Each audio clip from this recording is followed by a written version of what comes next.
Tonight, we're diving into the Benin Empire, West African powerhouse that lasted over 1,000 years, built defensive walls that rivaled the Great Wall of China, and created bronze sculptures so technically perfect that European art experts refused to believe Africans made them. This is history, with all the details they skipped in textbooks, the fascinating, the bizarre, and yes, the occasionally infuriating.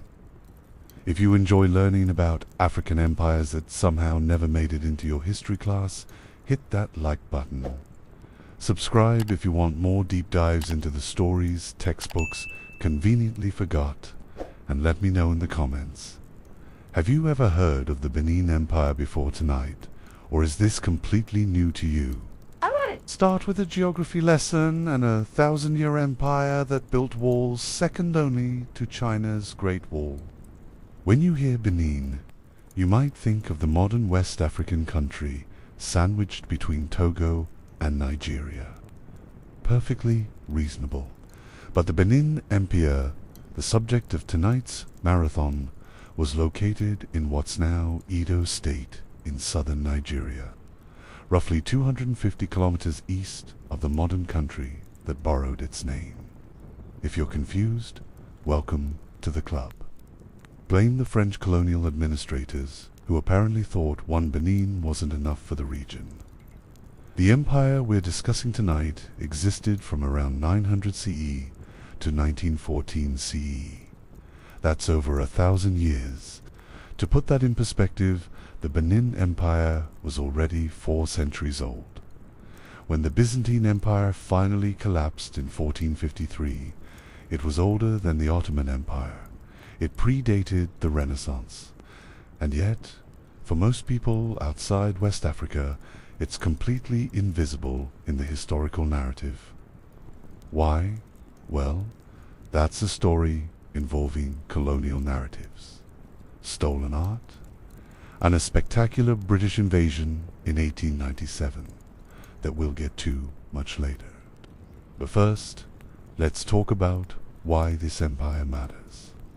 Picture this: a highly centralized, urbanized state with a standing army of 20,000 warriors. Capital city housing 100,000 people, surrounded by earthwork fortifications that stretched over 1,200 kilometers second in length, globally only to China's Great Wall. A sophisticated political system with checks, balances, and 3 competing orders of chiefs who spent centuries locked in power struggles that would make Game of Thrones look straightforward. And then there's the art. The Benin bronzes, technically mostly brass and copper alloys.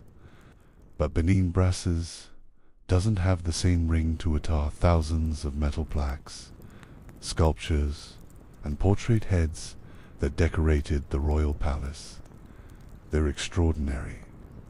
When British forces looted them in 1897 and brought them back to Europe, art historians compared their technical mastery to Renaissance sculptors like Benvenuto Cellini.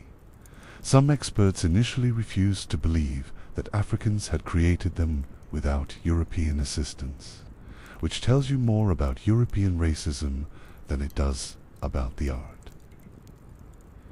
Here's the thing about these sculptures: they weren't just decorative, they were functional. They served as a comprehensive visual historical record, meticulously documenting everything from dynastic succession to military campaigns to interactions with Portuguese traders. The Edo people called them AMA. Think of them as Instagram for monarchs, except permanent, made of metal, and actually informative. Every major political event, every important court figure, every military victory documented in bronze and displayed on palace walls. In a largely oral culture, these sculptures were the official state archives. They told the story the Obatha divine king wanted told in a medium that would last centuries. which, ironically, they did, just not in Benin. Tonight's investigation is structured around three interconnected themes that defined the empire across its thousand-year existence: power, art, and conflict. Power encompasses how the Benin Empire established and maintained monarchical authority. We're talking about the Aba's divine kingship, the tripartite governance system that both supported and constantly threatened royal authority, and the centralization of state resources that made large-scale projects like those absolutely bonkers earthworks possible in the first place. The story of Benin is fundamentally a story about how power was accumulated, wielded, contested, and ultimately lost. Art focuses on the material culture that made Benin world famous, even if most of that fame came after the empire's destruction. We'll examine the technical mastery of the loose wax casting process, the role of royal patronage in institutionalizing artistic production, and how the OBA maintained strict control over both the raw materials and guild craftsmen who created these masterpieces. The art wasn't separate from politics, it was politics rendered in metal. And finally, conflict. Internal conflict between the monarchy and ambitious chiefs. External conflict through military expansion and wars of conquest. Economic conflict over trade routes and resources. And the ultimate catastrophic conflict with British imperialism that ended with the empire's collapse, the exile of the Oba, and the systematic looting of everything the state had spent centuries creating. These three themes don't exist in isolation. They're woven together like threads in fabric. The centralization of power enabled the production of art, which documented the conflicts that ultimately destabilized the power that had commissioned the art in the first place. It's recursive, it's complicated, and it's absolutely fascinating. Now, let's address the elephant in the room. Why should you care about a West African empire that collapsed over a century ago? Because the narrative of the Benin Empire fundamentally challenges the story we've been told about Africa. For centuries, European colonial powers justified their conquest of the continent by claiming they were bringing civilization. To primitive peoples, the Benin Empire, with its complex political systems, sophisticated urban planning, advanced metallurgy, and organized militaries, physical, undeniable proof that this narrative was always garbage. When British forces invaded Benin City in 1897, they found paved streets, multi-story buildings, and a palace complex that stretched for miles. They found thousands of bronze sculptures whose technical quality rivaled anything produced in Europe. They found a political system that had maintained stability for centuries through institutional checks and balances. And their response? Burn it down, steal the art, and claim they were liberating the population from a barbaric ruler. The cognitive dissonance must have been spectacular. But here's the really important part. The Benin Empire didn't just exist in a vacuum, isolated from the rest of the world. It participated in international trade networks, negotiated with Portuguese merchants starting in 1485. It maintained diplomatic relations and tribute systems with neighboring kingdoms. It was connected, sophisticated, and fully capable of operating on the global stage till European imperialism decided that sovereignty was only for Europeans. Over the next 12 chapters and several hours, we're going to trace the complete arc of this empire. We'll start with the semi-mythical Ogiso dynasty around 900 CE, when the concept of monarchy was first imported into the region, possibly from the Yoruba city of Ife. We'll watch as the second, more stable Oba dynasty consolidated power and launched the kingdom into its imperial phase under the transformative ruler Oba the Great in the 15th century. We'll examine how the empire reached its territorial zenith, controlling vital trade routes and extracting tribute from conquered peoples with cold economic calculation. We'll explore the tripartite government system that created both political sophistication and chronic instability. We'll investigate the religious rituals that reinforced the Aba's spiritual authority and deliberately excluded foreign influence. We'll break down the technical process behind the loose wax casting that produced those famous sculptures, and we'll look at what those sculptures actually depicted and why. Then we'll watch it all start to crumble. We'll trace the internal conflicts that erupted after around 1600, when Abas were prohibited from personally commanding the army in that domain, being a king who has to rely on ambitious nobles with their own military forces to fight your wars. We'll see how economic pressures and political fragmentation pushed the kingdom into increased participation in the slave trade after 1730, abandoning earlier ethical restraints. We'll examine the diplomatic breakdown with Britain in the 1890s, when Oba Ovenram I refused to honor an illegitimate treaty and the British decided there was grounds for invasion. And we'll confront the brutal reality of February 1897, when British forces conquered Benin City, exiled the Oba, looted thousands of cultural artifacts, and then in a move of truly impressive cynicism auctioned off the stolen art to pay for the military expedition. Crowdfunding imperialism with cultural theft. You can't make this up. Finally, we'll bring the story into the present, looking at the ongoing restitution movement, the modern role of the OBA in Nigerian society, and how those scattered bronze sculptures have become powerful symbols in the global debate over coloniara, looting, and museum ethics. This is a long journey. We're covering roughly a millennium of history, and we're not skipping the complicated parts.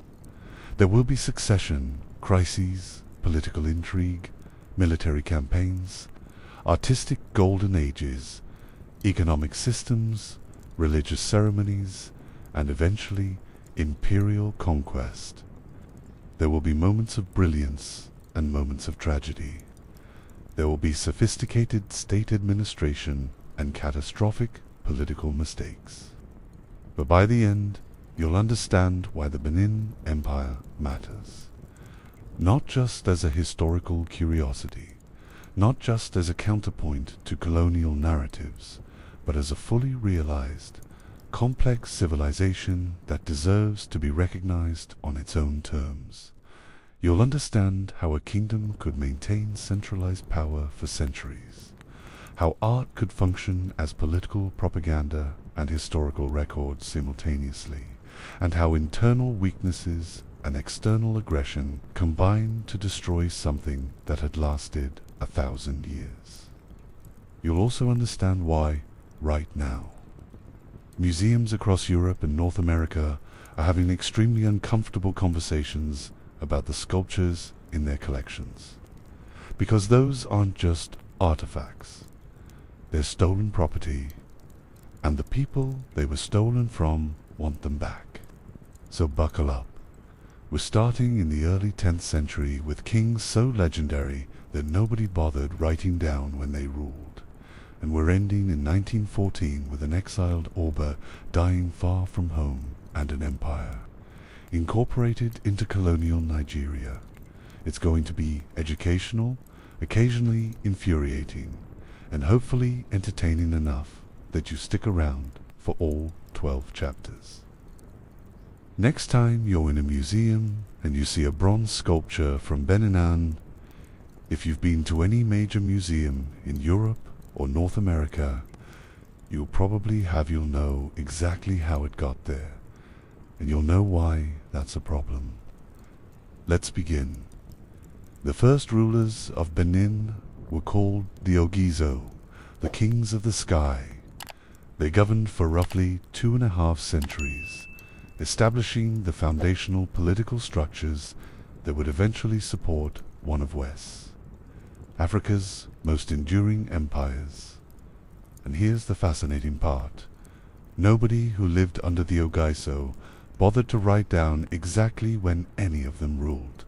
Not because they couldn't keep track of time, not because they lacked the organizational capacity, but because dating creation myths felt fundamentally wrong. Think about that for a moment. These weren't illiterate people stumbling through the Dark Ages. They were organized enough to establish monarchy as a governing system across multiple settlements.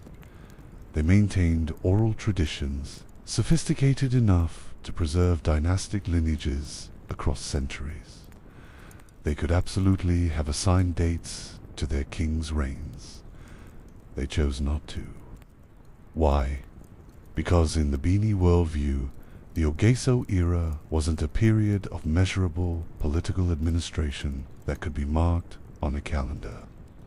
It was a cosmological time of social creation of the world, comparable conceptually to the genesis of the land itself.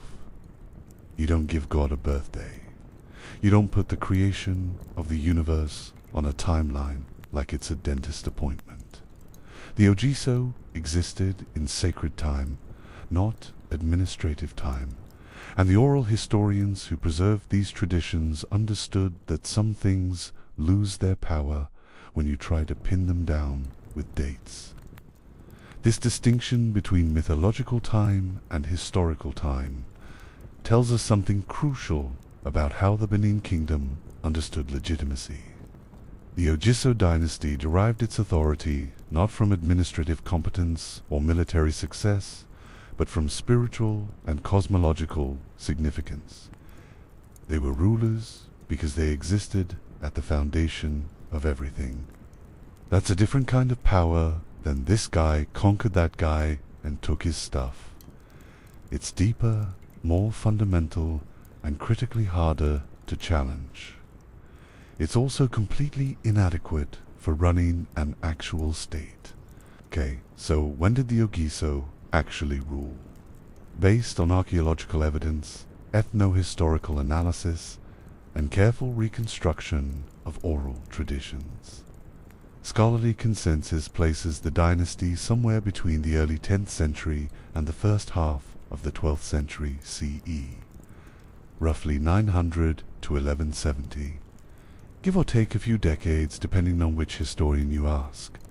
That's the best we can do, and honestly, it's more precision than the people living through it wanted to provide. The territory we're discussing, what scholars call Bini land, was in a unified kingdom when the Ogiso appeared. It was a patchwork of settlements, likely organized as chiefdoms with localized authority structures. Think of it as a collection of villages and small towns, each with its own leaders, its own customs, its own identity. No central government, no unified military, no shared infrastructure projects. Just people living in proximity, probably trading with each other, possibly fighting occasionally, but fundamentally autonomous. The introduction of the Ogiso changed that equation. Suddenly there was a concept of overarching political authority king whose legitimacy transcended local village chiefs. This was monarchy as a super-chiefdom organization, a political innovation that said, yes, your local chief still matters, but there's someone above him now. Someone whose authority comes from the sky itself. Here's where it gets interesting. Scholarly analyses suggests the Ogiso model didn't originate in Bini land. It was imported possibly from the Yoruba town of Ife to the west. Ife was already an established political and spiritual center, a place of enormous cultural influence across the region. If the Ogiso were connected to Ife and the evidence points in that direction, then the centralized monarchy wasn't a homegrown invention. It was an adopted political technology borrowed from neighbors who'd already figured out how to make it work. This matters because it tells us that the people of Biniland weren't isolated. They were paying attention to what worked elsewhere. They saw the advantages of centralized political authority and decided to implement it themselves. That's sophisticated political thinking. That's agency. And it sets up a pattern we'll see throughout Benin's history, a willingness to adopt useful innovations from outside while maintaining local identity and control. The first capital of the Ogiso dynasty may have been Udo, not the Benin city that would later become world famous. Udo was strategically positioned along the ancient route connecting Ife to Biniland, which makes sense if the Ogiso legitimacy was tied to Ife connections. You put your capital on the trade route, you position yourself at the intersection of external influence and local power. You make it physically obvious that you're the link between the sacred authority of Ife and the people of Benin. Eventually, the political center shifted to what would become Benin City, though pinpointing exactly when that happened is surprise difficult without written records. What we know is that by the time the Ogiso dynasty collapsed, Benin City was established as the primary seat of power. The settlement that would eventually host 100,000 people, surrounded by earthworks stretching over 1,000 kilometers, was already becoming the political heart of the kingdom. But we're getting ahead of ourselves. During the Ogiso period, Benin City wasn't a vast urban metropolis. It was a developing political center, growing in importance as the dynasty consolidated its authority. The massive earthworks wouldn't be constructed for another few centuries. The sophisticated brass-casting guilds didn't exist yet. The standing army of 20,000 warriors was still far in the future. This was the foundation period when the basic concept of centralized monarchy was being established and tested. And tested it was, because here's the problem with basing your entire political legitimacy on cosmological significance. It works great until it doesn't. Mythological authority is powerful, but it's also inflexible.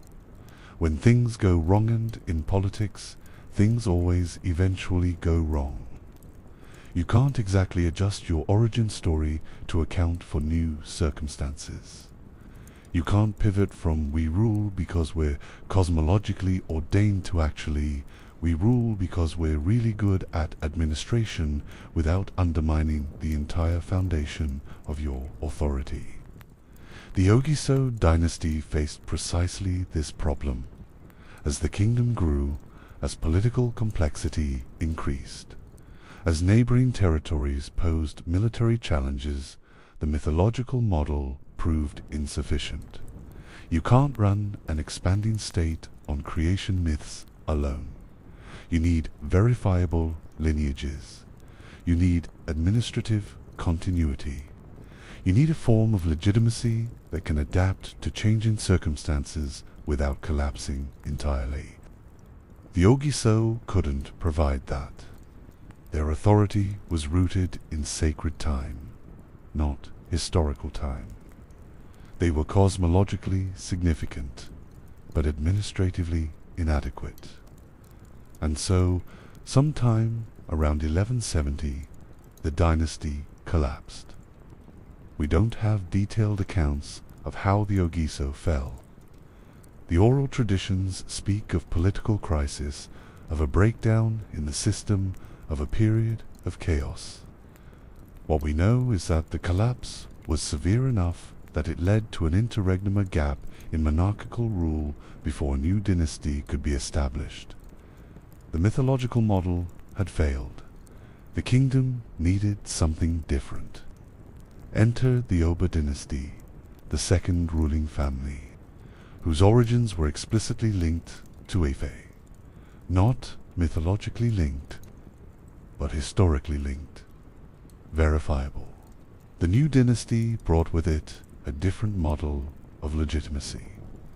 Yes, they had spiritual authority derived from Ife, but they also had documented lineages, historical records, and a system of succession that could be tracked across generations. They existed in historical time, not just cosmological time.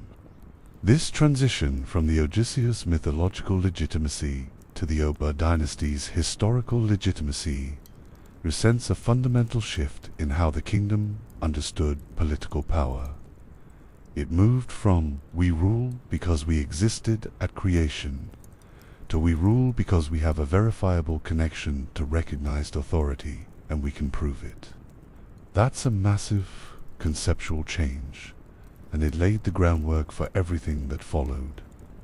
The early Abas focused on consolidating decentralized power structures, bringing the various chiefdoms and settlements under more direct central control. They weren't just claiming authority, they were building the administrative infrastructure to exercise it. They were creating the bureaucratic systems, the tribute networks, the military organizations that would allow centralized rule to actually function. This is where the story really begins. Because once you have functioning centralized administration, once you have a monarch whose authority is both spiritual and practical, once you have the organizational capacity to mobilize resources on a large scale, that's when you can start building earthworks that rival the Great Wall of China. That's when you can support specialized artisan guilds, creating bronze sculptures of extraordinary technical quality. That's when you can field armies capable of conquering your neighbors. But first, you need the foundation, and the Ogiso, for all their limitations, provided that. They introduced the concept of centralized monarchy to Benin land. They established Benin City as a political center. They created the initial framework that the Oba dynasty would later expand and formalize. The Ogiso were the prototype, the first draft, the mythological test run.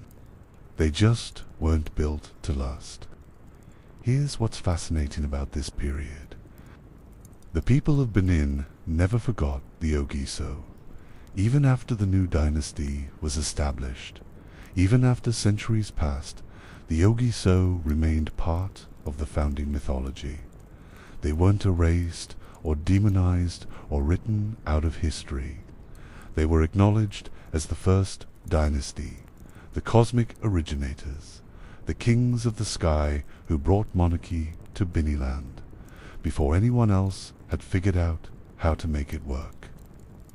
That kind of historical continuity is rare. When dynasties fall, the new rulers often spend enormous energy delegitimizing their predecessors.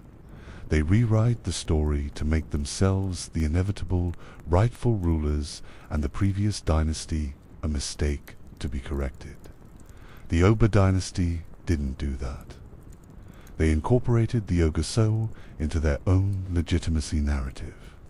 They said, yes, they came first, and yes, they were important, and yes, we're different, but we're also connected. We're the next chapter, not a completely new book. This matters because it reveals a sophisticated understanding of how political legitimacy works. The Oba dynasty recognized that completely rejecting the past would undermine their own authority. If the Ogiso were frauds, if cosmological legitimacy was meaningless, then what made the Oba's claims any more valid? Better to acknowledge the Ogiso's spiritual importance while positioning yourself as the necessary evolution, the dynasty that took the sacred foundation and built something practical on top of it. It's a brilliant political move, and it worked. The Oba dynasty would rule for over 700 years, surviving internal conflicts. external wars, economic crises, and eventually British colonialism. That's not bad for a royal line that started by saying those mystical sky kings were great, but let's try this with actual administrative records. The Ogiso period also established something else crucial: the idea that external connections, particularly to a fact, conveyed legitimacy and authority.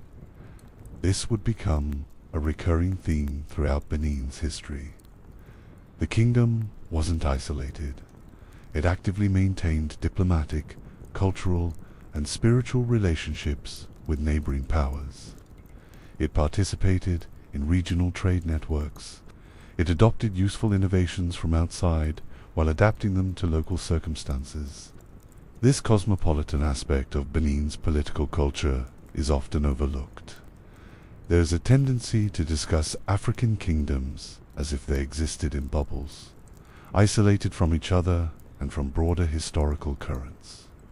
But the Ogiso dynasty's possible Ife connections, the subsequent Orba dynasty's explicit Ife lineage, the later Portuguese trade relationships, the participation in transsaccharine trade networks, all of this demonstrates a kingdom that was deeply engaged with a wider world.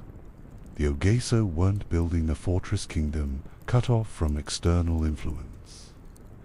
They were establishing a political center that could interact with neighboring powers, adopt useful practices, and maintain its own identity while participating in broader regional systems. That pattern would continue throughout Benin's history, right up until British imperialism decided that African sovereignty wasn't really sovereignty at all. But we're centuries away from that catastrophe. Right now, around 1170, the Ogiso dynasty has collapsed. An interregnum has created political uncertainty, and a new dynasty is about to take power with a very different approach to monarchical authority. The mythological foundation has been laid. The political center has been established. The concept of centralized rule has been introduced and tested. Now comes the hard part: turning a foundation into an empire. So what do we take away from the Ogiso period? First, that sophisticated political organization in West Africa predates European contact by centuries. The Ogiso were establishing centralized monarchy in the 10th century, when much of Europe was still struggling through the chaos following the collapse of the Carolingian Empire. The idea that sub-Saharan Africa lacked complex political systems before Europeans showed up is demonstrably false, and the Ogiso are part of that proof.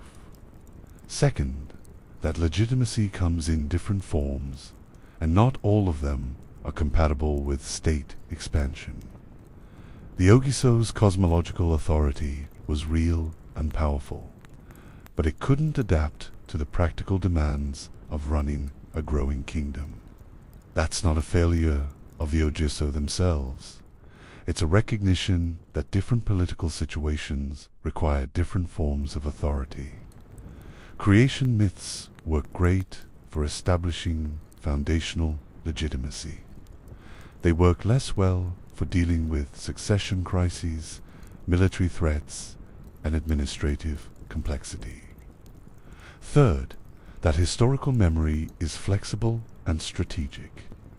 The way the Oba dynasty incorporated the Ogiso into their own legitimacy narrative, rather than rejecting them entirely, shows sophisticated political thinking. You don't erase the past. You contextualize it. You position yourself as the necessary evolution, not the complete rejection. That's how you maintain continuity while still changing the system. And fourth, that we should be suspicious of any historical account that lacks precise dates. Not because the people involved were incapable of tracking time, but because sometimes the lack of dates is itself significant. The Ogiso existed in sacred time, not administrative time, and that tells us something important about how their authority functioned. When historians complain about the lack of written records in African history, they're often missing the point. The absence of certain kinds of documentation isn't always a deficit. Sometimes it's a deliberate choice that reveals how a society understood its own past. The Ogiso were kings of the sky, rulers of cosmological time, sacred founders of a kingdom that would eventually span a millennium. They couldn't have known that their mythological model would prove insufficient for the empire their political innovation made possible. They couldn't have predicted that 7 centuries after their dynasty collapsed, their successors would be conquered by European imperialists, who would steal thousands of bronze sculptures and scatter them across the world. But they laid the foundation, and sometimes that's the most important thing you can do. Next, we need to talk about wars. Really, really big wars. Because the new Oba dynasty had ambitious plans, and those plans required serious infrastructure. When your city's defensive earthworks are longer than 1,200 kilometers, require more material to construct than the Great Pyramid of Giza, and rank second in total length globally only to China's Great Wall, you're making a statement. Either you're spectacularly paranoid about your neighbors, or you're spectacularly organized. The Benin Empire was definitely the latter, and possibly a bit of the former. Let's put this in perspective.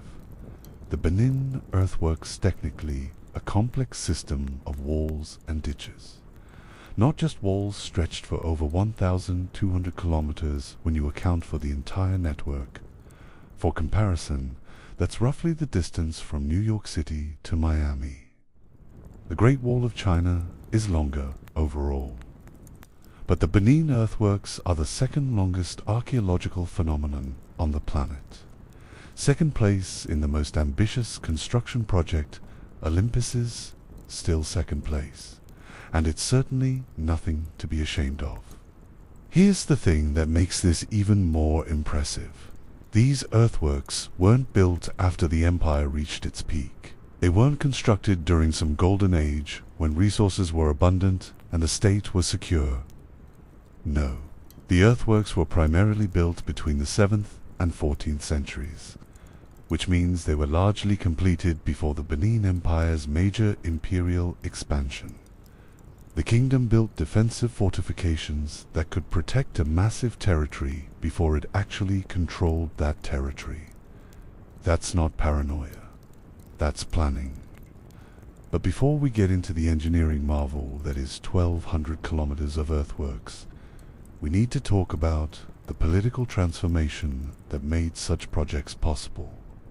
Because you don't mobilize the labor resources, an organizational capacity required for this kind of construction without a functioning centralized state. And that's exactly what the new Oba dynasty provided.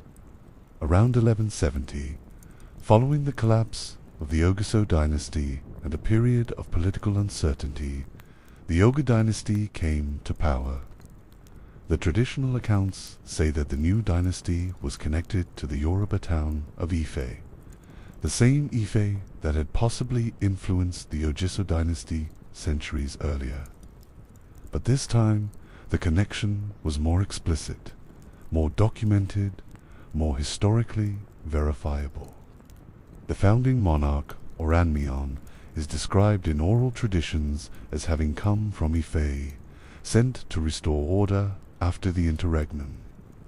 Whether he literally traveled from Ife, or whether this is a narrative device to establish legitimacy through connection to a recognized power center, is a matter of scholarly debate. What matters is that the new dynasty brought with it a fundamentally different model of authority. Where the Ogiso had existed in cosmological time, deriving legitimacy from mythological origins, the Oba dynasty existed in historical time. They maintained verifiable genealogies. They tracked succession. They documented their reigns in ways that could be referenced and confirmed.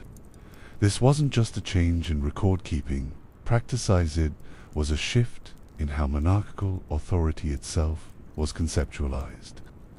The Ayabas were still divine rulers with spiritual mandates, but they were also administrators, military commanders, and heads of a growing bureaucratic state.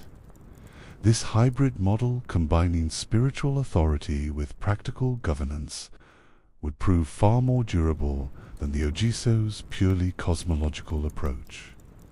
The Oba dynasty would rule for over 7 centuries, surviving internal conflicts, succession crises, economic transformations, and eventually colonial conquest. That's a pretty good run by any standard. The early Abas focused on institutional consolidation. They brought semi-autonomous chiefdoms under more direct central control. They established bureaucratic systems for collecting tribute and organizing corvée labor. They created the administrative infrastructure necessary to undertake large-scale projects. And they built legitimacy not just through spiritual claims, but through demonstrable competence in governance. This is important to understand because it challenges the narrative that African kingdoms were somehow less advanced than European monarchies. The Oba dynasty was doing in the 12th century what European kingdoms were also doing: centralizing power, building administrative capacity, extracting resources from the population, and using those resources for state projects. The mechanisms might have looked different: oral record-keeping instead of written documents, tribute systems organized through chiefs rather than feudal taxation, but the underlying logic was identical. This was sophisticated statecraft, and it worked. Now let's talk about those walls, because slightly absurd might actually be underselling it. The Benin earthworks consisted of a massive system of banks and ditches that surrounded Benin City and extended outward to protect surrounding territories. The walls themselves were constructed using a technique that sounds simple but required enormous organizational capacity. Dig a ditch, pile the excavated earth into a bank, repeat for centuries. Simple in concept, monumentally difficult in execution. The inner walls surrounding the core of Benin City reached heights of over 18 meters in some sections. That's roughly 6 stories tall. The ditches that paralleled these walls serving as both defensive obstacles and quarries, for the wall material were correspondingly deep. Together, the wall and ditch system created a formidable barrier that would have been extremely difficult for any attacking force to breach. But the really impressive part wasn't the height. It was the scale. The total length of the earthwork system, including the inner walls, outer walls, and the extended network protecting outlying settlements, set at 1,200 kilometers. Okay, some estimates put the total even higher, at around 16,000 kilometers, when accounting for all the interconnected barriers, though 1,200 kilometers is the more conservative and widely accepted figure for the main system. To construct these earthworks required moving an estimated 150 million cubic meters of earth. For context, the Great Pyramid of Giza required about 2.5 million cubic meters of stone. The Benin earthworks required roughly 60 times that volume in excavated and relocated material. 60 times.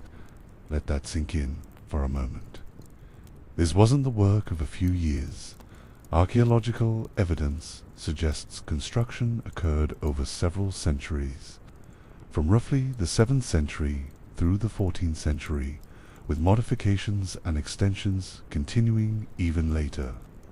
This was a multi-generational project that required sustained political stability, consistent organizational capacity and an enormous commitment of labor resources across centuries. How do you organize something like that? Through Corvi Libera system, where subjects owe a certain amount of labor to the state as a form of tribute. Every able-bodied person in the kingdom might be required to contribute a certain number of days per year to public works projects. Multiply that across tens of thousands of people over multiple centuries, and you get earthworks longer than the distance from New York to Miami.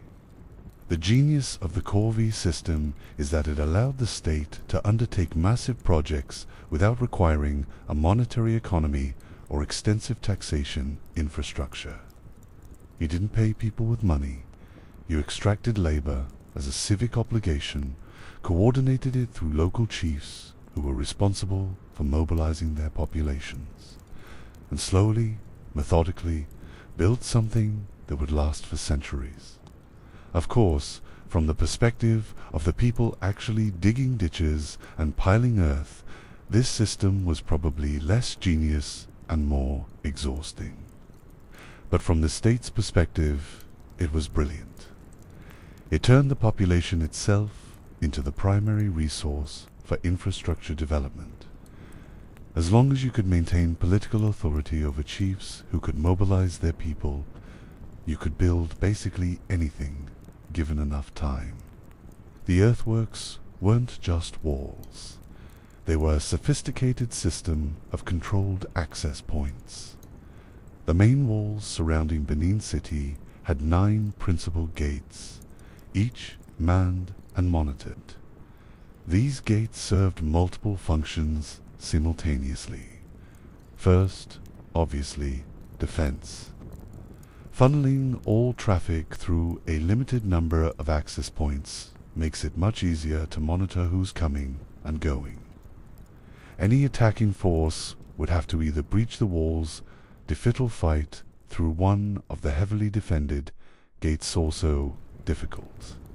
The walls created a military advantage that would persist for centuries. Second, economic control. If you want to trade in Benin City, you have to pass through one of the gates, which means the state can monitor trade, collect duties, and ensure that the ABA's monopolies on certain goods are respected. The walls didn't just keep enemies out. They channeled economic activity through points where the state could observe and tax it. Third, symbolic and political demarcation. The walls defined who was inside the kingdom's protection and who was outside. They marked a clear distinction between the territory under the Aba's direct authority and everything beyond. This wasn't just about defense, it was about making state power physically visible in the landscape.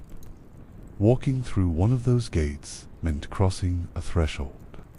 You were entering a space where the ABA's authority was absolute, where his monopolies were enforced, where his laws applied. The walls made that transition unmistakable. You couldn't accidentally wander into Benin City. You had to deliberately pass through a gateway under the observation of guards into the political and economic space the kingdom had created. This kind of spatial control is characteristic of sophisticated states. The ability to define, patrol, and regulate your borders is fundamental to exercising authority. The Benin earthworks didn't just happen to serve this function as a side effect of defensive construction. They were explicitly designed to create this kind of control. That's urban planning and state organization working together. But the walls weren't purely functional. Like most major architectural projects in pre-modern societies, they carried spiritual and cosmological significance as well. The earthworks helped define sacred space. The area within the walls wasn't just politically protected, was spiritually distinguished. The Oba, as both political and spiritual leader, ruled over a territory that was physically marked off from the profane world beyond. The walls created a boundary between the ordered, sacred space of the kingdom and the chaotic, unsanctified space outside. This matters because it reinforced the Aba's dual role as both administrative ruler and spiritual intermediary. The walls protected not just the physical city, but the cosmological center of the kingdom. Breaching those walls wouldn't just be a military act, it would be a spiritual violation, an assault on the sacred order the Oba maintained.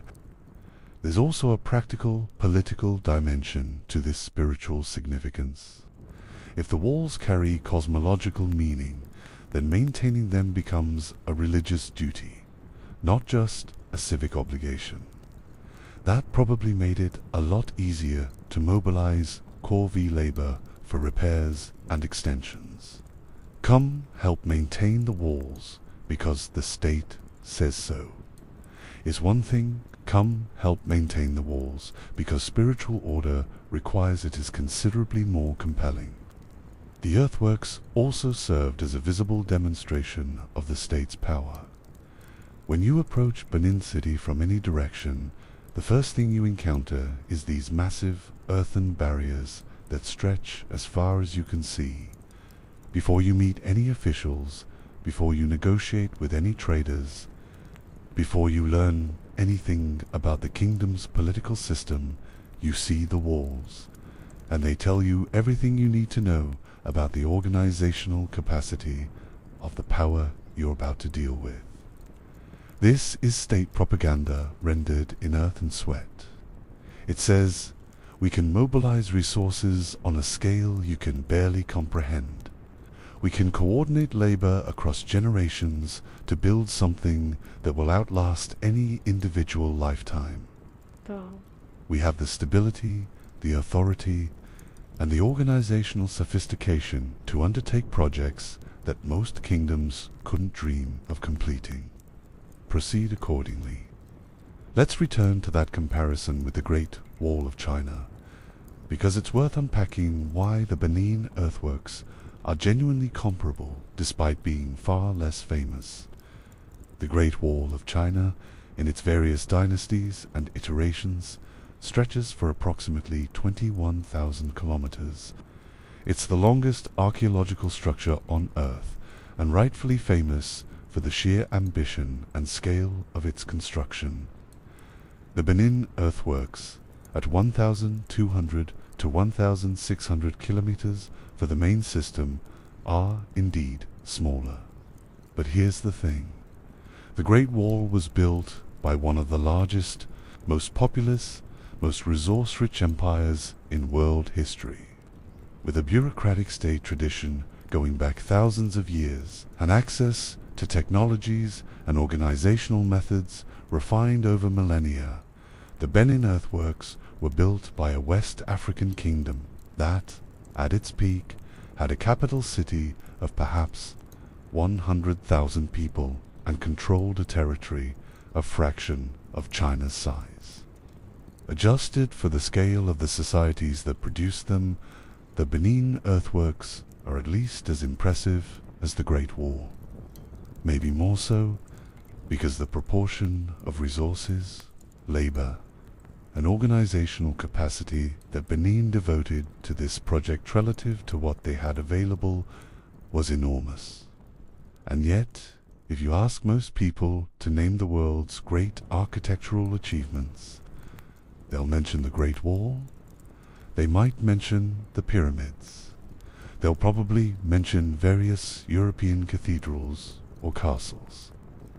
The Benin earthworks, despite being the second longest archaeological structure on the planet, are virtually unknown outside academic circles. Why? Well, for the same reason most people haven't heard of the Benin Empire at all.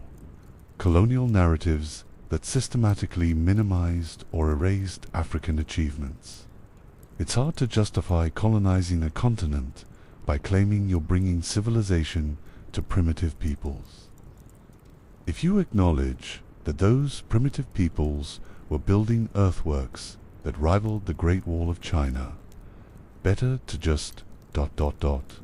not mention it, which is exactly what happened. The British forces that invaded Benin City in 1897 found the earthworks. They saw them, they passed through them, and then they basically ignored them in their subsequent accounts, focusing instead on looting the palace and auctioning off bronze sculptures. The earthworks didn't fit the narrative of a barbaric kingdom that needed British civilizing. So they got memory hold. Let's dig into what it actually took to build these earthworks, because the logistics are fascinating. First, you need a stable enough political system that multi-generational projects are even conceivable. If your kingdom is experiencing succession crises every 20 years, civil wars every generation, or external invasions constantly disrupting your territory, you can't build earthworks over centuries. The Oba dynasty's early success in consolidating political authority was a prerequisite for this kind of construction. Second, you need a population large enough to provide corvée labor without crippling agricultural production. If everyone is digging ditches, no one is growing food. The kingdom had to maintain a balance, extracting enough labor for public works, while ensuring enough people remained engaged in food production to keep everyone fed. This required careful management and probably a sophisticated understanding of population capacity and agricultural yields. Third, you need an administrative system capable of coordinating labor across wide geographic areas and long time periods. Someone had to decide which sections of wall to build when, which chiefs were responsible for providing which laborers, how to distribute tools and organize work crews, and how to maintain quality control over construction that would span decades or centuries. This is where the Oba dynasty's emphasis on centralized administration becomes crucial. The chiefs, who we'll discuss in much more detail in later chapters, served as intermediaries between the Oba and the population. They were responsible for mobilizing their people for corvée labor, ensuring quotas were met, and overseeing local construction efforts. The OBA provided overall direction and coordination, but the actual logistics were managed through this hierarchical system of chiefs and sub-chiefs. It's worth noting that this system also created opportunities for corruption and abuse. If you're a chief responsible for mobilizing 1,000 people for earthwork construction, you have a lot of power over those people. You decide who goes, who stays, how hard they work, and whether they're adequately provisioned. That's a recipe for exploitation if the central authority doesn't maintain oversight. But the earthworks exist, which means the system, whatever its flaws and abuses, functioned well enough to complete one of the largest construction projects in human history. That's not nothing. When European archaeologists first began seriously studying the Benin earthworks in the 20th century decades, after British forces had literally walked through them. During the 1897 invasion, their initial response was, predictably, skepticism. The same pattern we'll see with the bronze sculptures played out with the earthworks. Experts found it difficult to believe that Africans, without European assistance or guidance, could have organized and executed a construction project of this scale.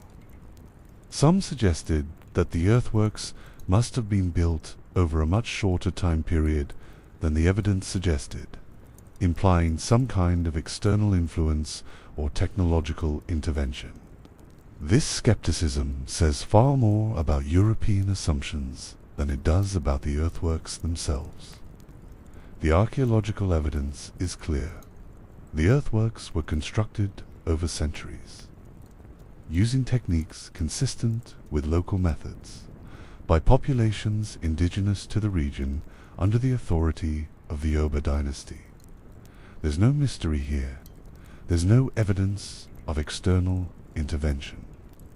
There's just a really impressive construction project that challenges colonial narratives about African primitiveness. The earthworks are still there, by the way. You can see portions of them today, though centuries of erosion, agricultural development, and urban expansion have damaged much of the system. But the basic structure remains visible in satellite imagery and underground surveys. The ditches are still there. The banks, though eroded, still rise above the surrounding landscape. The gates, or their remains, can still be identified. These aren't mythological structures lost to time. They're physical, tangible evidence of state capacity and organizational sophistication in pre-colonial West Africa. And they've been sitting there, largely ignored by world history curricula for centuries. By the early 5th-10th century, the earthworks were substantially complete. Benin City was surrounded by massive defensive barriers. The surrounding territory was protected by an extended network of walls and ditches. The gates were manned and monitored. The kingdom had quite literally built the infrastructure for empire. This is where we need to appreciate the strategic foresight involved. The Oba dynasty didn't build these earthworks after conquering a vast territory. They built them in anticipation of controlling a vast territory. The walls declared ambition before the empire existed to justify it. That's confidence. That's planning. That's a kingdom that knew exactly where it was going and was willing to invest centuries of labor to make it possible. The earthworks also solved a fundamental problem that any expanding state faces. How do you maintain control over conquered territories? Walls don't just keep enemies out, they help keep subjects in. Or more accurately, they create clear boundaries within which the state's authority is unquestioned. As the Benin Empire expanded in later chapters, the earthwork system expanded with it, incorporating new territories into the protected space under the Aba's direct control. But fortifications alone don't make an empire. You can build the most impressive walls in the world, and it doesn't matter if you lack the military capacity to enforce your authority beyond them. The earthworks created the potential for empire. Actually, building that empire required a different kind of infrastructure, a centralized military under direct royal control. The early Oba dynasty laid this groundwork as well. They began consolidating military authority, breaking the power of regional chiefs who maintained their own armed forces, and creating the administrative systems necessary to field a royal army. This process would reach its culmination under Oba in the mid-15th century, but the foundations were established during the dynasty's first few centuries. This is the pattern we see repeatedly in Benin's history: patient, methodical institutional building over long time periods, creating the capacity for dramatic transformations that appear sudden but are actually the result of decades or centuries of preparation. The earthworks weren't built in a generation. The centralized military system wasn't established overnight. The administrative apparatus that would support the empire's golden age was constructed piece by piece, reform by reform, reign by reign. By 1440, the groundwork was complete. The walls were ready. The administration was functioning. The political structure was stable enough to support ambitious leadership. All the kingdom needed was someone ambitious enough to actually use the infrastructure that centuries of rulers had patiently constructed. That someone was about to arrive. Before we move on to Ogiso and the imperial transformation he would lead, let's talk about why the earthworks matter beyond their immediate military and political functions. First, their physical proof still visible today that sophisticated state organization existed in West Africa long before European contact. You cannot build earthworks longer than 1,200 kilometers without centralized political authority, sustained administrative capacity, and the ability to mobilize and coordinate large populations over extended periods. The earthworks are material evidence that refutes colonial narratives about African primitiveness. Second, they demonstrate long-term institutional stability. Multi-generational construction projects require political continuity. The fact that the earthworks were completed at all means the Oba dynasty successfully maintained authority, prevented catastrophic succession crises, and managed internal and external threats well enough to continue a massive public works project across centuries. That's sophisticated statecraft. Third, they show integration of military, economic, political, and spiritual functions into a single infrastructure project. The earthworks weren't just walls, they were a comprehensive system that served multiple, overlapping purposes simultaneously. That kind of integrated thinking is characteristic of advanced state organization. And fourth, they're a reminder that history is written by the victors, and sometimes the victors are also the looters. The British forces that conquered Benin in 1897 walked through earthworks that should have told them they were dealing with a sophisticated, organized civilization. Instead, they looted the city, burned the palace, stole thousands of cultural artifacts, and then wrote accounts describing Benin as a barbaric kingdom that needed British civilization.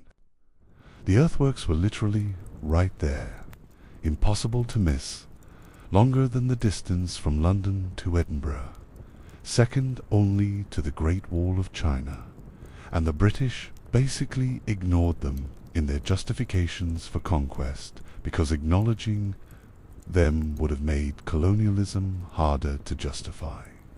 That's not just historical oversight. That's deliberate erasure. And it worked remarkably well, because even today, most people have never heard of the Benin earthworks, despite them being one of the largest archaeological structures on Earth. But now you know.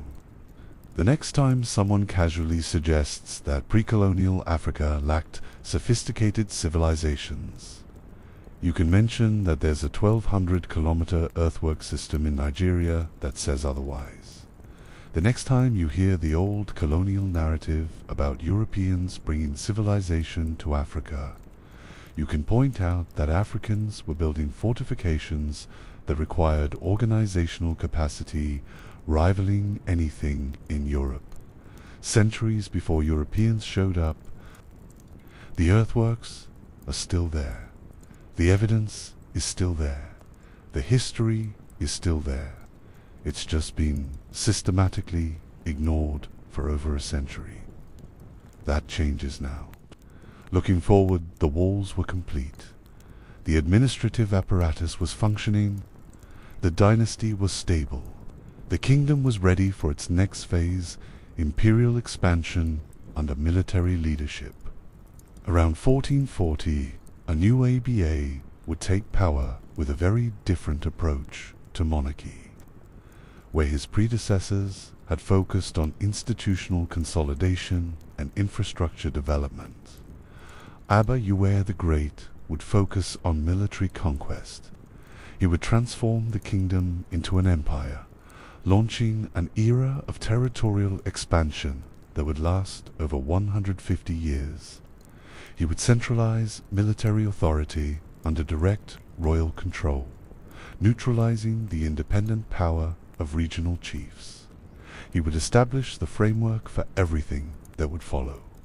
But before he could conquer neighboring territories, he had to solve a fundamental political problem. The nobles had armies, needed to make sure that he was the only one with an army. That's where we're going next. The walls were ready, the administration was tight. All they needed was someone ambitious enough to use them. Enter Ogiso the Great. If you want to build an empire, you first need to solve a fundamental problem.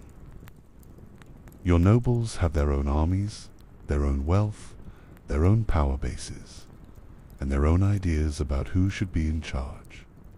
Some of them might think they'd make a better king than you. Some of them might be right, and all of them represent potential rivals who could destabilize your rule, challenge your authority, or launch a civil war the moment you look weak. Ogiso the Great's solution to this problem was elegantly simple. Make sure he was the only one with an army. This is harder than it sounds. You can't just announce, "I'm confiscating all your soldiers," and expect the people with soldiers to comply. That's a great way to start a civil war, which is exactly what you're trying to avoid. You need to be strategic. You need to centralize military authority gradually, replacing independent noble armies with a royal military force that answers only to you.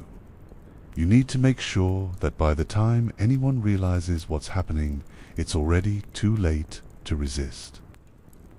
Ogiso did exactly that, and in the process, he transformed Benin from a regional kingdom with defensive walls into an expanding empire with military ambitions.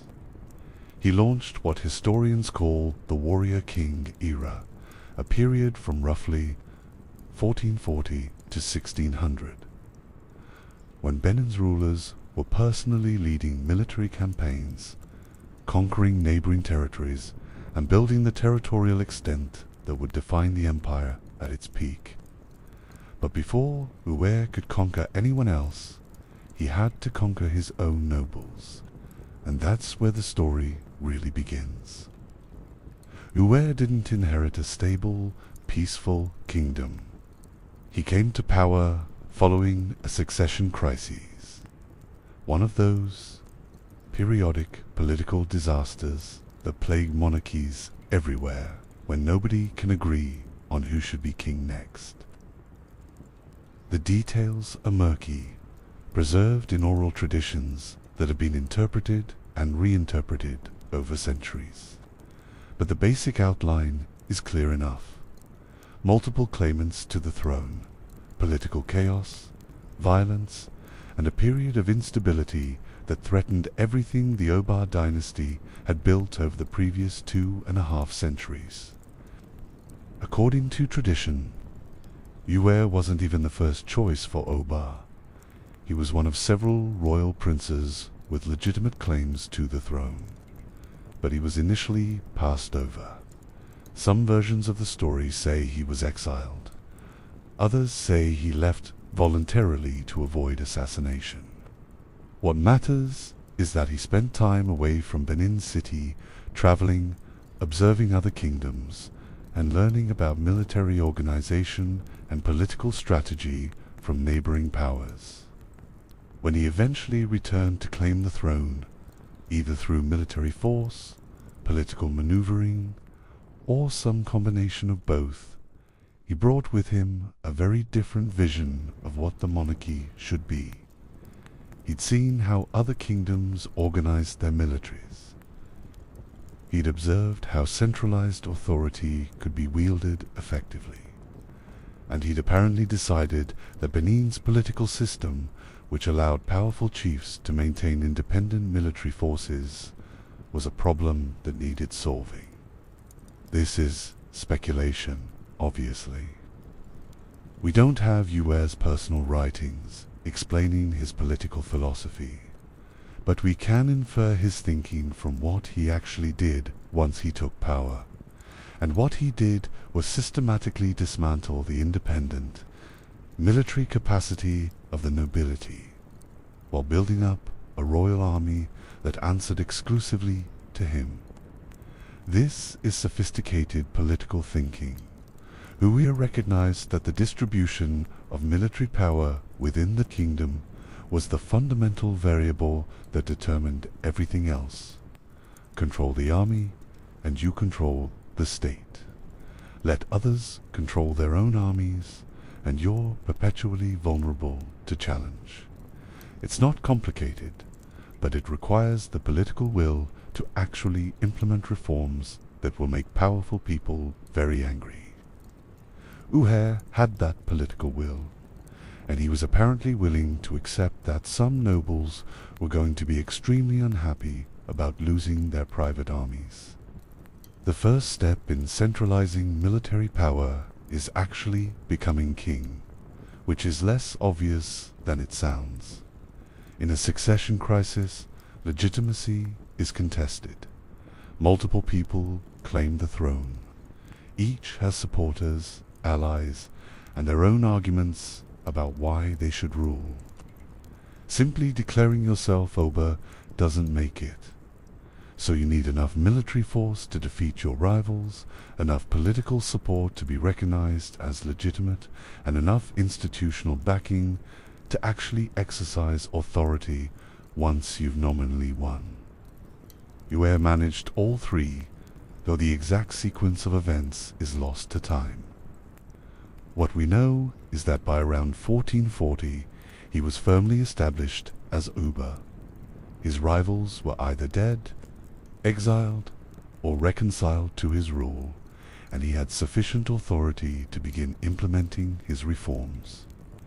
This initial consolidation probably required some violence. Succession crises don't resolve themselves peacefully. Someone wins, someone loses, and the losers don't usually go quietly. But Yue's success in navigating this crisis and emerging as undisputed ruler suggests considerable political and military skill. He wasn't just the most legitimate claimant, he was the most effective one. Once established as Oba, Yue faced a classic problem of any new monarch. How do you maintain the authority you've just won? How do you prevent the next succession crisis? How do you ensure that powerful nobles don't challenge your rule or undermine your authority? The traditional answer is to build alliances, distribute patronage, and try to keep everyone happy. Yue chose a different approach. Restructure the entire political system so that challenge becomes impossible. That's thinking big. This is where it gets interesting. Yue needed to eliminate the independent military capacity of the hereditary chiefs. The Uzamahu we'll discuss in much more detail in Chapter 5. These were the traditional nobility. Families who'd held power for generations, who had their own land, their own wealth, their own armed followers, and their own ideas about how the kingdom should be run. In the previous political system, these chiefs maintained their own military forces. This made sense from a defensive standpoint if the kingdom was attacked. Gavioba could call on the chiefs to mobilize their armies and defend the realm. But it also meant that power was distributed across multiple centers. The Oba was first among equals, but he wasn't the only one with coercive force at his disposal. Yue apparently decided that first among equals wasn't good enough. He wanted the only one who matters militarily. So he set about creating a royal army that would make the chief's private forces irrelevant. The mechanism he used was brilliant in its simplicity. He created a new military structure based on merit rather than heredity. Instead of relying on hereditary chiefs to provide troops, Uer established a standing royal army recruited directly from the Uhon population and commanded by officials appointed by the Oba. These commanders, who would eventually become the town chiefs or Egavo, nor owed their positions to the Oba's patronage, not to hereditary right. They could be promoted for competence, demoted for failure, or removed entirely at the Oba's discretion. This was revolutionary. It broke the monopoly that hereditary nobility had on military command. It created a parallel power structure based on royal appointment rather than traditional status, and it meant that the people actually commanding Benin's military forces were personally dependent on the OBA for their positions, wealth, and authority. The hereditary chiefs still technically had their own retainers and followers. But over time, as the royal army grew in size, professionalization, and effectiveness, these private forces became increasingly irrelevant. Why would local warriors follow a hereditary chief when the real military action, the real opportunities for advancement, and the real power were all in the royal army under direct Oba control? This is how you centralize military authority without technically confiscating anyone's private army. You make their private armies obsolete. You create something better, more effective, and more rewarding to join. And you staff it with people who owe everything to you personally. The hereditary chiefs were, predictably, very unhappy about this arrangement. But by the time they realized what was happening, the royal army was already large enough and well established enough that challenging it would have meant civil war, a civil war they'd probably lose. Uer had outmaneuvered them. With military power centralized under royal control, Uer was in a position to do things previous Abas couldn't. He could launch military campaigns without needing to negotiate with nobles or secure their cooperation. He could appoint commanders based on competence rather than hereditary status. He could control military spoils, tribute captives, territory without having to share them with independently powerful chiefs. And he could use military success to further consolidate his political authority. This is where the warrior king era really begins. From Uer's reign through the end of the 16th century, Benin's Abas were personally leading military expeditions, conquering neighboring territories and expanding the kingdom's territorial reach. This wasn't just about glory or prestige, though those certainly mattered. It was about using military success to generate the resources necessary to maintain the centralized state structure Uer had created. Conquered territories provided tribute. Tribute provided wealth. Wealth allowed the Oba to reward his appointed commanders and administrators, maintaining their loyalty and dependence. Loyalty and dependence maintained the centralized power structure, and the centralized power structure enabled further military conquest. Okay, it's a self-reinforcing cycle, and Uer had figured out how to make it work. The specific military campaigns Uer led are less important than the pattern he established. He conquered territories to the west, south, and east of Benin City. He incorporated new populations into the kingdom's tribute systems. He established the framework for the territorial expansion that would continue under his successors.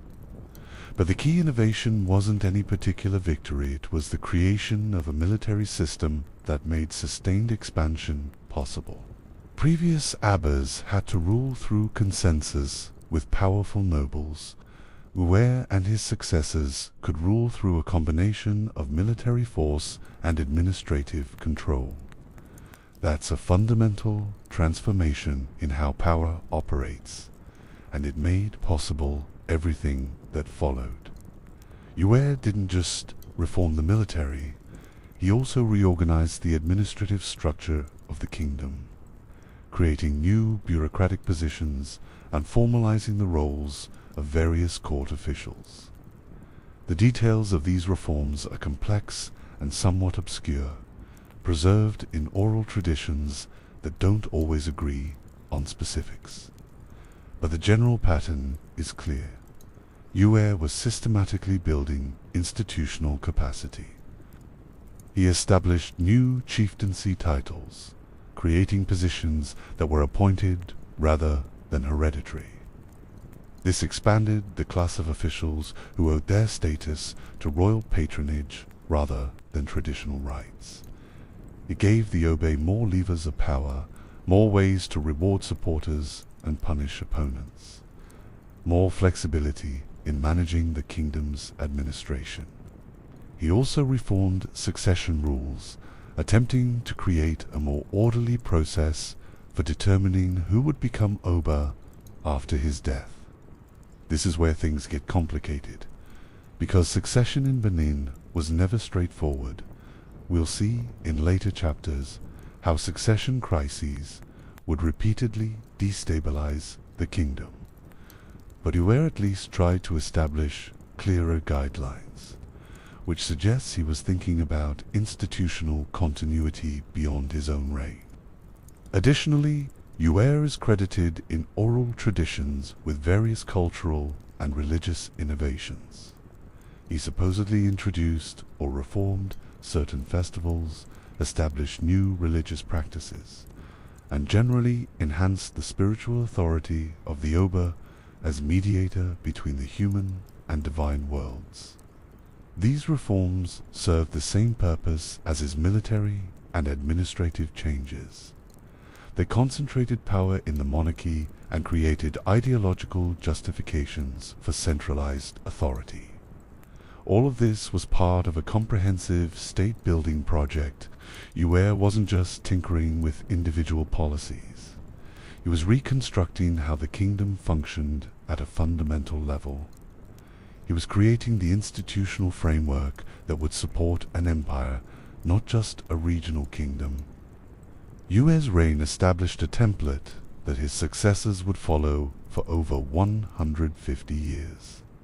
The OBA, as military commander, personally leading campaigns and deriving legitimacy from military success. This was a significant shift from earlier periods when the OBA's authority was primarily spiritual and administrative. The warrior king model had several advantages. First, it demonstrated royal competence in the most visible way possible. When your king is personally leading armies to victory, it's hard to argue he's incompetent or that someone else should be in charge. Military success created legitimacy. Second, it created a personal bond between the Oba and his military commanders and soldiers. If you're fighting alongside your king, witnessing his courage and leadership firsthand, you're probably more loyal to him than if he's just some distant figure issuing orders from the palace. Shared military experience creates loyalty in ways that bureaucratic hierarchy alone cannot. Third, it meant that military spoils, captives, tribute, territory were directly controlled by the Oba rather than mediated through potentially unreliable nobles. The king personally distributed rewards, creating personal dependencies among those who benefited. This reinforced the centralized power structure. And fourth, it kept the Oba occupied with external threats rather than internal politics. A warrior king campaigning against neighboring territories has less time to worry about scheming nobles back home. Conversely, nobles worried about the king's military power have less opportunity to scheme. External warfare can stabilize internal politics by redirecting ambitious energy outward. Of course, this model also had risks.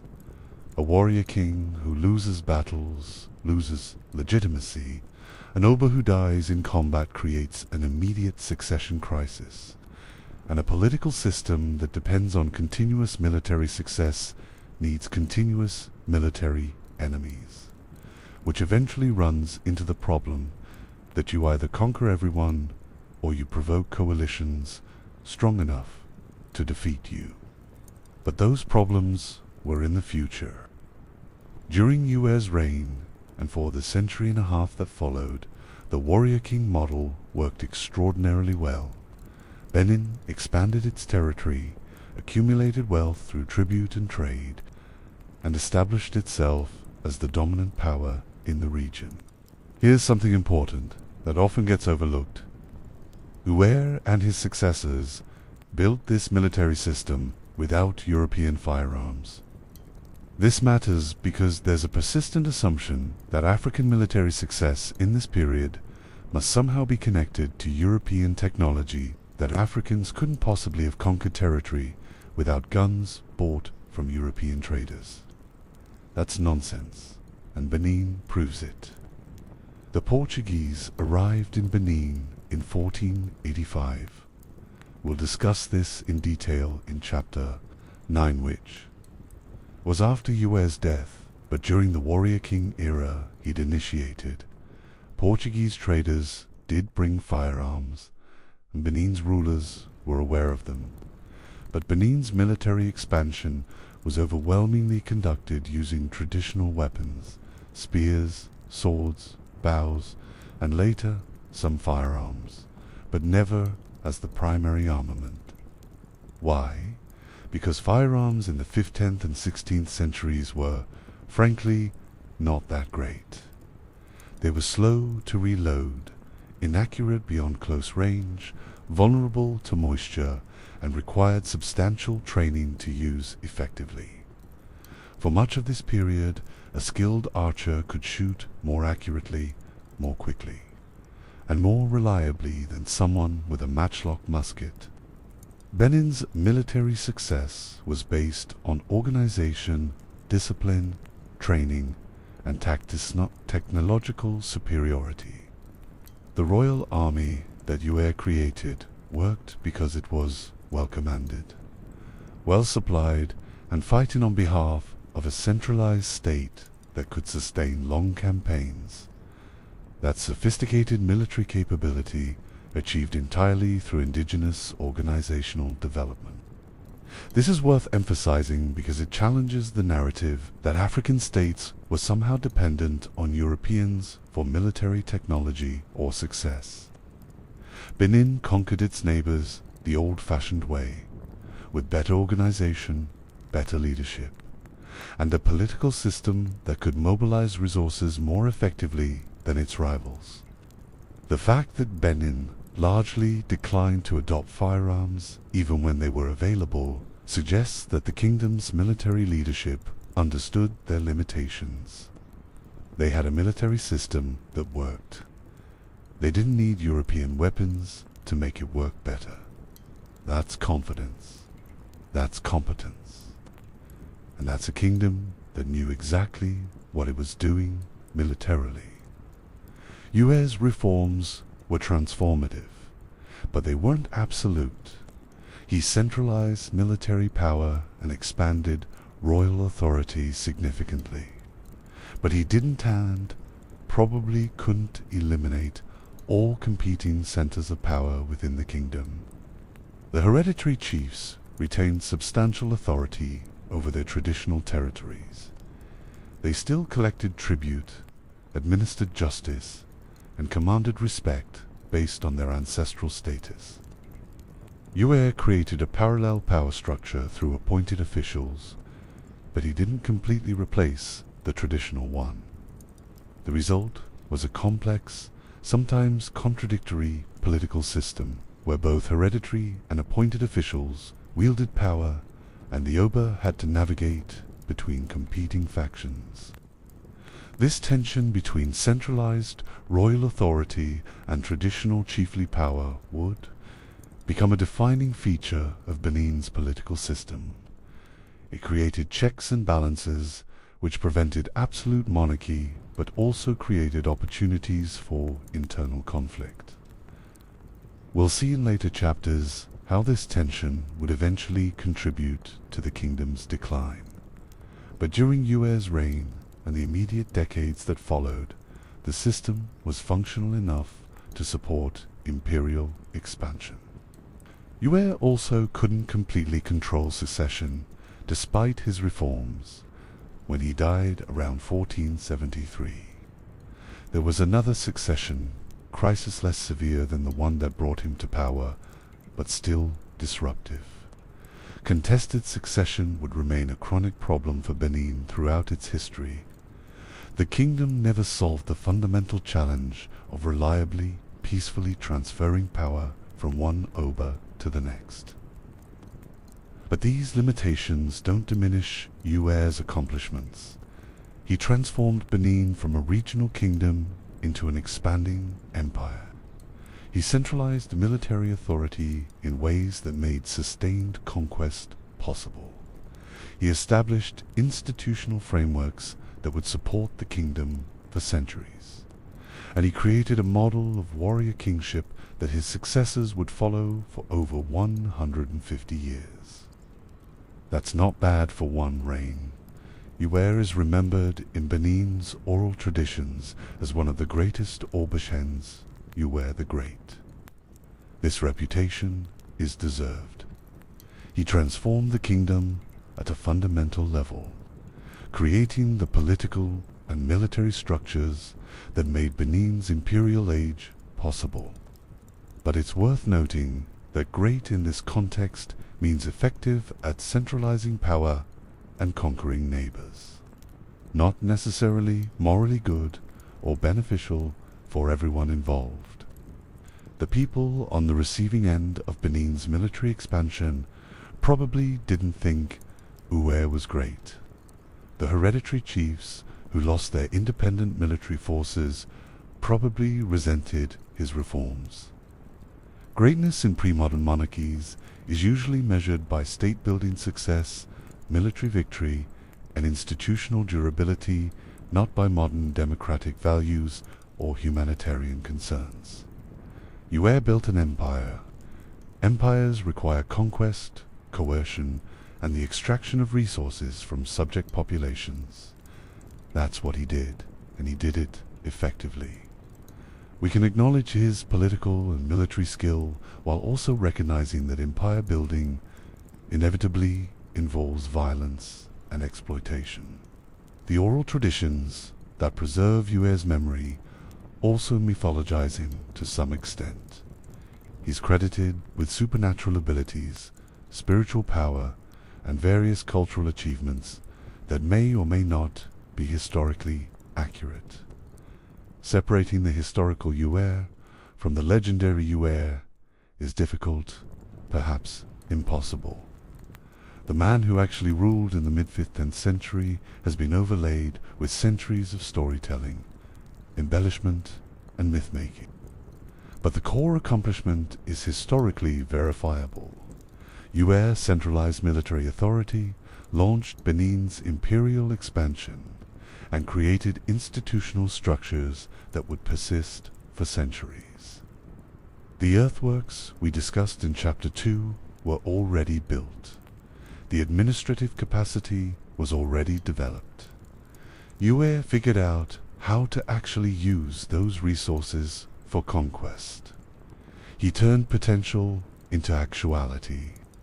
Let's zoom out for a moment and put Yue's reforms in comparative context, because what he did wasn't unique to Benin. It's a pattern we see across multiple pre-modern states.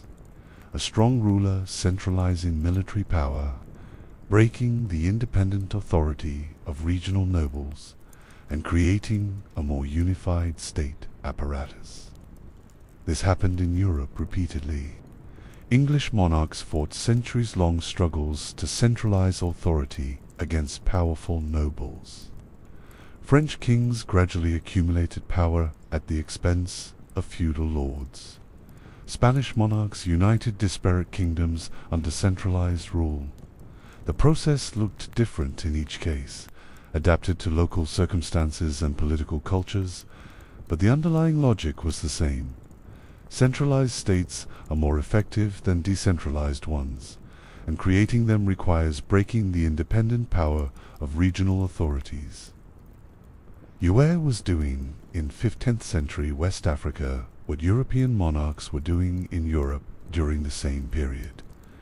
The mechanisms differed. He created appointed chieftaincies rather than relying on bureaucratic taxation systems. For instance, but the goal was identical: concentrate military and political power in the monarchy, reduce the autonomy of regional nobles, and create a state apparatus capable of sustained territorial expansion. This is why comparative history is important. When we look at Benin in isolation, it's easy to see it as exotic or unusual. But when we compare it to contemporary European states, we see that Benin was engaged in the same state-building processes as monarchies elsewhere. The kingdom wasn't backward or primitive. It was participating in universal historical processes of political centralization and state formation. The fact that Benin's political development paralleled Europe's should challenge any remaining assumptions about African exceptionalism or backwardness. Benin in the 15th century was doing exactly what successful states everywhere were doing: centralizing authority, building military capacity, and using that capacity for territorial expansion. The tools and specific institutions differed, but the fundamental dynamics were universal. By the time Uer died around 1473, he'd accomplished his primary objectives. The military was centralized under royal control. The administrative apparatus was expanded and formalized. The territorial expansion had begun, establishing Benin as a regional power. The institutional framework for empire was in place. His successors would build on this foundation, continuing the military expansion and conquest that Uer had initiated. Over the next century and a half, Benin would reach its maximum territorial extent, controlling trade routes, extracting tribute from subject populations, and establishing itself as the dominant power in the region. But military success creates its own problems. Conquered territories need to be administered. Subject populations need to be controlled. Tribute needs to be collected and distributed. Trade needs to be regulated. And all of this requires increasingly sophisticated administrative systems, economic management, and political coordination. This is where things get complicated, because while Uwa solved the problem of military centralization, he didn't solve and probably couldn't solve all the political problems that empire creates. As Benin expanded, as wealth flowed into the kingdom, as more people gained access to royal patronage through appointed positions, the political system became increasingly complex and increasingly unstable. The warrior kings who followed Uer were militarily successful. They conquered neighboring territories, incorporated new populations, and expanded the kingdom's wealth and power. But military success doesn't automatically translate into political stability.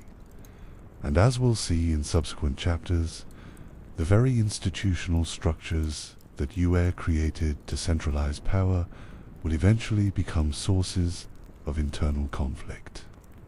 The appointed chiefs, the town chiefs who owed their positions to royal patronage, would become a powerful, ambitious class with their own interests.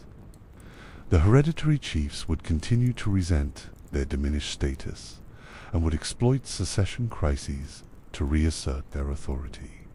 The economic pressures of maintaining a large military and administering a sprawling empire would push the kingdom toward increasingly exploitative economic policies, and eventually internal weaknesses would combine with external threats to bring down the entire system.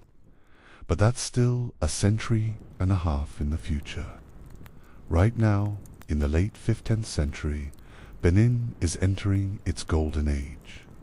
The military is locked down under royal control. The warrior kings are turning their attention outward. And Benin's neighbors are about to have a very bad century. Next, we need to talk about why Benin conquered its neighbors. Spoiler alert, it wasn't for glory, religion, or ancient grudges. It was for pepper, ivory, and trade routes. Because imperialism, it turns out, is fundamentally about economics. And Benin's rulers understood that perfectly well. Benin didn't conquer its neighbors because of ancient grudges, religious fervor, or some mystical destiny to rule West Africa. They conquered them for pepper, ivory, and control of trade routes. Turns out, imperialism is way more boring and way more calculated than the movies suggest. There's no dramatic speech about national glory or divine mandate. There's just cold economic logic. We need resources. Our neighbors have resources. Conquering them is more profitable than negotiating with them. Welcome to Conquests Economics 101, Medieval West African Edition. This is the part of the story where Benin transforms from a regional power into a genuine empire, where the military infrastructure that Uwe built gets put to use conquering neighboring kingdoms and incorporating them into a tribute system, where Benin City grows from an impressive capital into one of the largest cities in the world at the time, with a population approaching 100,000 and a standing army of 20,000 warriors, where the kingdom establishes control over the trade networks connecting the interior to the coast, positioning itself as the middleman for European commerce. And it all happens because Benin's rulers understood something fundamental about power. Control the supply chain, control the wealth. Control the wealth, control the state. It's not romantic, it's not mystical, it's just economics backed by organized violence. Let's talk about how you build an empire when your primary motivation is profit. Here's the situation in the late 15th century. Portuguese traders have just arrived on the West African coast. We'll discuss this in detail in Chapter 9. They're looking to buy goods. Specifically, they want pepper, ivory, textiles, and slaves. They're offering brass, copper, textiles from Europe, and various manufactured goods in return. This creates an immediate economic opportunity for whoever controls access to these goods. If you're the kingdom that can deliver pepper from the interior to Portuguese ships on the coast, you're the one collecting the profit. If you control the elephant hunting grounds that produce ivory, you're the one setting prices. If you dominate the trade routes, you're the one extracting fees from everyone who wants to move goods through your territory. Benin's rulers looked at this situation and did the math. The territories surrounding Benin City to the west, east, and north produced or controlled access to exactly the goods Europeans wanted to buy. Conquering these territories would give Benin a near monopoly on the most valuable trade goods in the region. That monopoly would generate enormous wealth, and that wealth could be used to further expand the kingdom, creating a self-reinforcing cycle of conquest and profit. This is imperialism as business strategy. You're not conquering for glory, though glory is nice when you get it. You're conquering to control economic resources and trade networks. You're building an empire because empire is profitable. Medieval empire logic goes something like this. We need pepper to trade with the Portuguese. Have you tried buying it from our neighbors? Why buy it when we can conquer them, take the pepper, and keep all the profit? Fair point. Assemble the army. Yes, people went to war over pepper. No, I'm not kidding. Pepper was valuable, really valuable. In medieval and early modern trade networks, spices were luxury goods that commanded extraordinary prices. The Portuguese were sailing around Africa specifically to access spice markets without going through Middle Eastern and North African intermediaries. Whoever controlled pepper supplies in West Africa could make substantial profits from this trade, and Benin wanted those profits. Benin's expansion during the 5th, 10th, and 16th centuries was geographically strategic. The kingdom didn't just randomly attack neighbors, it systematically targeted territories that would enhance its economic position, control trade routes, or eliminate rival power centers. To the west, Benin conquered Ikiti and Uo Yoruba kingdoms that controlled trade routes toward Ife and the interior. These conquests gave Benin access to additional resources and eliminated potential rivals who might have competed for Portuguese trade. The Yoruba kingdoms were substantial political entities in their own right, which means these weren't minor skirmishes, these were full-scale military campaigns against organized states. To the east, Benin expanded across the Niger River, conquering Igbo territories and establishing control over the river crossing points. The Niger River was a major trade artery, and controlling access to it meant controlling the movement of goods throughout the region. Anyone wanting to transport goods by river had to deal with Benin's authorities, pay Benin's fees, and operate under Benin's regulations. To the north, Benin campaigned against the Kingdom of Ida, another substantial state that controlled strategic territory along the Niger. The relationship between Benin and Ida was complex and varied over time, sometimes tributary, sometimes adversarial, sometimes negotiated. But Benin's interest in Ida was clearly related to controlling Niger, river trade, and accessing the resources of the interior. The pattern is obvious. Benin was building a trade empire. Every major conquest served economic objectives.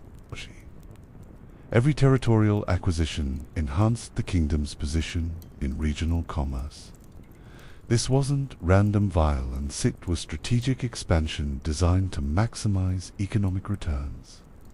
As Benin's territorial control expanded and wealth flowed into the kingdom through tribute and trade, Benin City itself transformed into a genuinely impressive urban center. By the late 5th, 10th, and early 16th centuries, the city housed approximately 100,000 people, making it one of the largest cities in the world at the time. To put that in perspective, London in 1500 had a population of around 50,000. Paris was larger at roughly 200,000, but that was exceptional for European cities. Most European capitals were significantly smaller than Benin City. This wasn't a village or a large town, this was a major urban center comparable to significant European cities of the same period. The city was organized with remarkable sophistication.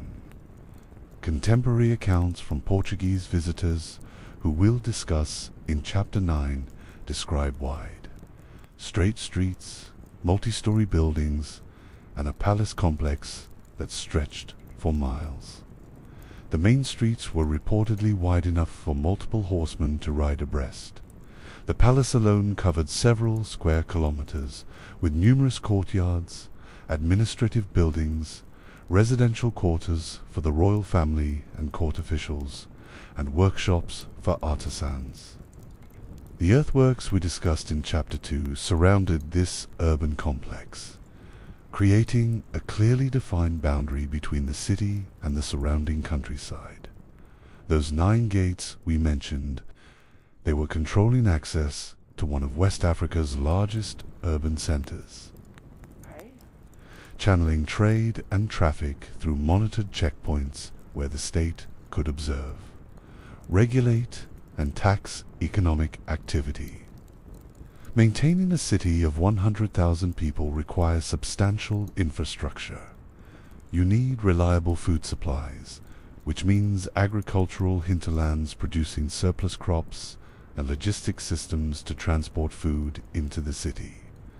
You need clean water, which means wells, water management, and probably some kind of sanitation system, though admittedly medieval sanitation anywhere was pretty grim by modern standards. You need housing, construction, street maintenance, public spaces, markets, and all the other physical infrastructure that makes urban life possible. Benin City had all of this. The kingdom's administrative apparatus was sophisticated enough to support large-scale urbanization. The tribute system brought food and resources from conquered territories into the capital. The trade networks brought wealth that could be invested in construction and infrastructure, and the centralized political authority could coordinate the public works necessary to maintain a city of this size.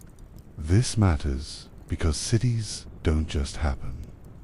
They require political stability, economic surplus, administrative capacity, and sustained investment over time. The existence of Benin City at this scale is itself evidence of state sophistication.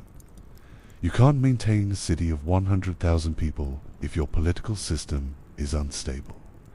Your economy is subsistence level, or your administration is incompetent. Supporting a standing army of 20,000 warriors is even more impressive than maintaining a city of standing army, meaning professional soldiers who fight year-round rather than farmers who fight. Seasonally requires enormous resources. You have to feed them, clothe them, equip them, train them, and compensate them for not doing productive agricultural labor. That's a massive economic commitment. The fact that Benin could maintain a standing army of this size tells us several things. First, the kingdom's agricultural production was sufficient to generate substantial food surplus beyond subsistence needs. You can't support 20,000 non-farming warriors if your entire population is barely feeding itself. The existence of the army proves that Benin's economy was productive enough to support significant non-agricultural specialization. Second, the kingdom's administrative system was capable of collecting, storing, and distributing the resources necessary to maintain the army. This means functioning logistics, reliable tribute collection, and bureaucratic systems that could track and manage military supplies across time and distance. That's sophisticated administrative capacity. Third, the kingdom's political authority was strong enough to maintain military discipline and organization on a large scale. 20,000 warriors is not a small raiding party or a temporary militia. It's a genuine military force that requires command structures, training systems, equipment standardization, and organizational coherence. Building and maintaining that kind of military organization requires serious institutional capacity. The standing army was Benin's primary instrument of territorial expansion. Unlike seasonal militias that dissolved after harvest, this force could campaign year-round, sustain long sieges, and maintain garrisons in conquered territories. This gave Benin an enormous military advantage over neighbors who relied on traditional, seasonal warfare patterns. It also served important internal functions. A large, standing army under royal control deterred potential rebellions by making the cost of challenging royal authority prohibitively high. It provided employment and upward mobility opportunities for ambitious commoners, creating a class of people whose interests aligned with the monarchy rather than with hereditary nobles. And it demonstrated state power in the most visible, intimidating way possible. The army was simultaneously a tool of external conquest and internal control. It conquered Benin's neighbors and intimidated Benin's nobles. That's efficient use of resources. Conquering territory is only the first step. You then need to extract value from that territory, which requires administrative systems to collect tribute, organize labor, and maintain control.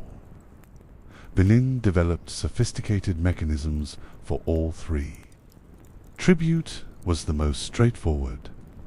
Conquered territories were required to deliver specified quantities of goods to Benin City at regular intervals.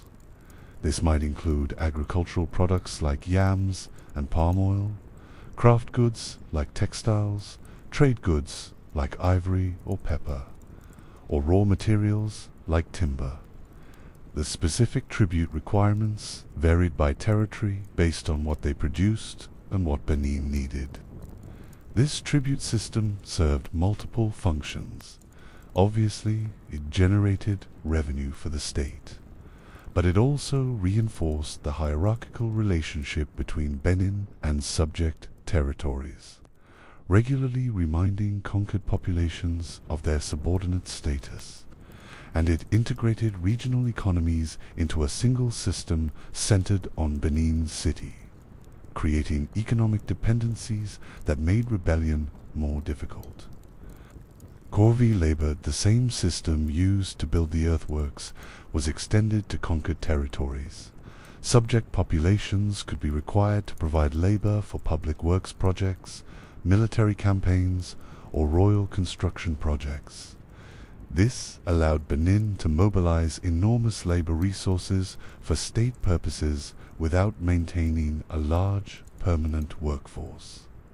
Need to build a road? Mobilize Corvée labor? Need porters for a military campaign? Corvée labor? Need to construct a new palace building? You get the idea. The system was economically efficient from the state's perspective. It turned population itself into a resource that could be mobilized on demand. From the perspective of the people actually performing Corvée labor, it was probably less attractive and paid. Forced labor rarely is. But it allowed Benin to undertake projects that would have been impossible if they'd relied solely on voluntary paid labor or enslaved labor. Conquered territories also provided soldiers for the royal army. Young men from subject populations could be recruited or conscripted into military service. This served multiple purposes. It expanded the army's size. It integrated subject populations into state institutions, and it removed potential troublemakers from conquered territories by absorbing them into the military, where they could be monitored and controlled. Military service also provided opportunities for social advancement. A skilled warrior from a conquered territory could rise through the ranks, gain royal favor, accumulate wealth, and potentially acquire appointed titles. This created incentives for cooperation and gave ambitious individuals from subject populations a stake in the system's continued functioning. Together, these mechanisms, tribute corvée labor, and military recruitment transformed conquered territories from expensive military problems into productive economic assets. Benin wasn't just extracting wealth through one-time plunder. It was integrating conquered regions into ongoing economic and administrative systems that generated sustained value over time. Let's return to the economic logic driving all of this. because it's worth emphasizing how calculated Benin's expansion strategy was. The kingdom wasn't conquering territory for the sake of having more territory. It was conquering strategic points in regional trade networks to maximize control over the flow of goods. This is supply chain management applied to imperialism. You identify the resources Europeans want to buy, you trace back to where those resources originate, and you conquer the territories that produce or control them. Pepper grows in specific regions. Ivory comes from elephant hunting grounds. Certain textiles are produced by specific populations. Benin's military campaigns weren't random. They were targeted at controlling the sources and routes for these goods. Once you control the sources, you can regulate supply. You can set prices. You can decide who gets access to trade and who doesn't. You become the indispensable intermediary between interior producers and coastal European traders. That position generates enormous profit with relatively little ongoing efforture, just controlling access and taking a cut of every transaction. This is why European traders dealt with Benin as an equal power during the 15th and 16th centuries. The kingdom controlled resources Europeans wanted and couldn't easily obtain elsewhere. That gave Benin negotiating leverage. The Oba didn't have to accept unfavorable terms because European traders had no alternative. If you want pepper and ivory from this region, you deal with Benin, or you don't get pepper and ivory. Compare this to the situation 2 centuries later, when British imperialism would destroy this economic equilibrium by simply taking what they wanted through military force. But in the 15th and 16th centuries, European powers weren't yet powerful enough to dictate terms to substantial African kingdoms. They had to negotiate, and Benin negotiated from a position of economic strength built through strategic territorial conquest. The parallel to modern corporate strategy is hard to miss. Vertical integration, supply chain control, monopolistic positioning. These are business concepts that apply perfectly to Benin's imperial expansion. The kingdom was building an economic empire using the same logic that modern corporations use to dominate markets. The tools were different armies instead of acquisitions, tribute instead of contracts, but the underlying strategy was identical. Control the supply chain, extract maximum value, eliminate competitors, maintain monopoly position, profit. It's important to acknowledge that this economic success came at enormous human cost. Conquest means violence. It means people dying in warfare, communities disrupted, populations displaced, and societies restructured according to the conqueror's interests. Benin's expansion created an empire, but it also created countless individual tragedies. Soldiers died in battles whose strategic objectives they probably didn't understand or care about. Civilians in conquered territories had their lives upended, their political structures destroyed, and their economic activities reorganized to serve Beninese interests rather than their own. People were forced into corvée labor, conscripted into military service, or extracted as tribute payments. Entire communities were absorbed into an imperial system that prioritized Benin City's interests over local autonomy.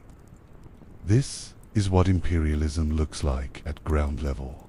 It's not glorious, it's not noble. It's violent reorganization of societies for the benefit of the conquering power.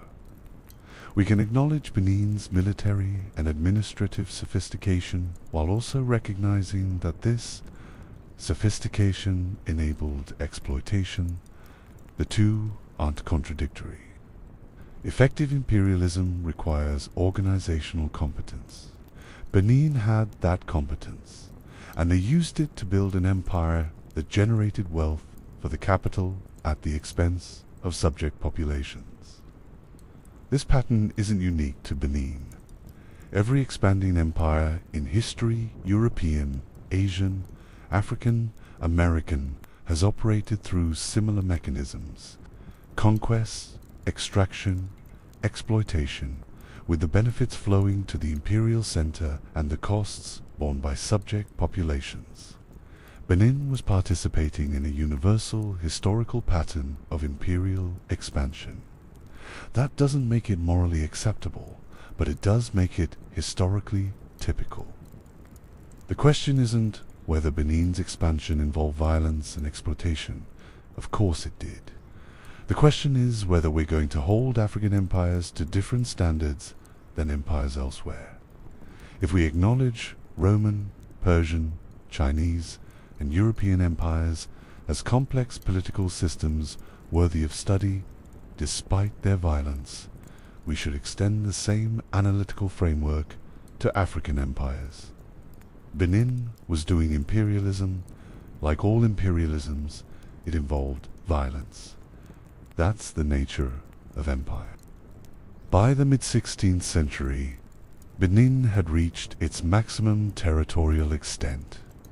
The kingdom controlled a substantial portion of what's now southern Nigeria, from west of Lagos to east of the Niger River, and from the coast northward into the interior.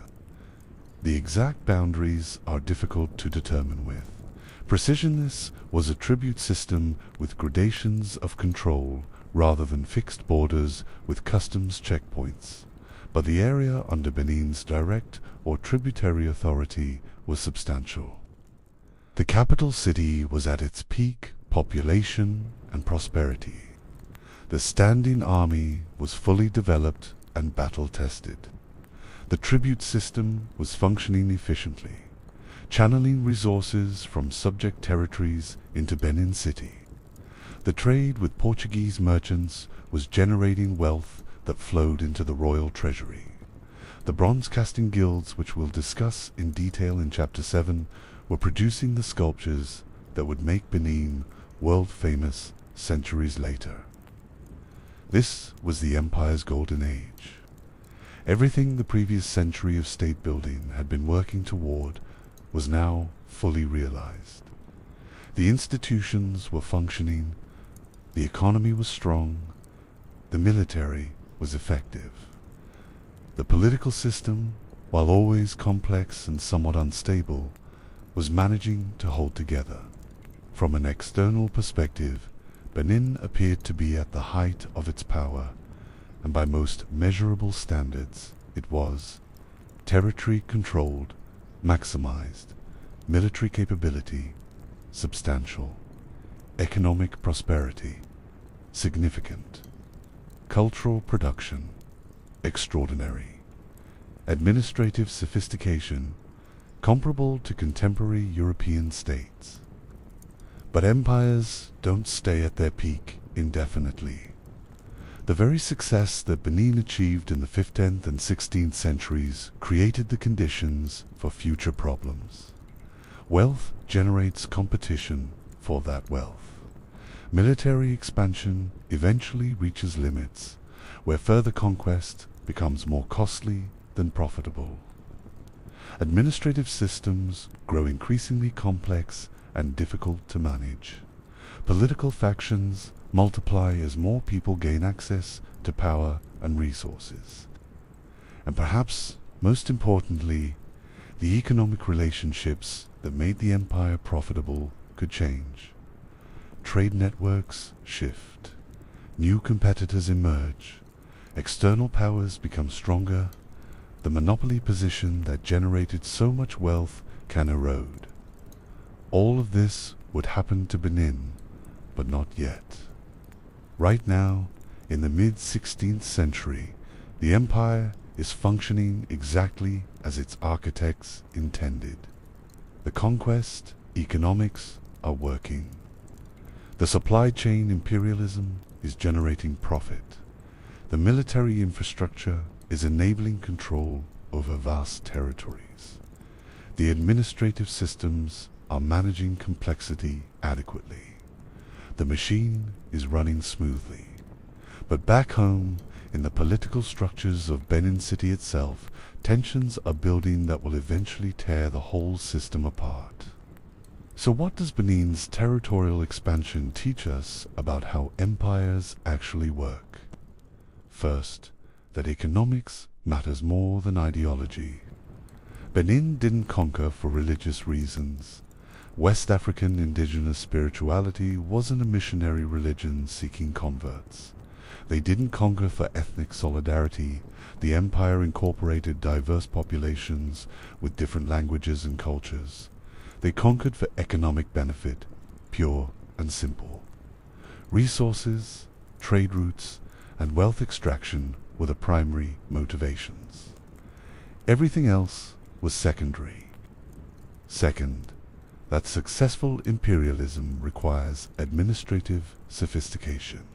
You can't maintain an empire if you can't collect tribute, organize logistics, recruit soldiers, and manage complex economic systems. Benin's success wasn't just about military force. It was about the administrative capacity to turn military conquest into sustained economic benefit. Third, that monopoly control over trade generates enormous power. Benin's strategic position as intermediary between interior resources and coastal. European trade gave the kingdom negotiating leverage that translated into wealth and political influence. Control the supply chain, control the profit. It's that simple. Fourth, that empires create winners and losers. The political and economic elites in Benin City benefited enormously from imperial expansion. Subject populations, less so. Empire means extracting resources from periphery to center. That extraction creates prosperity in the imperial capital and exploitation in conquered territories. And fifth, that military success can mask underlying political problems. During the expansion period, when the empire was growing and wealth was flowing into Benin City, internal political tensions could be managed or ignored. But those tensions didn't disappear. They accumulated, and when the expansion stopped, when the empire reached its limits, and new wealth stopped flowing in, those tensions would explode into civil conflict. But that's still decades in the future. Right now, the empire is working. The conquest's economics are generating results, and Benin's rulers are managing a complex, sophisticated political system that's successfully extracting wealth from a huge territory. Of course, managing that complex political system is its own kind of challenge. Because while the warrior kings were off conquering neighbors, back in Benin City, a three-way power struggle institutionalized into law was creating tensions that would eventually destabilize everything. The empire's success was creating a new problem: too many powerful people, too much wealth, and not enough trust. The military expansion had worked. The tribute system was functioning. The trade with Portuguese was generating additional revenue. Resources were flowing into Benin City, but all that wealth and power had to go somewhere. It created new opportunities for ambitious individuals to accumulate influence. It expanded the class of appointed officials who owed their positions to royal patronage. It strengthened the royal court and the palace bureaucracy.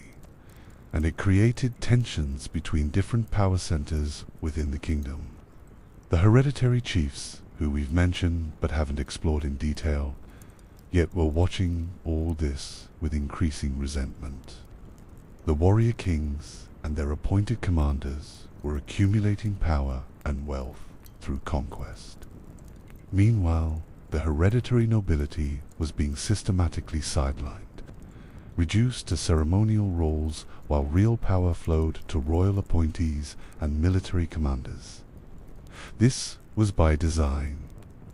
Wu had deliberately created a system that marginalized hereditary nobility in favor of appointed officials. But marginalized nobles don't disappear. They wait for opportunities to reassert their authority, and those opportunities would come during succession crises, when royal authority was temporarily weak and different factions competed for power. The political system that enabled Benin's expansion was also creating the conditions for internal conflict. The checks and balances that prevented absolute monarchy also prevented stable, unified government.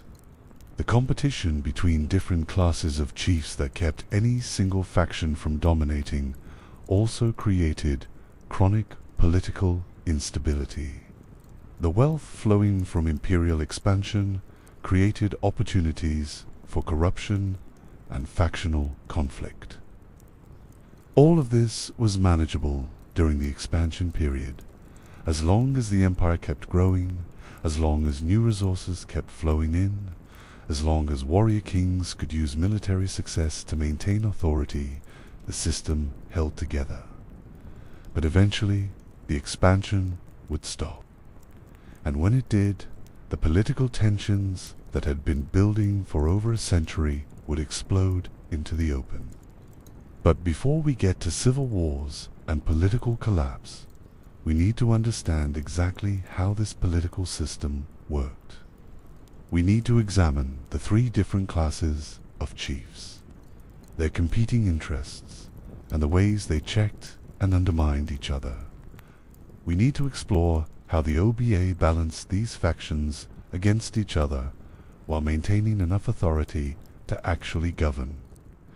We need to talk about what happens when you institutionalize political conflict into your governmental structure. Spoiler alert, Game of Thrones has nothing on this. Next up, 3 types of chiefs walk into a palace, and Benin's political system becomes a 3-way power struggle disguised as checks and balances. Benin's government was like a 3-way power struggle institutionalized into law. You had hereditary chiefs who thought they deserved to run things because their ancestors did. Ambitious, self-made chiefs who wanted to run things because they were competent and useful.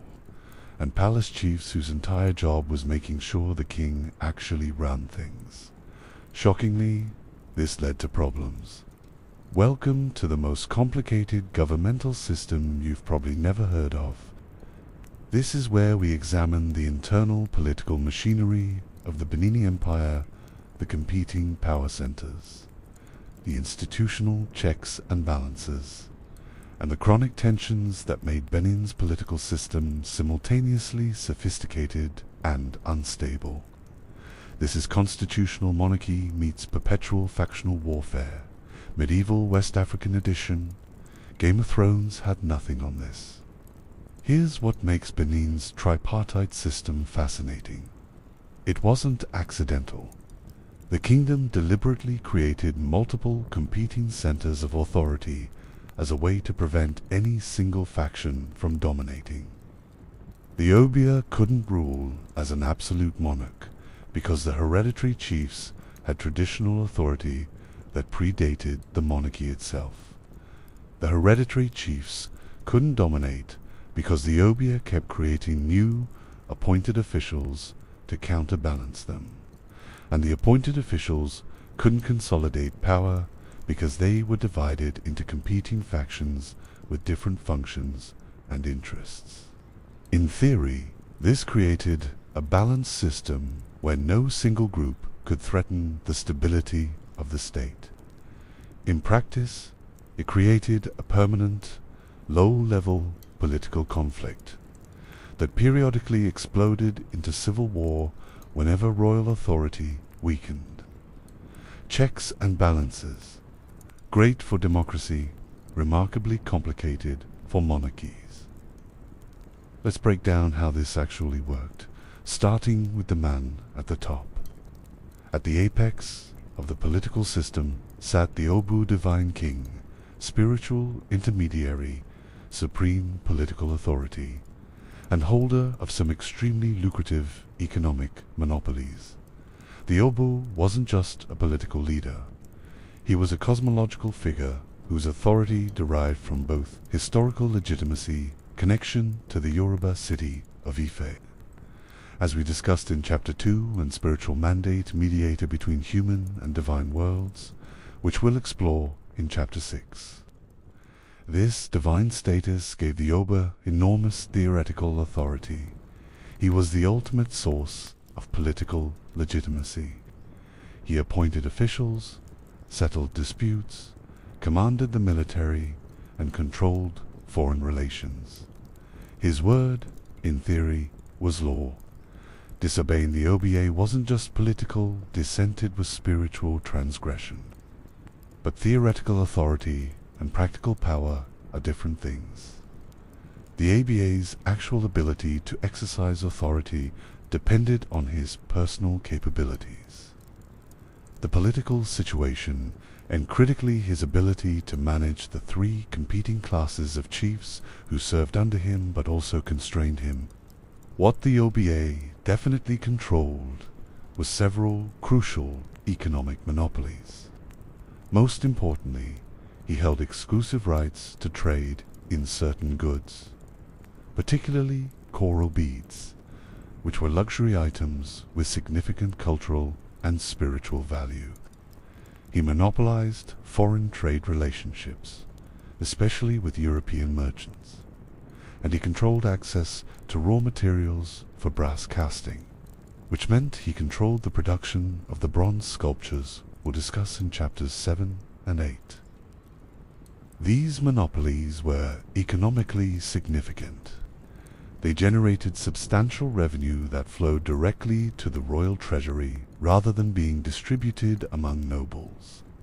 They gave the Oba personal wealth independent of tribute collection. And they created economic dependencies.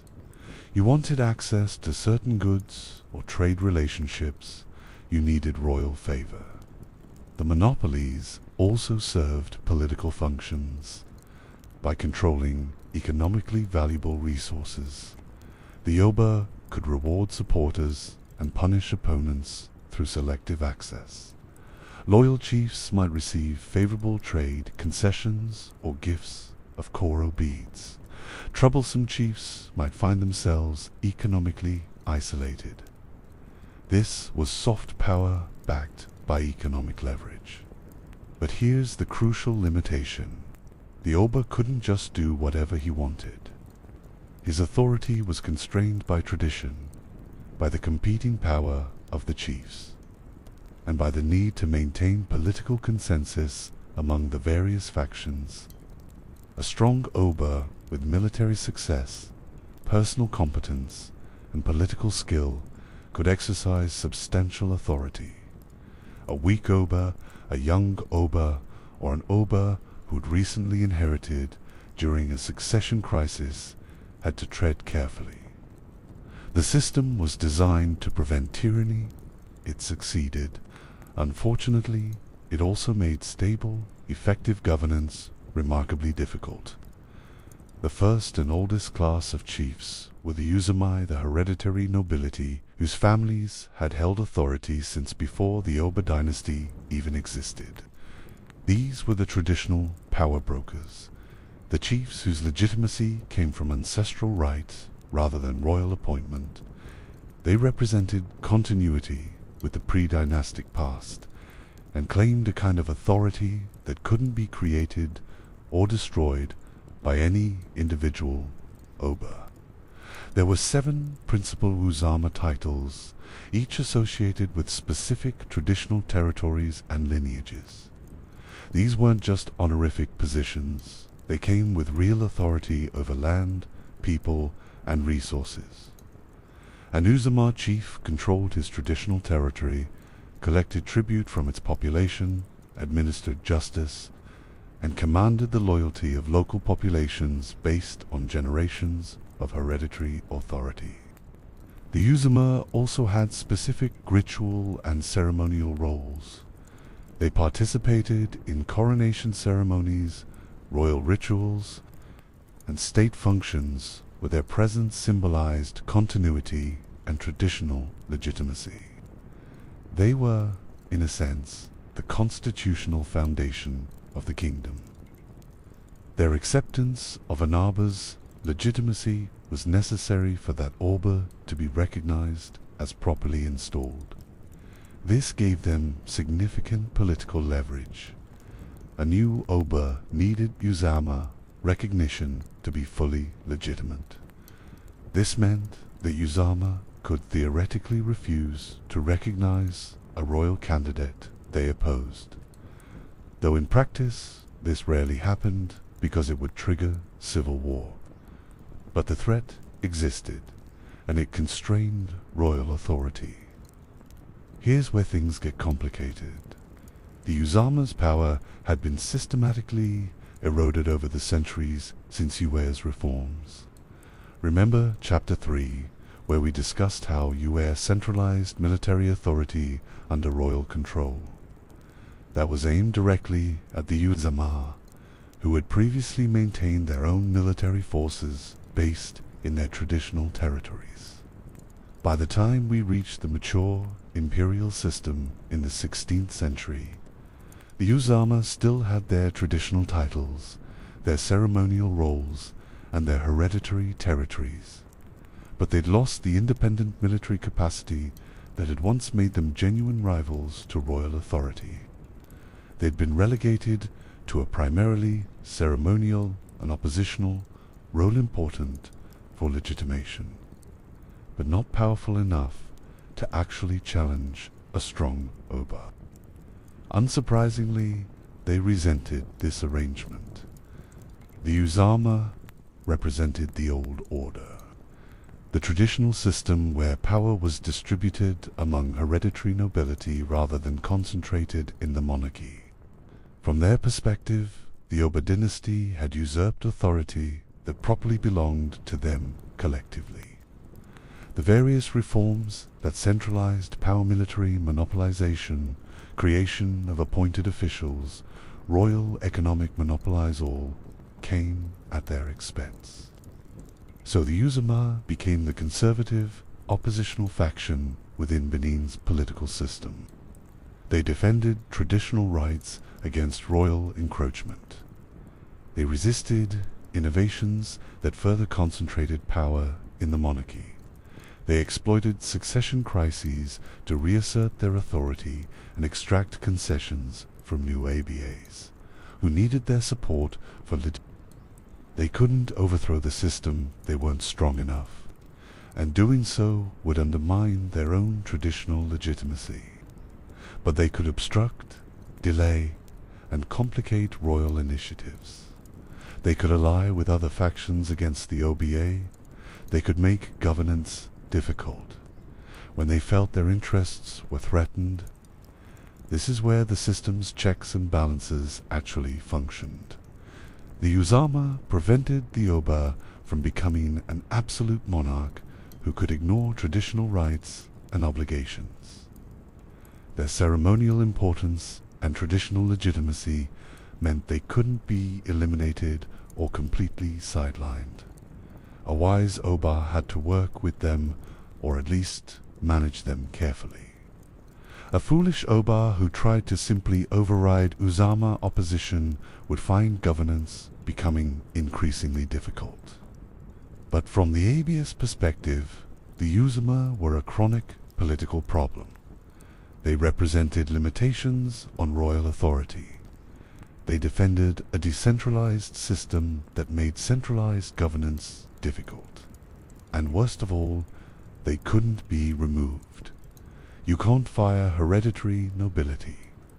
Their authority was permanent, independent of royal favor, and constitutionally protected by tradition. The solution? Create a competing class of chiefs whose authority depended entirely on royal appointment. Enter the town chiefs. The second class of chiefs were the Igevabo North town chiefs. These were appointed officials whose positions were created by the Oba and could theoretically be revoked by the Oba.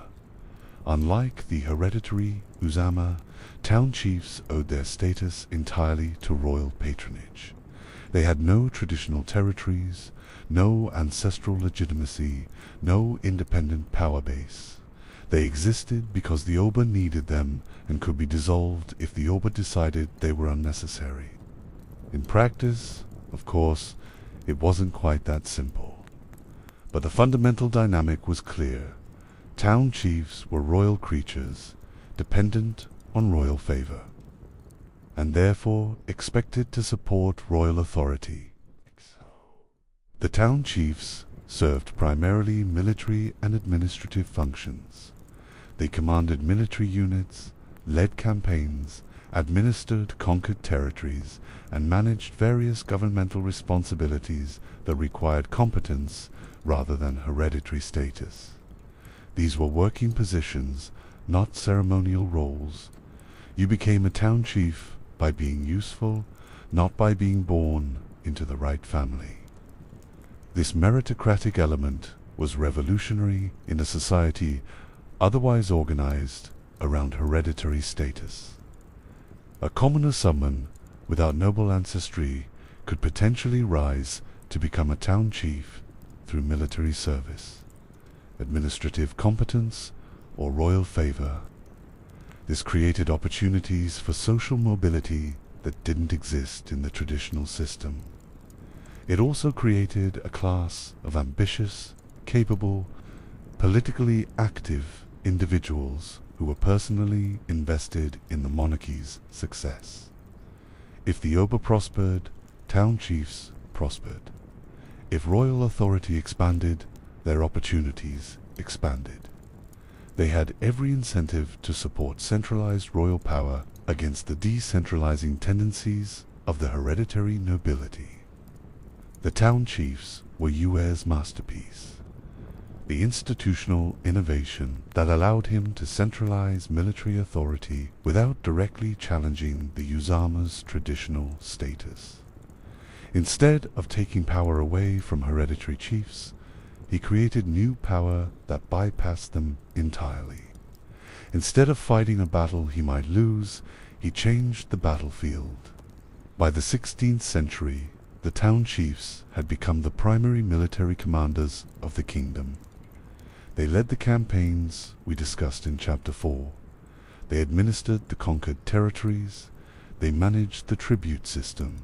They were the actual operational leaders of the empire's expansion and administration.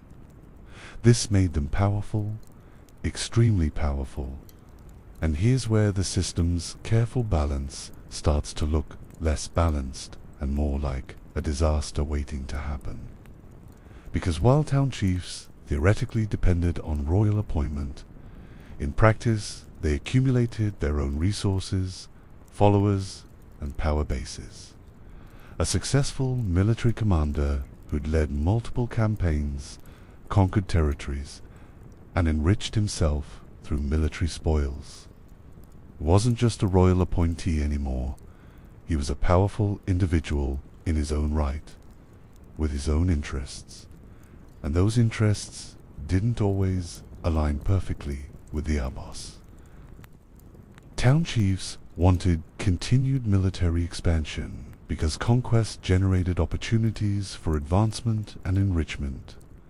They wanted the OBA to remain strong enough to maintain the system that benefited them.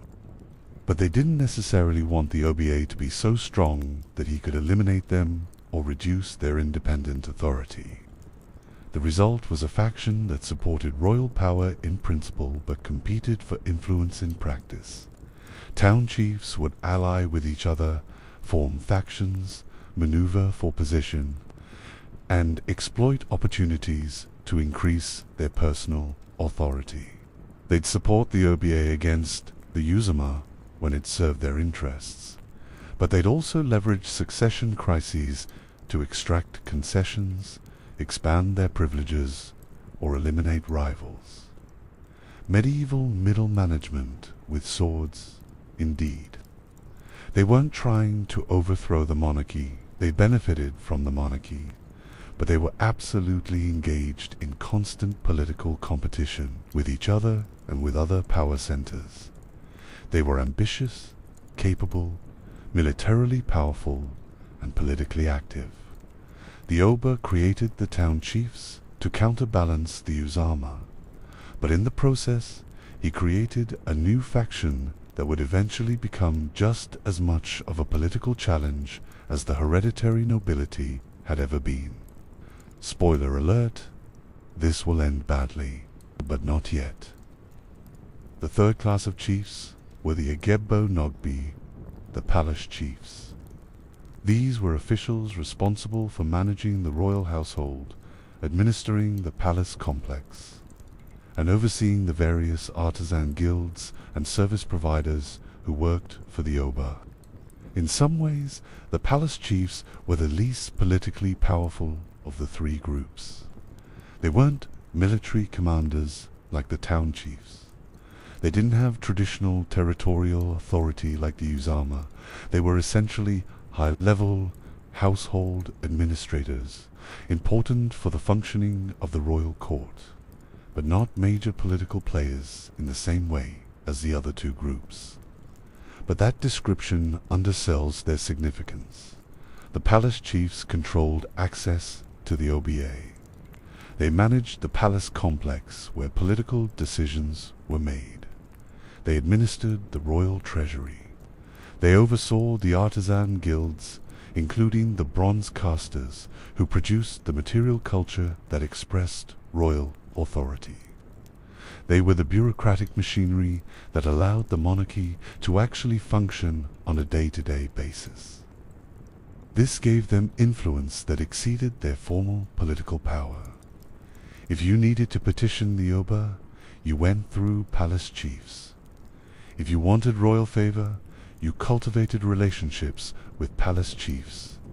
If you were coordinating state business, you worked with palace chiefs to ensure administrative follow-through. They were gatekeepers, and gatekeepers have power even when they don't have formal authority.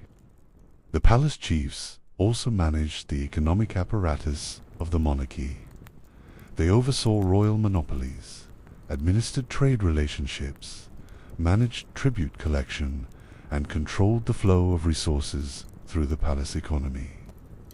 This financial administration was crucial for maintaining the monarchy's economic independence from both the hereditary, nobility, and the military commanders. Additionally, the palace chiefs supervised the artisan guilds we'll discuss in detail in Chapter 7.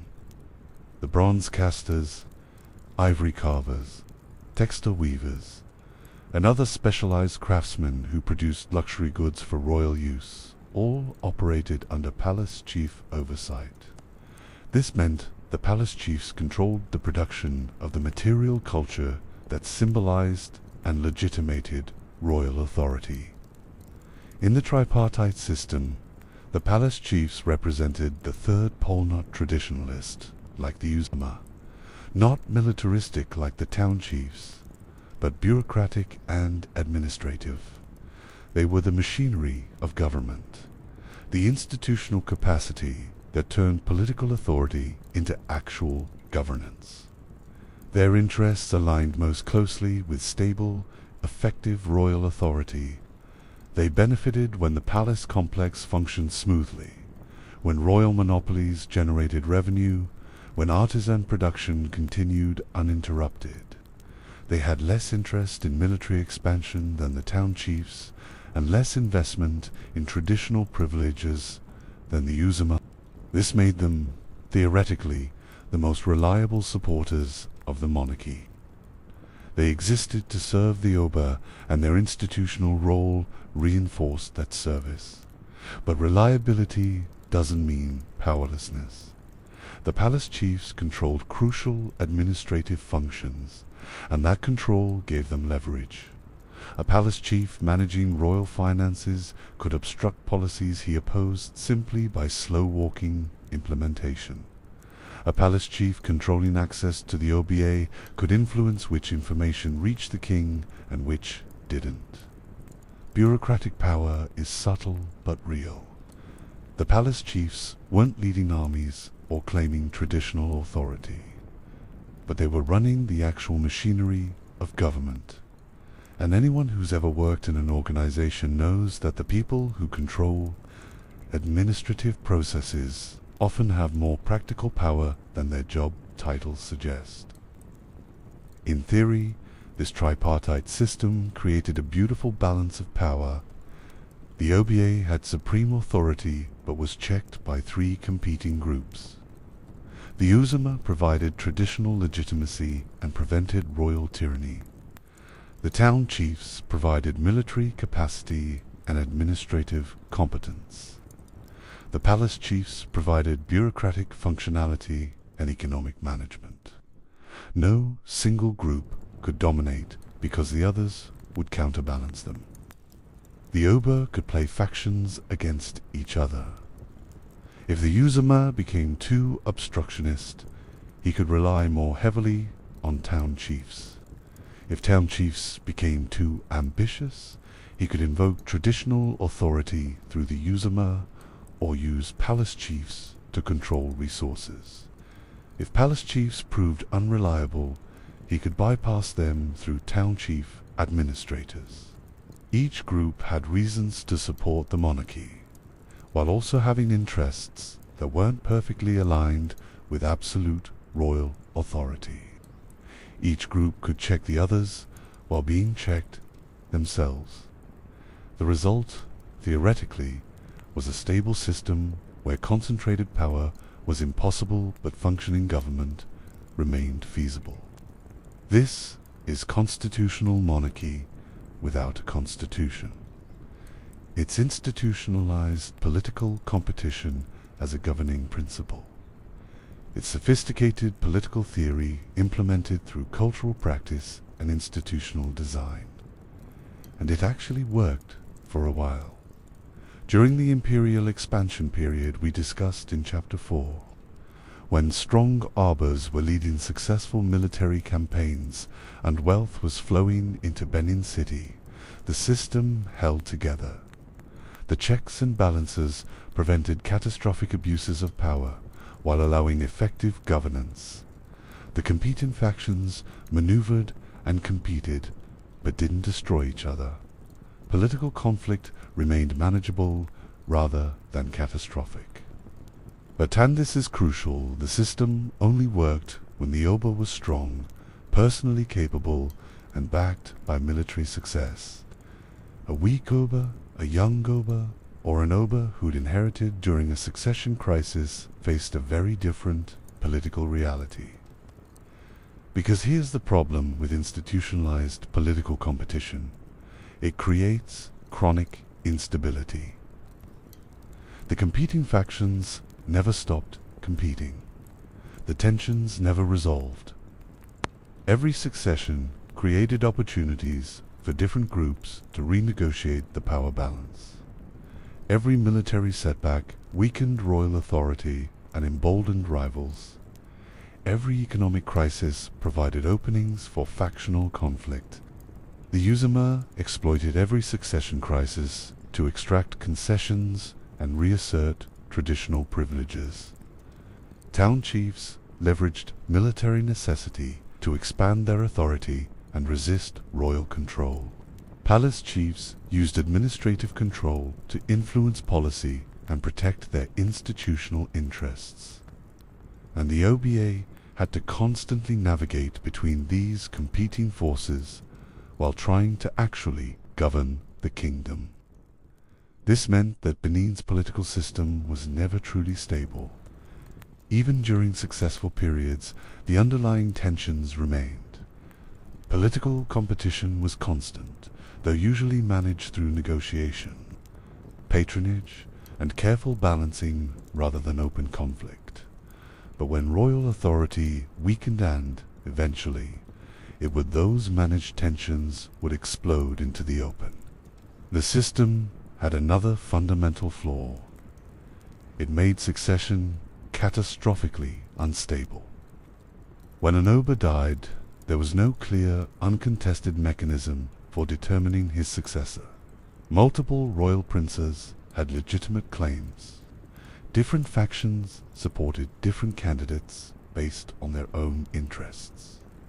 The Uzama had to formally recognize the new Oba, giving them leverage to extract concessions. Town chiefs controlled the military force that might be necessary to impose a succession. Palace chiefs controlled the resources needed to secure support. Every succession was a political crisis waiting to happen. Sometimes these crises were managed peacefully through negotiation and compromise. Sometimes they weren't. And when they weren't, the result was civil war. We haven't reached those civil wars yet. They're waiting for us in chapter 10. But the seeds were planted in the very structure of the political system. By distributing power among competing factions, Benin created checks against tyranny but also created perpetual opportunities for conflict. By making no single group dominant, the kingdom ensured that every major political decision required negotiation among multiple parties with different interests. This is the inherent tension in any system of checks and balances. It prevents concentrated power but makes decisive governance difficult. It protects against tyranny but invites gridlock. It distributes authority but also distributes the ability to obstruct. The Arba's limitations can't subdivide traditional chiefdoms. Here's a specific example of how the system limited royal authority. The Arba couldn't subdivide traditional chiefdoms controlled by the Uzama. This was a constitutional limitation, not written, but firmly established by tradition and enforced by the Uzama's ability to resist. Traditional territories controlled by hereditary Uzama chiefs were inviolable. The Obia couldn't carve them up and assign portions to appointed town chiefs. He couldn't eliminate hereditary authority in these territories and replace it with royal appointees. He couldn't even interfere too directly in how Uzama chiefs administered their own domains. This meant that a significant portion of the kingdom's territory remained outside direct royal control. The Oba received tribute from Uzama territories and could theoretically demand military service from their populations. But he couldn't administer these areas directly. He couldn't reorganize them.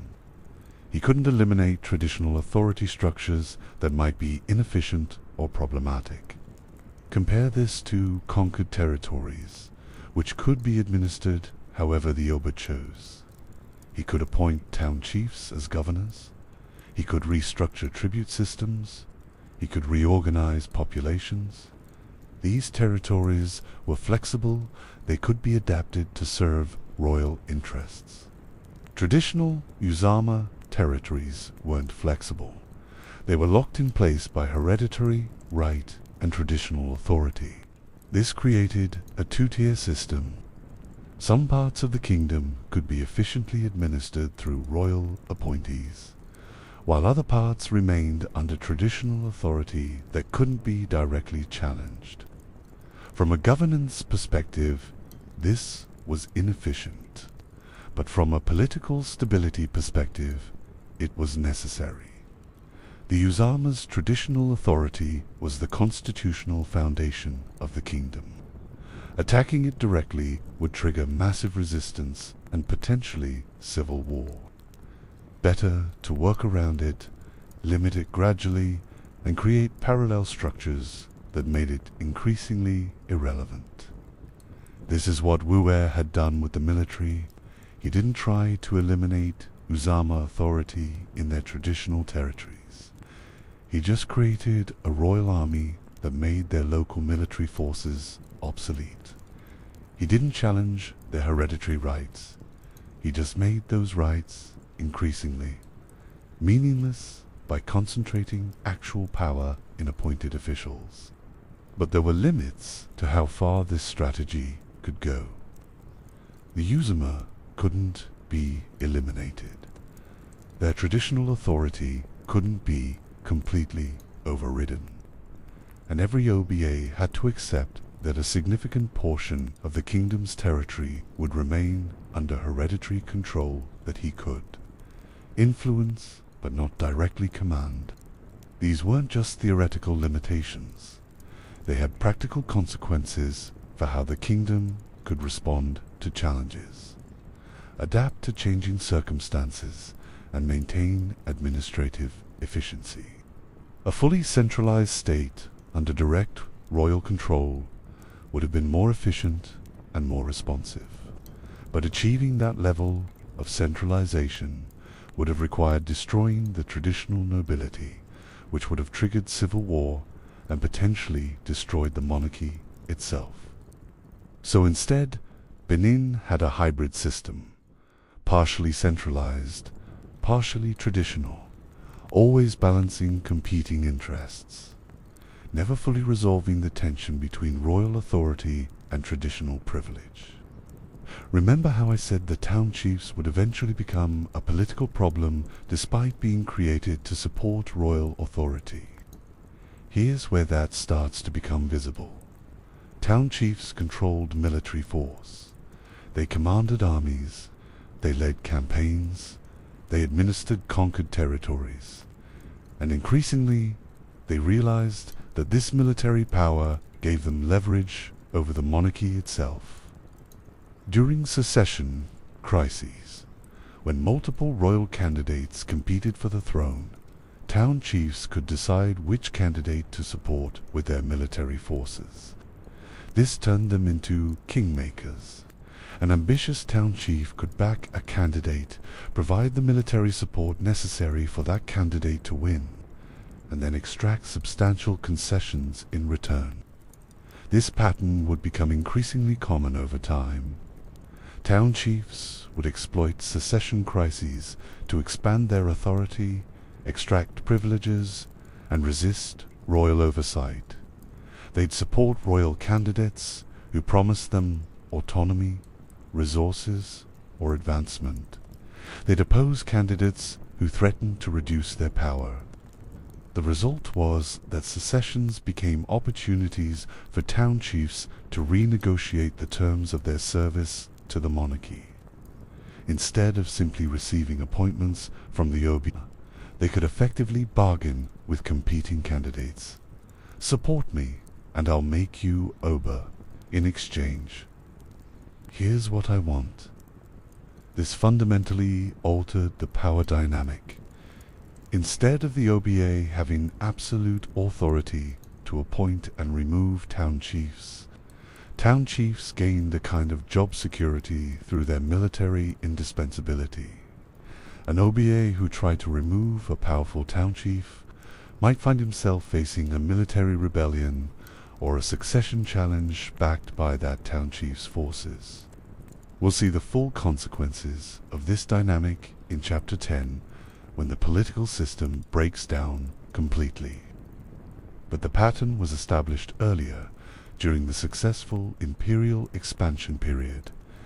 Every succession crisis, and there were many, gave town chiefs opportunities to increase their independent authority at the expense of royal control. The irony is perfect. The institution UAE created to centralize military power under royal authority eventually became a mechanism for ambitious military commanders to limit royal authority. The town chiefs were supposed to counterbalance the Uzama. Instead, they became a new source of political instability, just as problematic as the hereditary nobility they were meant to check.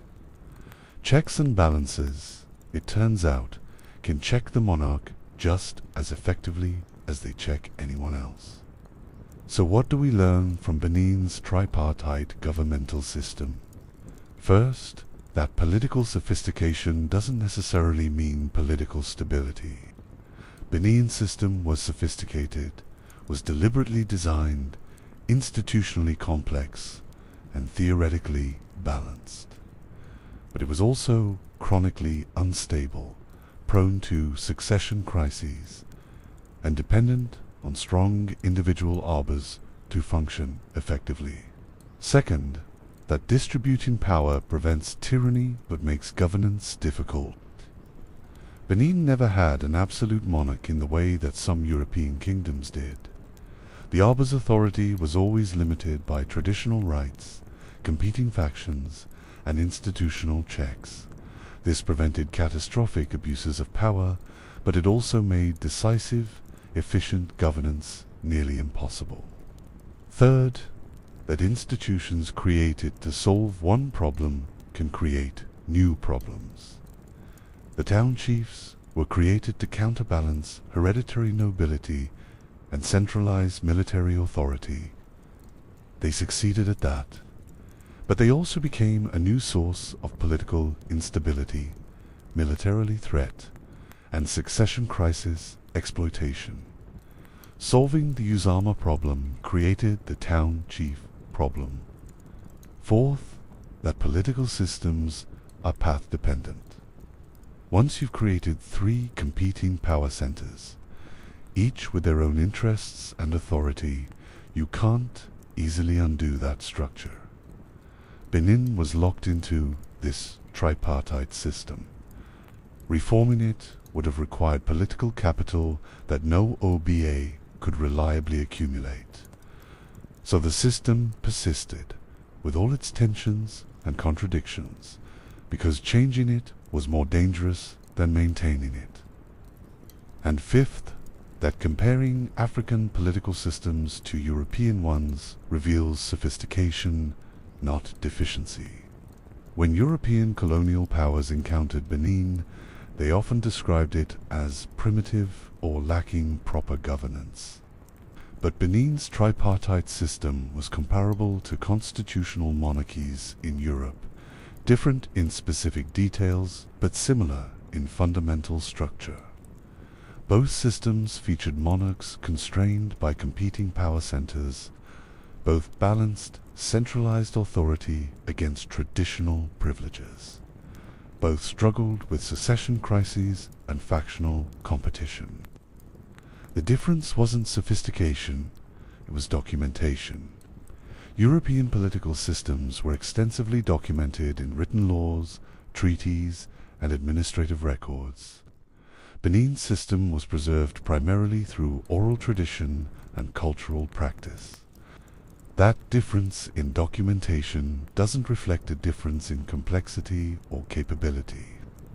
This tension between centralized power and ambitious chiefs, between royal authority and traditional privilege, between appointed officials and hereditary nobility, was like a political time bomb, and the timer was already ticking. As long as strong Albus maintained military success, as long as wealth flowed from imperial expansion, as long as external conquests provided opportunities for ambitious town chiefs, the system remained manageable. The checks and balances worked. The factions competed but didn't destroy each other. Benin functioned as a complex but effective state. But this equilibrium depended on continued success. It required ongoing military victories to generate resources.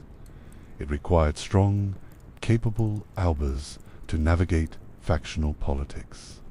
It required external opportunities for expansion that prevented internal competition from becoming destructive. What happens when military expansion stops? When warrior kings die and succession crises drag on for months or years? When economic pressures reduce the resources available for patronage and factional management? When town chiefs realize that their military power gives them leverage not just during secessions, but continuously? The political time bomb explodes. The managed tensions become unmanageable conflicts. The factional competition becomes civil war. The system that successfully balanced power during prosperity fails catastrophically during crisis. But we're not there yet. Right now, during the 16th century imperial peak, the system is working. The factions are competing within acceptable bounds. The Oba is strong enough to maintain authority. The empire is successful enough to paper over the underlying tensions. The bomb is ticking, but it hasn't detonated yet. We've examined the formal political structure, the three classes of chiefs, their competing interests, the institutional checks and balances. But there's another dimension to the Aba's authority that we haven't fully explored, his spiritual and religious role. Because the Oba wasn't just a political leader, he was a cosmological figure, a mediator between human and divine worlds, a spiritual authority whose religious functions reinforced his political power. This spiritual dimension didn't exist separately from politics. It was politics, just expressed through ritual and religious practice. Understanding how the Oba used spiritual authority to maintain power, how religious ceremonies reinforced political hierarchies, and how spiritual sovereignty functioned as cultural resistance to foreign influence is crucial for understanding the complete picture of Benin's political system. That's where we're going next. Gods, ancestors, and strategic exclusion. The Aba's spiritual authority as political tool, religious sovereignty as resistance to foreign influence, and how you can tell foreigners no by citing your ancestors. Next up, once a year, the Oba performs a 7-day ritual blessing the land and honoring the dead. And during this time, he's not allowed to meet with any foreigners, at all. This wasn't superstition, it was a power move. Once a year, the Oba of Benin performs a 7-day ritual blessing the land and honoring the dead. During this time, he's not allowed to meet with any foreigners, at all. No Europeans, no traders, no diplomats, no matter how important they think they are or how urgent their business might be. For 7 days, the Oba is spiritually occupied and the outside world can wait. This wasn't superstition. This was a power move.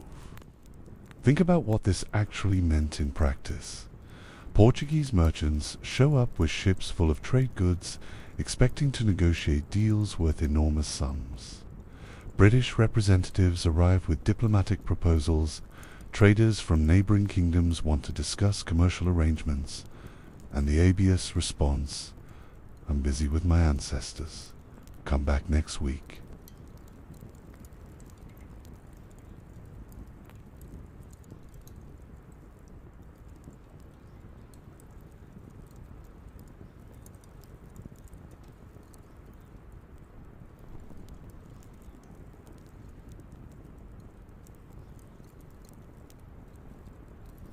The Oba was the primary intermediary in this system.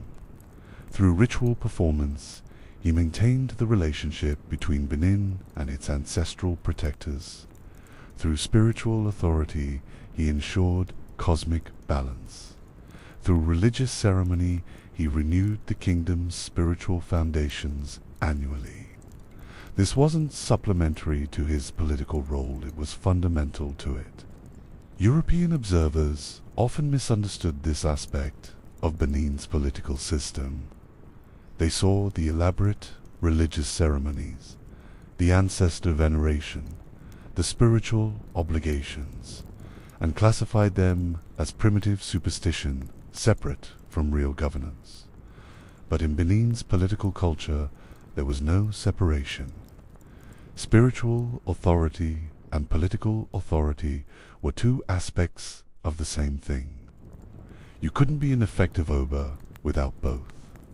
This integration of spiritual and political authority gave the Oba a form of power that couldn't be challenged through purely political or military means. You might be a more capable military commander than the OBA. You might be wealthier, more politically astute, or more popular with the people, but you couldn't replicate his spiritual mandate. You couldn't perform the rituals that maintained cosmic order. You couldn't mediate between the living and the ancestors. That spiritual uniqueness was the ultimate guarantee of the ABA's political authority. It's what made the monarchy irreplaceable, rather than just another political office that could be filled by whoever had the most military power. The most important annual ceremony demonstrating the Oba's spiritual authority was the Igu festival, taking place during what corresponds roughly to the Christmas New Year period in the Western calendar. Igu lasted 7 days and served multiple overlapping functions: renewal of the land's fertility, honoring of the royal ancestors, missionary cleansing of the kingdom, and reaffirmation of the Aba's divine mandate. During Igi, the Aba performed elaborate rituals connecting him to his predecessors and to the spiritual forces that protected the kingdom. He made offerings to ancestral shrines. He blessed the land. He renewed cosmic relationships. The specific details of these rituals were closely guarded and known only to initiated participants, but their importance was universally recognized, and crucially, no foreigners were allowed anywhere near these ceremonies. This exclusion was deliberate and strategic. The Igu festival represented the purely indigenous foundations of the Aba's authority. It connected him to his ancestors, to the land itself, to spiritual forces that predated any foreign contact. Allowing Europeans or other outsiders to witness or participate would have implied that foreign validation mattered. That external recognition was necessary for the ritual's effectiveness, that the Aba's spiritual authority somehow depended on foreign acknowledgement. By excluding foreigners, the Oba made a clear statement: this authority is ours. These rituals belong to us. This spiritual sovereignty is independent of your presence or approval. You may trade with us, you may negotiate with us, you may even have diplomatic relationships with us, but you don't get access to the spiritual core of our political system. That remains ours alone. Imagine being a Portuguese merchant in the 16th century, or a British diplomat in the 19th century, trying to conduct business with Benin. You arrive during Igu festival expecting to meet with the Oba, and you're told no. Not because he's busy with other political business, not because he's traveling or ill, but because he's performing spiritual obligations that are more important than meeting with you. That's a profound message about priorities. It says, our indigenous spiritual practices take precedence over foreign economic opportunities. Our relationship with our ancestors matters more than your trade proposals. Our cultural sovereignty is non-negotiable, and your participation is not required. For European powers increasingly accustomed to forcing their way into indigenous societies, to imposing their own timelines and priorities, to treating African kingdoms as subordinate entities. This was a remarkably firm assertion of independence. The Oba wasn't refusing to trade or negotiate. Benin maintained extensive commercial relationships with Europeans, as we'll discuss in Chapter 9, but he was establishing clear boundaries. Foreign influence had limits, indigenous spiritual practices were sovereign, and European schedules would accommodate Benin's sacred calendar, not the other way around. Modern comparison. Imagine telling the United Nations you can't attend their emergency session because your ancestors said no. Imagine a head of state explaining to waiting diplomats that spiritual obligations take precedence over international negotiations. In most contemporary contexts, that would-be unthinkable political leaders are expected to prioritize practical concerns over religious ones, international business over indigenous ceremony. But the Oba could do exactly that because his spiritual authority was recognized as legitimate, necessary and foundational to his political power. Egu wasn't optional or secondary, it was the annual renewal of the cosmic order that made governance possible. Skip Egu to meet with foreigners, and you've undermined the very spiritual foundations of your authority. The foreigners could wait. The ancestors could not. The religious system underlying the Oba's spiritual authority is often broadly categorized as Vodun or Vedu, though that term encompasses enormous diversity in practice and belief across West Africa. What matters for understanding Benin's political system is the basic framework. The living exist in continuous relationship with ancestors and spiritual forces. Proper ritual maintains cosmic balance, and disrupting that balance through spiritual transgression brings catastrophic consequences. This wasn't a religion focused on individual salvation, moral perfection, or afterlife rewards. It was a practical system for maintaining proper relationships with ancestors, with spiritual forces, with the land itself. You performed rituals not to achieve personal enlightenment, but to ensure fertility, prosperity, protection, and cosmic order. You honored ancestors not because they were morally superior, but because they were powerful, protective, and concerned with their descendants' welfare. The ABA's role in this system was fundamentally about maintenance and mediation. He maintained the relationship between the kingdom and its spiritual protectors. He mediated between the human world of political administration and the spiritual world of ancestors and divine forces. He ensured through proper ritual performance that cosmic order continued, that fertility was renewed, that spiritual protection remained effective. This made the Oba irreplaceable in a way that purely political authority never could.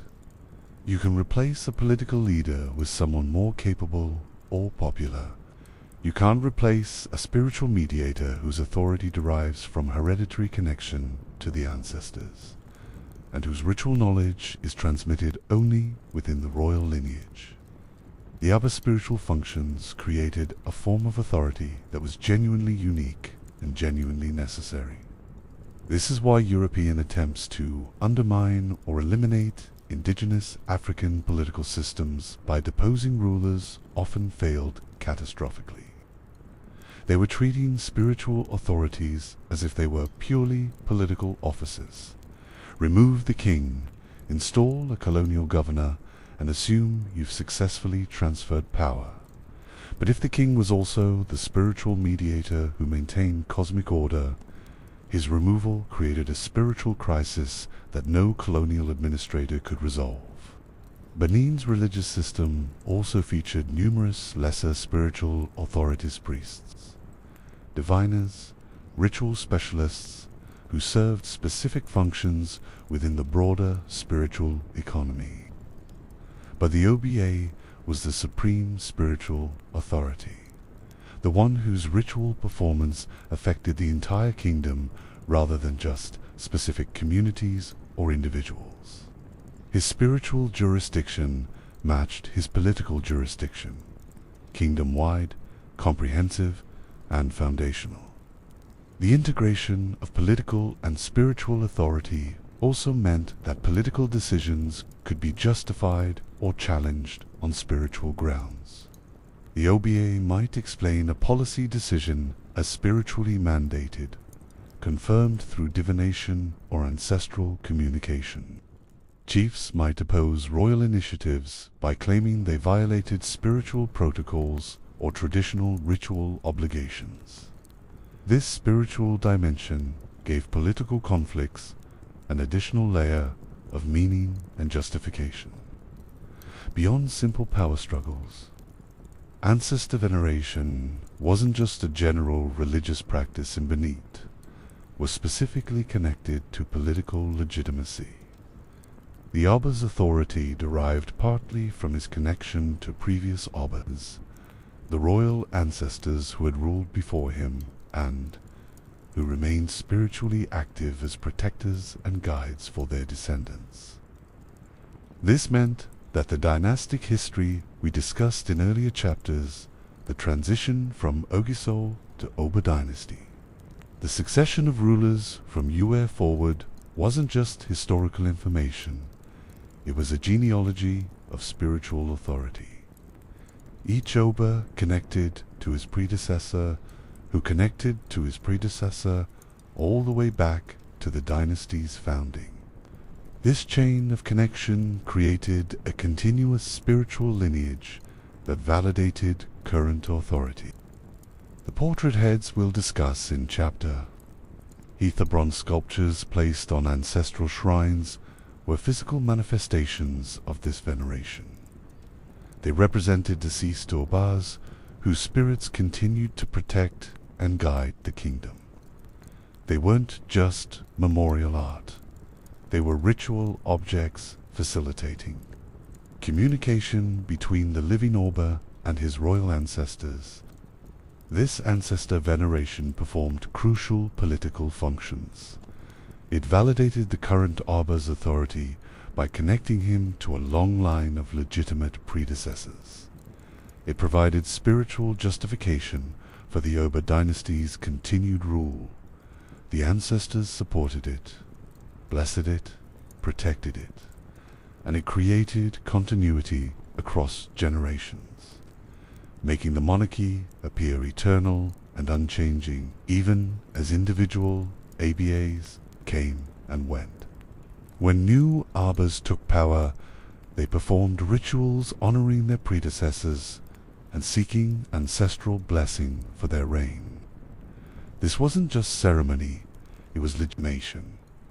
An Oba who failed to properly honor his ancestors, who neglected ancestral shrines, who violated spiritual protocols, could be challenged on those grounds. His authority was conditional on maintaining proper spiritual relationships. This also explains why the Benin bronze ass which included these portrait heads was so culturally devastating to lose. When British forces looted the palace in 1897, they weren't just stealing valuable art objects. They were disrupting the material infrastructure of ancestor veneration. They were removing the ritual objects through which the Oba maintained spiritual connection to his predecessors. They were, in a very real sense, severing the spiritual chain that validated royal authority. Imagine someone stealing the physical objects that connected you to your ancestors, your family history, your cultural heritage. Now imagine those objects weren't just personally meaningful, but were actually necessary for performing the rituals that maintained cosmic order and political legitimacy. That's what the looting of the Benin bronzes represented. Not just cultural theft, but spiritual catastrophe. One aspect of Benin's religious system that's often overlooked is its syncretic flexibility. The kingdom maintained its indigenous spiritual practices while also accommodating to varying degrees both Christianity and Islam. This wasn't contradiction or confusion. It was pragmatic religious adaptation. Portuguese missionaries arrived with traders in the late 15th century and attempted to convert the Oba and his court to Christianity. They had some limited success. Certain Obas expressed interest in Christianity. Some royal children were baptized, and Christian elements were incorporated into court life. But Christianity never displaced indigenous practices. Instead, it was added as another layer, another set of spiritual resources that could be utilized when useful while maintaining core indigenous beliefs and rituals. Similarly, Islamic influence reached Benin through trans-Saharan trade networks and contact with neighboring kingdoms. Some individuals in Benin adopted Islamic practices, but again, this happened alongside rather than instead of indigenous spirituality. The result was a religious landscape where multiple systems coexisted, overlapped, and were selectively employed depending on context. This religious flexibility had political advantages. It allowed Benin to maintain relationships with both Christian European traders and Muslim trading networks without alienating either. It demonstrated cosmopolitan sophistication. The kingdom could engage with foreign religious systems while maintaining indigenous spiritual sovereignty. And it gave the OBA access to multiple sources of spiritual and political legitimacy, depending on which was most useful in particular circumstances. But importantly, this syncretism had clear limits. Foreign religious practices were supplementary, not foundational. The core rituals like Igu remained purely indigenous. The Abba's spiritual authority still derived primarily from his role in traditional Edo religious practice, not from Christian or Islamic recognition. Foreign religions could be incorporated when useful, but they couldn't replace or even fundamentally alter the indigenous spiritual system that underlay political authority. This is sophisticated religious statecraft. It's the ability to engage with foreign belief systems without surrendering indigenous spiritual sovereignty. It's incorporating useful elements from outside while maintaining core cultural practices. It's cosmopolitan without being colonized, open without being subordinate. European missionaries often found this frustrating.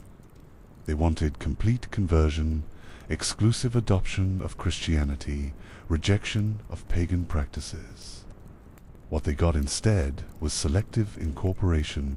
Benin would take certain Christian elements, integrate them into existing practice, and continue performing the indigenous rituals that really mattered. The OBA might attend Christian services, but he'd still perform Igu. Royal children might be baptized, but they'd still participate in ancestor veneration. Christianity was an addition, not a replacement. This pattern incorporating foreign elements while maintaining indigenous core practices characterized Benin's approach to external influences generally, whether religion, technology, or political ideas. The kingdom was willing to adopt useful innovations from outside while ensuring that indigenous culture, authority, and practice remained primary. Foreign influence had clear boundaries, and those boundaries were enforced through both political policy and spiritual practice. Let's return to that Igu festival exclusion of foreigners, because it represents something larger than just one ritual practice. It represents spiritual sovereignty as a form of political resistance to foreign encroachment.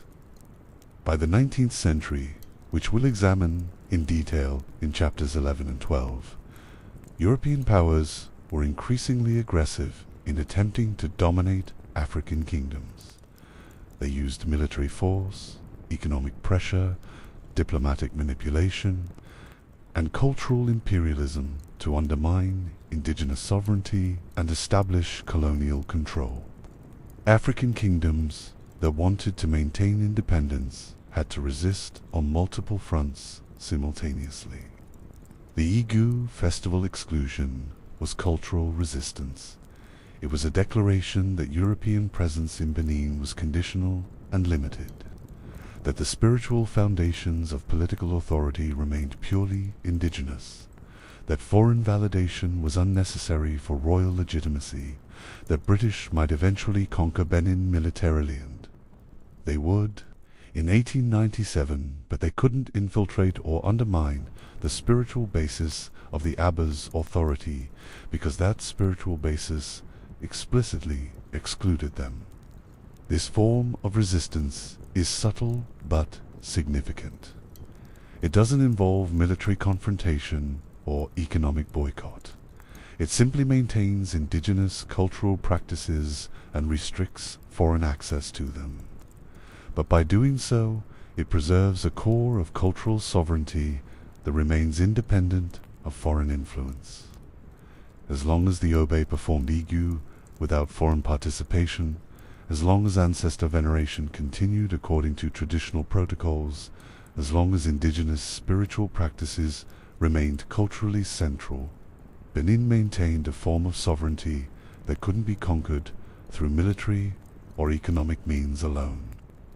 Even after British conquest in 1897, even after the Oba was exiled and the kingdom incorporated into colonial Nigeria, the spiritual practices continued. The religious system survived colonialism because it had successfully maintained its independence throughout the pre-colonial contact period. The British could conquer the political system, but they couldn't eliminate the spiritual system because they'd never been allowed inside it in the first place. This is why cultural sovereignty matters. It's not just about preserving traditions for sentimental reasons.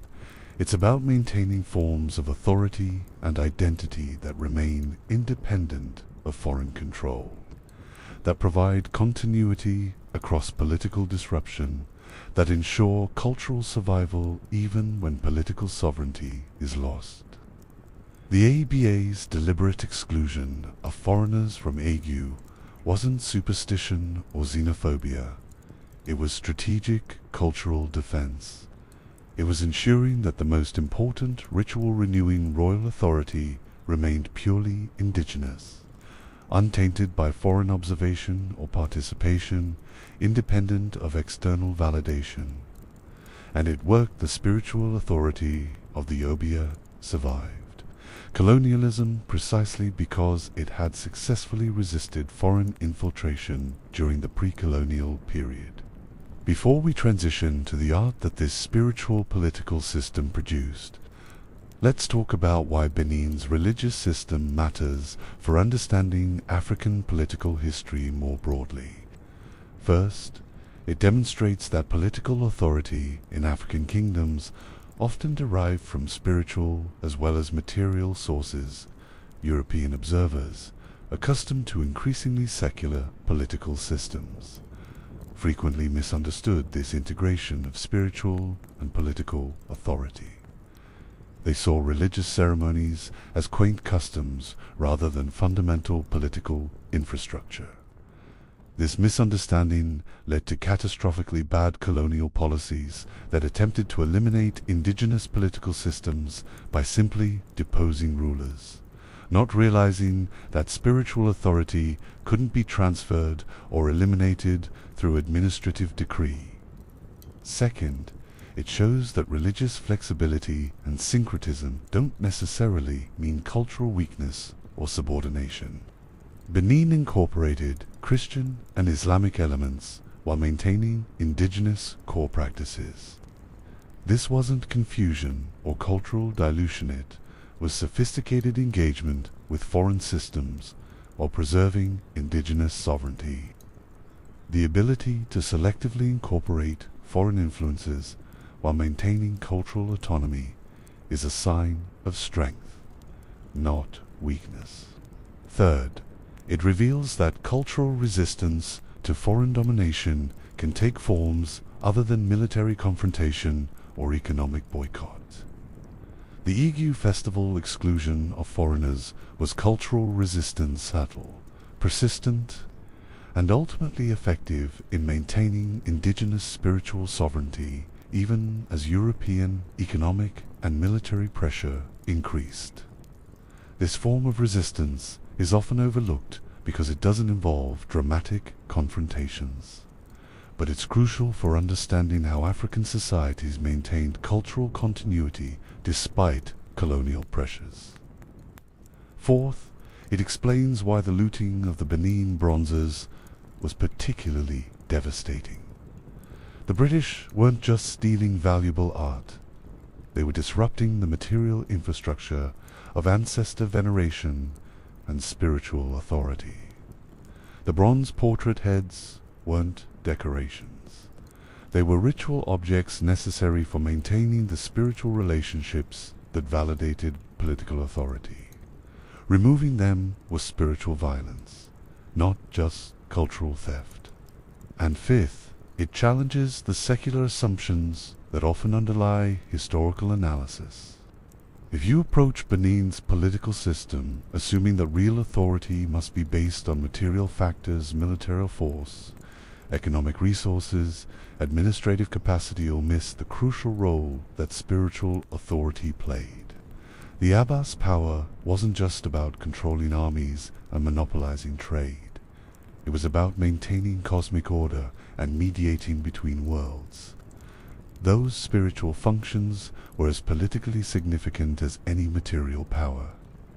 We've now examined the formal political structure, the three classes of chiefs, their competing interests, the institutional checks and balances, and we've explored the spiritual dimension, the ABA as religious authority, ancestor veneration, strategic cultural sovereignty, religious syncretism. These two dimensions, political and spiritual, came together in the material culture the kingdom produced. The bronze sculptures we've mentioned repeatedly weren't just art. They were political propaganda, spiritual infrastructure, historical documentation, and expressions of royal authority all at once. They served simultaneously aesthetic, religious, and political functions. Understanding those sculptures requires understanding both the technical mastery involved in their creation and the cultural context in which they were produced and used. The loose wax casting process that created them was technically sophisticated, requiring institutional stability and royal patronage to maintain across generations. The imagery depicted in them was carefully chosen to express political messages and document dynastic history. Their placement on ancestral shrines connected them to the religious practices we've just discussed. The art wasn't separate from politics or religion, was where politics and religion converged in permanent metal form. While the OBA was maintaining spiritual sovereignty through ritual exclusion of foreigners, his artists were creating something that would accidentally make Benin world famous, just not in the way anyone planned, because those bronze sculptures produced entirely through indigenous technical mastery, completely independent of European assistance or technology, would eventually cause European art experts to have existential crises about their assumptions regarding African capabilities. Next, we need to talk about how you make Europeans question everything they thought they knew about African civilizations. We need to examine the lost wax casting process in detail, the royal patronage system that supported it, and why European experts initially refused to believe Africans had created these masterpieces. We're going to break down the technical process step by step, because understanding how these sculptures were made reveals just how sophisticated Benin's artistic infrastructure actually was. And we're going to explore why that sophistication was so threatening to colonial narratives that European experts would rather believe in Portuguese intervention than accept African technical mastery. Coming up, the lost wax process, or how to make Europeans question everything, royal guilds, technical precision, and the irony of Europeans providing the raw materials for art that later steal and claim Africans couldn't have made. Your metalwork is so good it breaks people's worldviews. Let's talk about how that happens. When European explorers first saw Benin's bronze sculptures in the late 15th century, they compared them to Renaissance masters like Benvenuto Cellini. When British forces looted thousands of these pieces in 1897 and brought them back to Europe, art historians were stunned by their technical quality. And when museums began displaying them, some experts refused to believe that Africans had made them without European assistance, which says absolutely nothing about the art and everything about European assumptions. The Benin bronzest, nacre mostly brass and copper alloys. But Benin brasses never caught on represents some of the most technically sophisticated metalwork produced anywhere in the world during the medieval and early modern periods. The level of detail, the precision of casting, the complexity of composition, and the sheer quantity of production all point to something remarkable. An institutionalized system of artistic production that functioned continuously for centuries, supported by royal patronage, organized through hereditary guilds, and capable of technical achievement that rivaled anything produced in Europe. And Europeans couldn't handle it, because if Africans could produce art this sophisticated without European guidance, what did that say about the entire colonial narrative of bringing civilization to primitive peoples? What did it mean for the justifications of conquest and exploitation if the people being conquered had their own highly developed artistic traditions, technical expertise, and cultural sophistication? It meant those justifications were garbage. The art proved it, which is why some European experts engaged in truly spectacular mental gymnastics to avoid accepting the obvious conclusion: Benin's artists were really, really good at their jobs. And they'd been good at their jobs for centuries before Europeans showed up. Welcome to the technical mastery that broke European worldviews. Let's talk about how you cast metal so precisely that art historians 500 years later are still trying to figure out exactly how you achieved certain effects. The production of bronze and brass sculptures in Benin wasn't a casual cottage industry where individual artists worked independently. It was an institutionalized system organized through a royal guild called the Wender Guild of Bronze Casters. This guild operated under direct royal patronage and control, producing work exclusively for the Oba and the royal court. Membership in the guild was hereditary. You became a bronze caster because your father was a bronze caster, and his father before him, going back generations. The technical knowledge, the artistic skills, the specific methods and secrets of the craft, all of this was transmitted within families, from master to apprentice, maintaining continuity across centuries. This hereditary system had significant advantages. It ensured that technical expertise wasn't lost when individual masters died. It was passed down to the next generation. It created a concentrated body of knowledge that could be refined and improved over time. It established quality control through multi-generational reputation. Families whose work was inferior wouldn't maintain their position in the guild. And it created a class of artisans whose entire identity and livelihood depended on producing excellent work for royal patrons. The guild was organized hierarchically. Master casters held the highest positions, commanding workshops and training apprentices. Journeymen had achieved technical competence but hadn't yet established independent workshops. Apprentices were learning the craft, starting with basic tasks and gradually being entrusted with more complex work as their skills developed. This organizational structure should sound familiar if you know anything about European craft guilds during the same period. Medieval Europe organized artistic and craft production through similar, hereditary guild systems with similar hierarchies and similar apprenticeship models. The difference is that European guilds get discussed as examples of sophisticated economic and artistic organization, while African guilds often get overlooked entirely or dismissed as less developed. But the Aigeneron one was comparable to any European craft guild in terms of organization, technical standards, and artistic output. It maintained consistent quality across centuries. It produced work of extraordinary technical sophistication. It trained new generations of artists while preserving traditional methods. It operated as a functioning, self-sustaining institution that successfully combined artistic creativity with technical precision. The guild's physical location in Benin City was itself significant.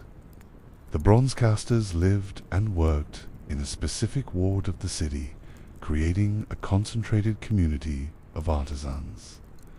This geographic concentration facilitated knowledge sharing, collaborative work on large projects, and maintenance of guild standards. It also made it easier for royal overseers to monitor production and ensure that guild members weren't producing work for non-royal patrons. Remember, this was a royal monopoly. The ABA's control over bronze production was absolute. The guild worked exclusively for the royal court. Guild members couldn't accept commissions from private individuals, no matter how wealthy. They couldn't produce work for neighboring kingdoms.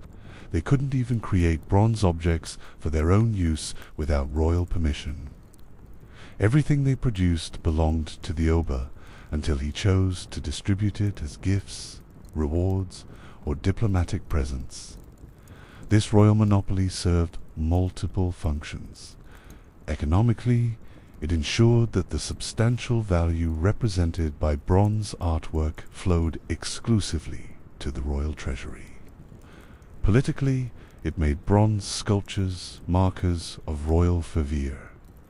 You possessed significant bronze work. It was because the Oba had given it to you, creating a visible symbol of your connection to royal authority. Culturally, it maintained the association between bronze art and royal power, ensuring that these objects carried political meaning beyond their aesthetic value. The monopoly was enforced through the ABA's control of raw materials, which we'll discuss in detail shortly. But it was also maintained through the guild system itself. Guild members had privileged status, royal protection, and guaranteed livelihoods as long as they produced for the Oba exclusively. Breaking that exclusivity by producing for others would mean expulsion from the guild, loss of livelihood, and potentially severe punishment. The incentives all pointed toward maintaining the royal monopoly. Royal patronage also provided the stability necessary for technical refinement over time.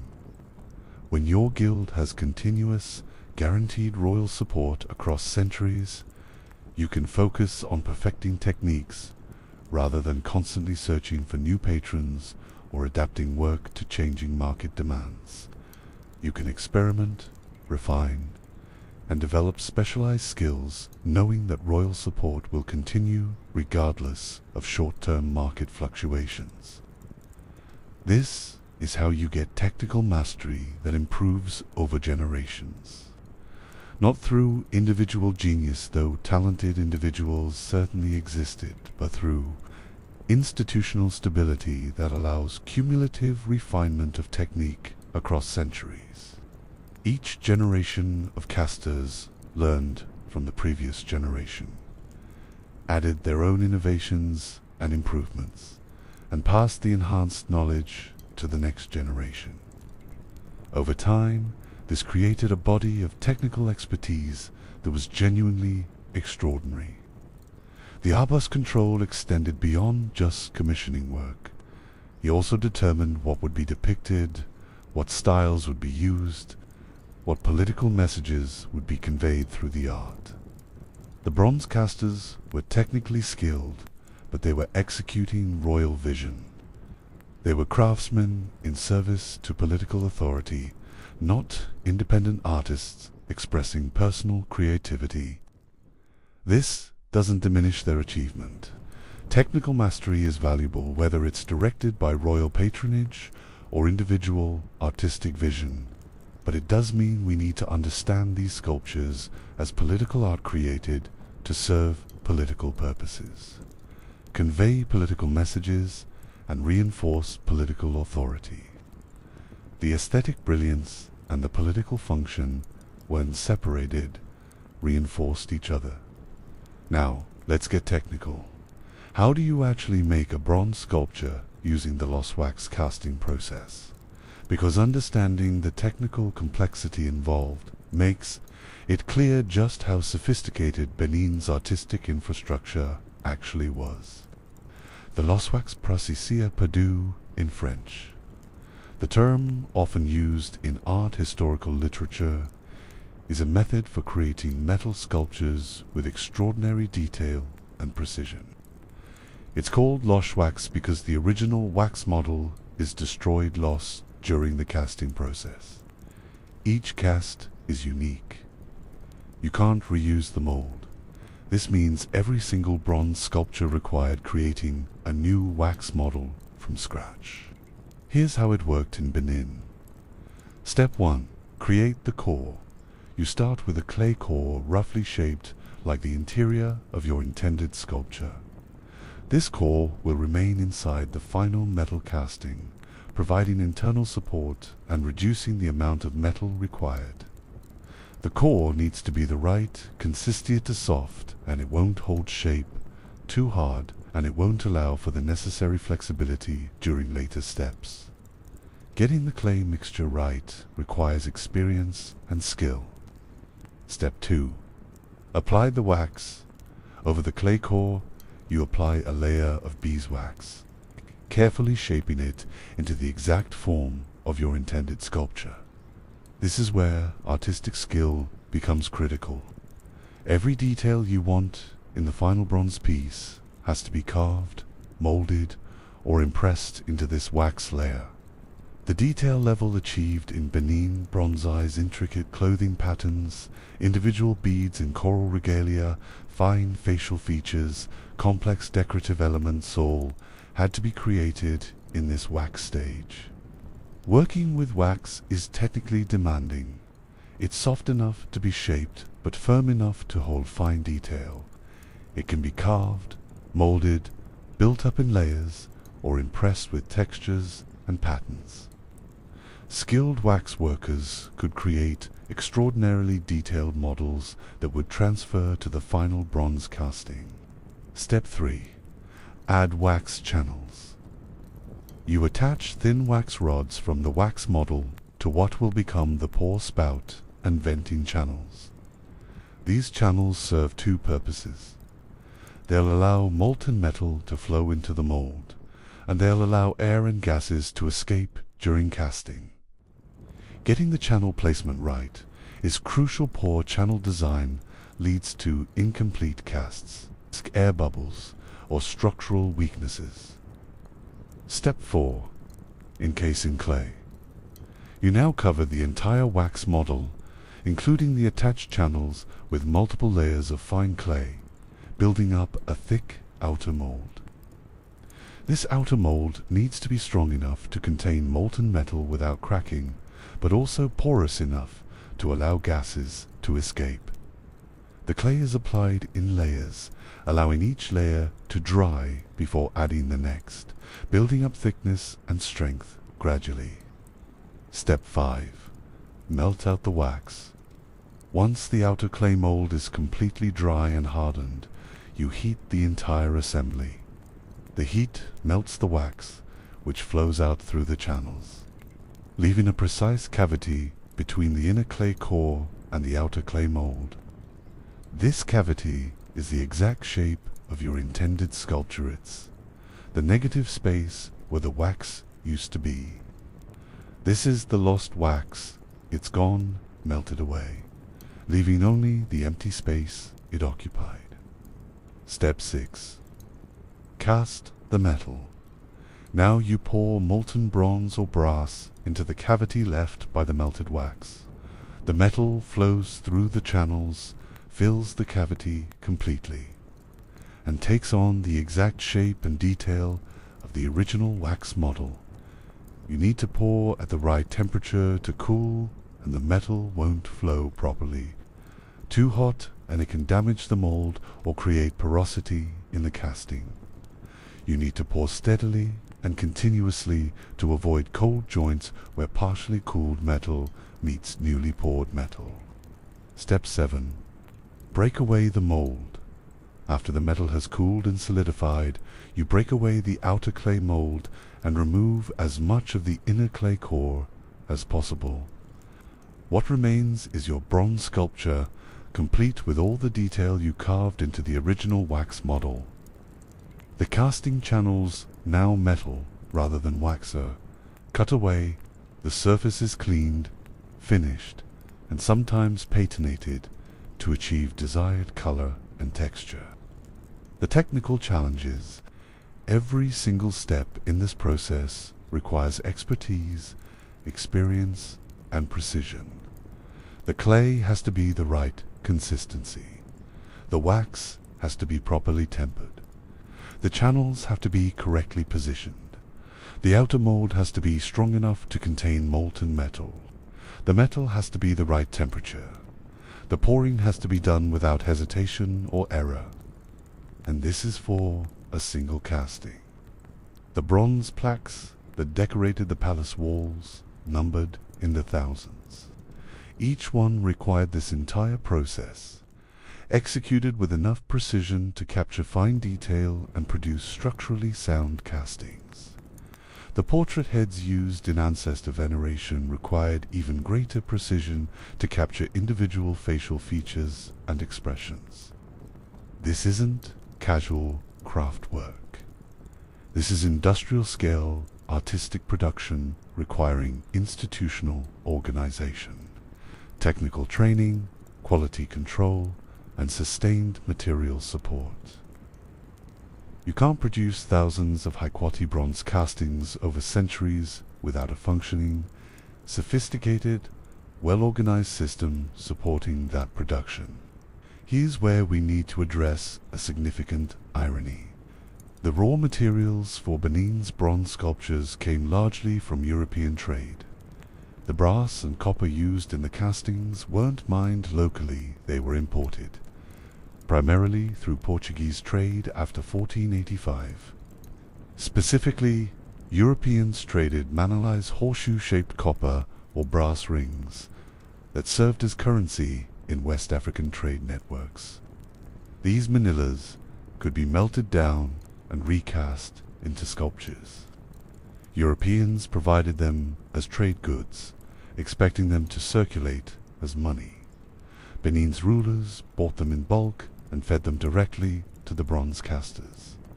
This European source for raw materials is sometimes cited as evidence that Benin's bronze tradition was European-influenced or European-enabled. This argument is nonsense for several reasons. First, metalworking traditions in West Africa predate European contact by centuries. Bronze casting techniques were developed indigenously, transmitted through regional trade networks, and refined over long periods. The arrival of European copper didn't create the expertise, it just provided additional raw material for existing technical capabilities. Second, raw materials don't create artistic skill. Having access to brass doesn't mean you can suddenly execute lost wax casting with precision and artistry. The technical knowledge required to produce these sculptures existed entirely independent of European material supply. Europeans provided metal. Benin's artists provided everything else: the expertise, the artistic vision, the technical precision, the organizational infrastructure, and the centuries of accumulated knowledge. Third, Europeans were providing these materials as trade goods in exchange for African products: pepper ivory, textiles, and slaves. This was commercial exchange between equals, not European assistance or beneficence. Benin was paying for the copper with goods Europeans wanted. Acting like European copper supplies somehow created Benin's artistic achievements is like claiming that a store that sells art supplies deserves credit for the paintings artists create with those supplies. The irony, of course, is that Europeans provided the copper that Benin's artists transformed into sculptures, and then centuries later, other Europeans would steal those sculptures, auction them to fund the invasion that conquered the kingdom, and claim that Africans couldn't possibly have made them. The copper came from Europe, went to Benin, got transformed into artistic masterpieces through indigenous technical mastery, and then got stolen back to Europe, where experts refused to acknowledge the obvious African authorship. You can't make this up. The circular absurdity of the situation would be hilarious if it weren't so tragic. The Abba's control over bronze production wasn't just enforced through guild organization. It was guaranteed through his monopoly on raw materials. Since brass and copper came primarily through foreign trade, and since the Oba controlled all foreign trade relationships, he controlled access to the materials necessary for bronze casting. This created an elegant system of control. The bronze casters depended on the OBA for raw materials. They couldn't produce work without his approval, because they couldn't access materials without his authorization. Even if a guild member wanted to produce work for private patrons, which was forbidden, he couldn't do so because he lacked independent access to brass and copper. This monopoly also meant the Oba could regulate the volume of bronze production by controlling material supply. If he wanted more sculptures produced, he provided more copper to the guild. If he wanted to restrict production, he limited material access. The guild couldn't produce more than the Oba authorized because they couldn't access more material than he provided. The system also prevented bronze sculptures from becoming common or losing their association with royal authority. Since production was limited by royal material control and all output belonged to the OBA, bronze objects remained markers of royal connection. They were rare, valuable, and politically significant specifically because the Oba controlled every aspect of their production. This is sophisticated economic management applied to cultural production. The OBA understood that scarcity creates value, that controlling supply creates power, and that maintaining exclusivity reinforces political authority. By monopolizing both the materials and the production of bronze art, he ensured that these objects remained symbols of royal power rather than becoming common trade goods. One aspect of Benin's bronze work that particularly impressed art historians was the technical precision. Many castings show extremely fine detail. Individual beads in coral necklaces are distinct and separate. Clothing patterns are sharp and clear. Facial features are subtle and naturalistic. This level of precision requires not just individual skill, but institutional stability. Why? Because achieving consistent technical precision requires experimentation, refinement, and accumulated knowledge over time. You need masters training, apprentices who become masters themselves and train the next generation.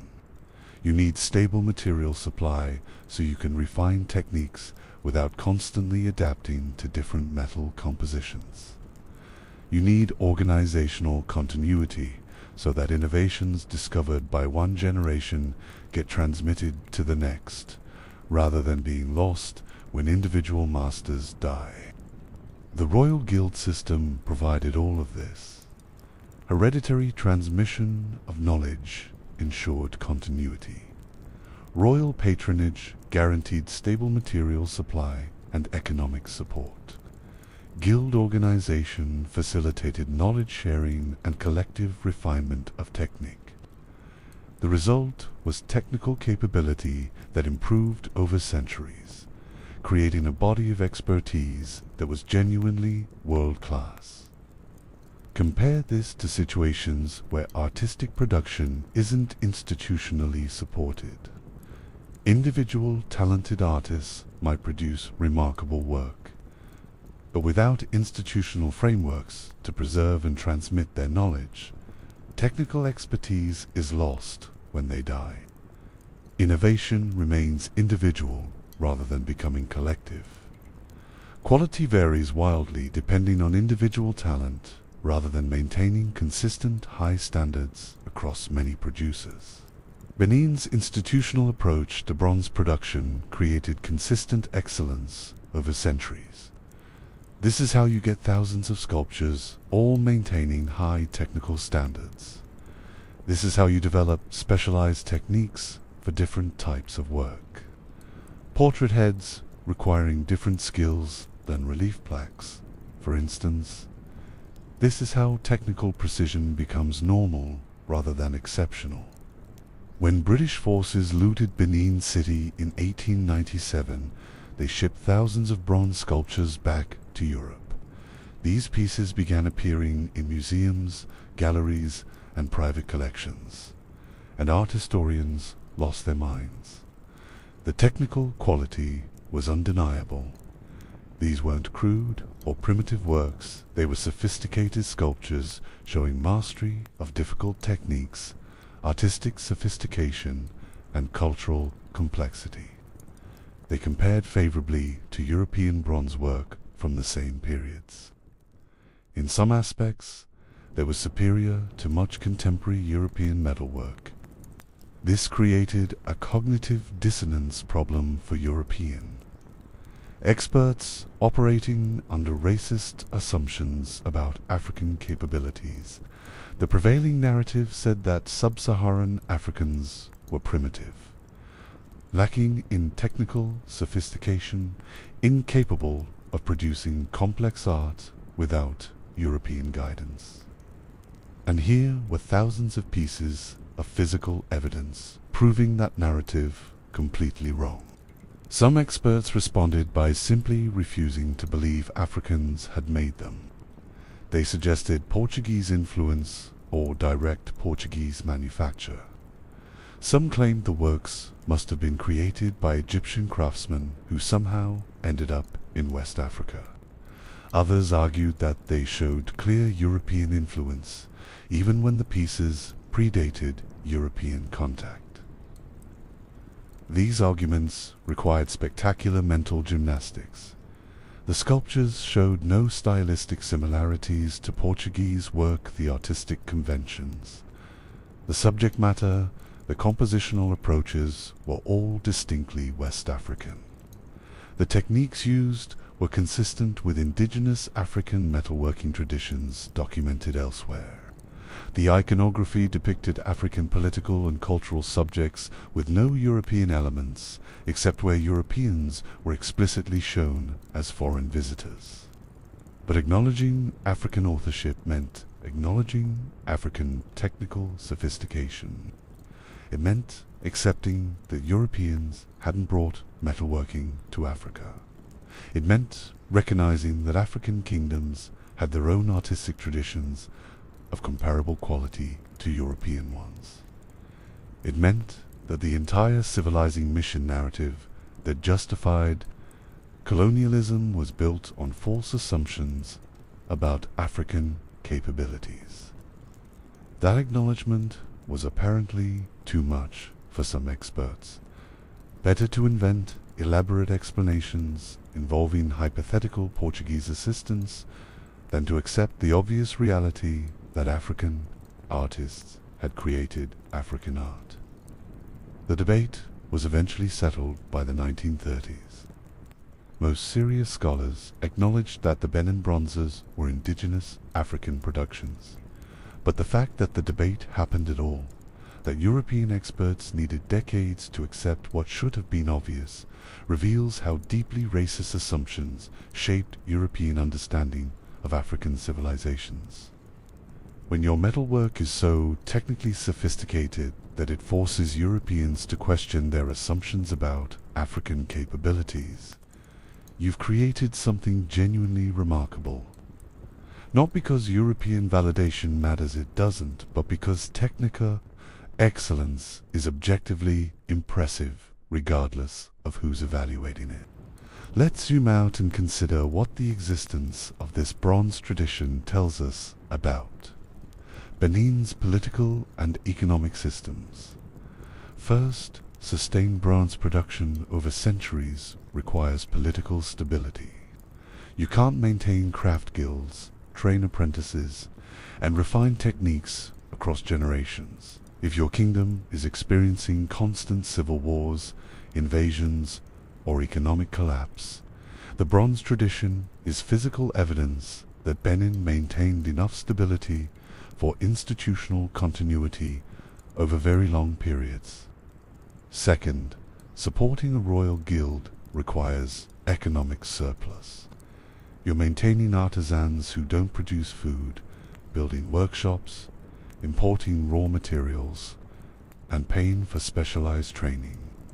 This requires an economy productive enough to support significant non-agricultural specialization. The Bronze Guild's existence proves that Benin's economy was sophisticated enough to support such specialization. Third, organizing complex artistic production requires administrative capacity.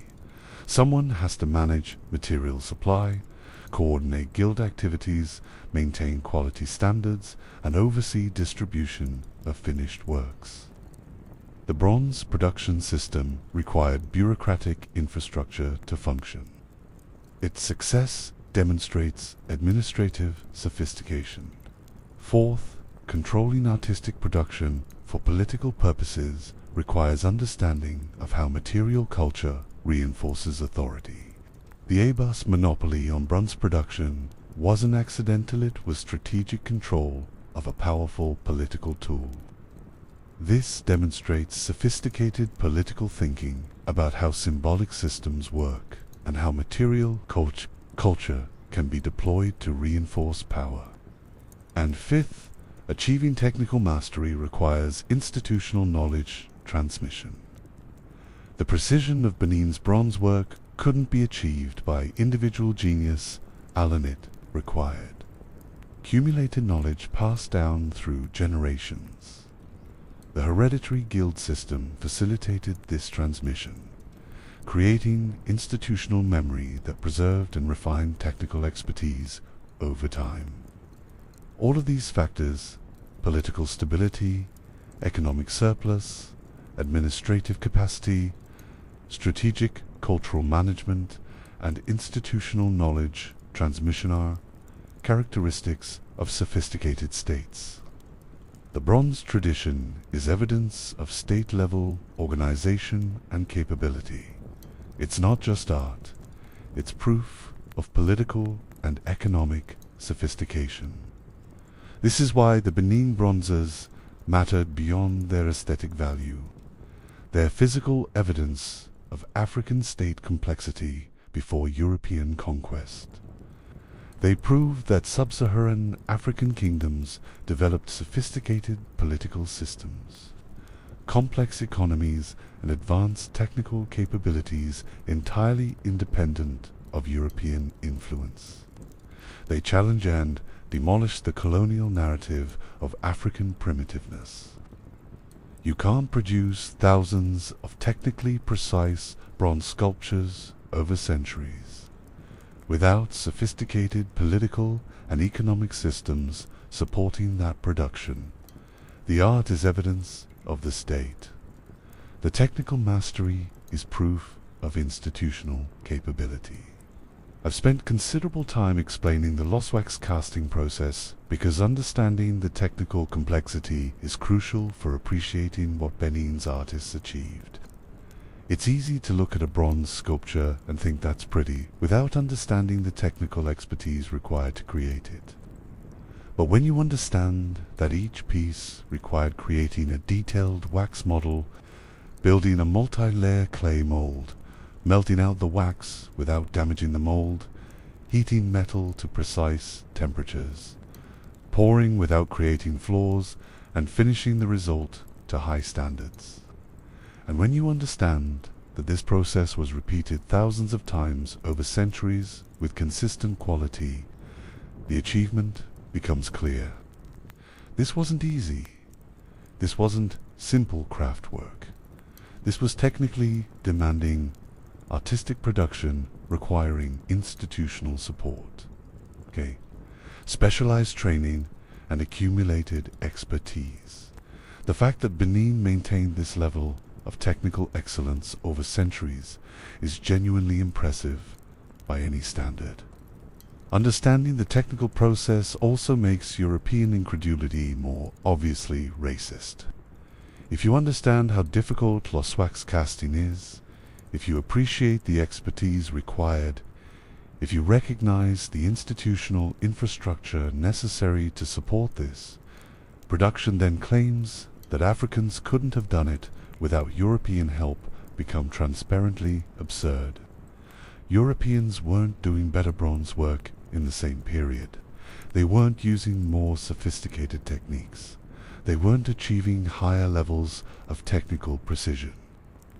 The assumption that European assistance must have been necessary reveals nothing about the art and everything about European racism. It's the assumption that Africans couldn't possibly achieve technical sophistication independently, that African accomplishments must somehow be attributed to European influence, that excellence in Africa must have foreign origins. That assumption is garbage. The technical evidence proves it's garbage. The Benin bronze tradition developed indigenously, functioned independently, and achieved excellence without European assistance. The only thing Europeans contributed was raw material that Benin bought as trade goods. Everything else, the expertise, the artistry, the institutional organization, the technical precision, was African. We've discussed how the bronzes were made, the technical process, the guild organization, the royal patronage, the institutional infrastructure. But we haven't yet examined what they actually depicted. What stories did these sculptures tell? What political messages did they convey? How did the Yoruba use bronze art as propaganda and historical documentation? That's where we're going next. Because these sculptures weren't just decorative art created for aesthetic purposes. They were functional, political objects serving specific purposes within the palace complex. They decorated royal spaces, yes, but they also documented dynastic history, depicted political events, showed foreign visitors, and asserted royal authority through visual narrative. The bronze plaques that covered palace walls told stories the Oba wanted told, in the way he wanted them told, depicting events and relationships according to official royal narrative. They were Instagram for monarchs, except permanent, made of metal, and actually informative. They were visual, historical records, political propaganda, and artistic achievement all simultaneously. Understanding what these sculptures depicted, how they were used within the palace, and what political work they performed requires examining them as historical documents as well as art objects. We need to look at the iconography, the compositional choices, the subjects depicted, and the messages conveyed. We need to talk about how the Oba used art as propaganda, how bronze plaques functioned as official historical narrative, and how portrait heads on ancestral shrines connected artistic production to religious practice. We need to examine the two golden ages of bronze production and what political conditions enabled them. And we need to discuss one specific subject that appears repeatedly in the bronzes, Portuguese soldiers. 'Cause when you're creating official state art, documenting your kingdom's history and international relationships, okay, and you choose to include images of European visitors, you're making specific choices about how to represent that relationship. The way Benin depicted Portuguese in bronze tells us a lot about how the kingdom understood its relationship with European powers. Next up, bronze plaques as propaganda, visual historical records that told stories that Oba wanted told, and how you assert control over your own narrative by literally casting it in metal. If it's not documented in bronze, did it even happen?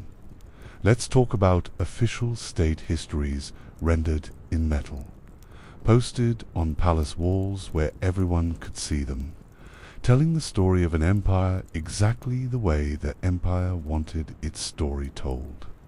The Benin bronzes weren't meant for museums. They weren't created for gallery exhibitions, art collectors, or academic study.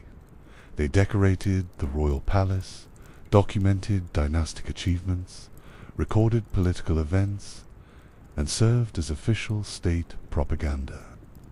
Basically, Instagram for monarchs, but in metal and way more permanent. And unlike Instagram, actually informative. Think about what it means to document your kingdom's history in bronze plaques mounted on palace walls. You're not writing it down in books that can be lost, burned, or edited. You're not relying on oral tradition that can shift with each telling. You're casting your official narrative in metal, mounting it where everyone who enters the palace can see it, and ensuring that your version of events becomes the permanent visual record. This is historical documentation as power move. This is propaganda rendered so beautifully that people 500 years later display it as art without always recognizing that they're displaying political messaging. This is how you control your own narrative when you have the resources, the technical capability, and the political authority to literally cast your story in bronze. The British looted thousands of these pieces in 1897, scattered them across museums and private collections worldwide, and in doing so inadvertently preserved the visual historical record of the kingdom they'd just destroyed. The irony is almost poetic. Benin's rulers created bronze documentation of their achievements to ensure their legacy would endure. British forces stole it, which did end up making Benin world famous, just not in the way anyone intended. But before we get to the theft, let's talk about what these objects actually were, how they functioned within the palace, and what political work they performed. Because understanding the Benin bronzes requires seeing them as what they originally were, not museum pieces, but functional political objects serving specific purposes within a sophisticated propaganda system. The most numerous category of Benin bronzes consists of relief plaques, rectangular bronze panels, typically around 40 to 50 centimeters in size, depicting scenes from court life, military achievements, political events, and royal ceremonies. These plaques, called ama in Edo, were created specifically to decorate the wooden pillars and walls of the royal palace. Imagine walking through the palace as a visitor, a chief, or a foreign diplomat. Everywhere you look, you see bronze plaques showing the kingdom's history and achievements. Here's a plaque showing an Oba in full ceremonial regalia, surrounded by attendants and regalia that mark his divine authority. There's a scene of military victory, warriors returning with captives and tribute. Over there, a depiction of an important ritual ceremony. And on that pillar, images of foreign visitors, including Portuguese soldiers, paying respect to Benin's authority. Every wall told a story. Every pillar documented power. The entire palace was a three-dimensional visual history of the kingdom, rendered in metal, strategically placed to impress, intimidate, and inform anyone who entered. This wasn't decoration for decoration's sake. This was carefully curated political messaging. The Oba controlled what got depicted, what events were deemed important enough to document in bronze, what messages would be conveyed to visitors. The plaques were official state history, not objective records of everything that happened, but strategic documentation of what the OBA wanted people to know and remember. Think about what gets included in that kind of official history. Military victories, definitely. Royal ceremonies and regalia, absolutely. Diplomatic relationships with foreign powers when those relationships made Benin look powerful. Dynastic continuity showing the current Abba's connection to his illustrious predecessors. Everything that reinforced royal authority, demonstrated state power, or validated the current political order. And think about what gets left out. Military defeats, probably not making the bronze cut. Internal conflicts between the Oba and chiefs, unlikely to be prominently displayed. Succession crises, civil wars, or political instability. These things happened, as we discussed in Chapter 5, but you wouldn't necessarily know it from the bronze record. The plaques show the kingdom as the Oba wanted it seen. Powerful, stable, legitimate, and eternal. This selective documentation is how propaganda works. You don't lie, exactly the events depicted on the plaques generally happened, but you choose which truths to emphasize, which events to document, which narratives to preserve in permanent form. And in doing so, you shape how people understand your kingdom's history and your own authority. The physical placement of plaques within the palace also conveyed meaning. The most important scenes occupied the most prominent positions. Plaques showing the OBA in divine authority were placed where visitors would see them immediately upon entering. Military achievements decorated halls where chiefs and warriors gathered. Depictions of foreign visitors were positioned where those same visitors would see themselves depicted in poses of respect and subordination. The palace wasn't just a building, it was a carefully orchestrated visual argument for royal authority, rendered in bronze and strategically displayed to maximum political effect.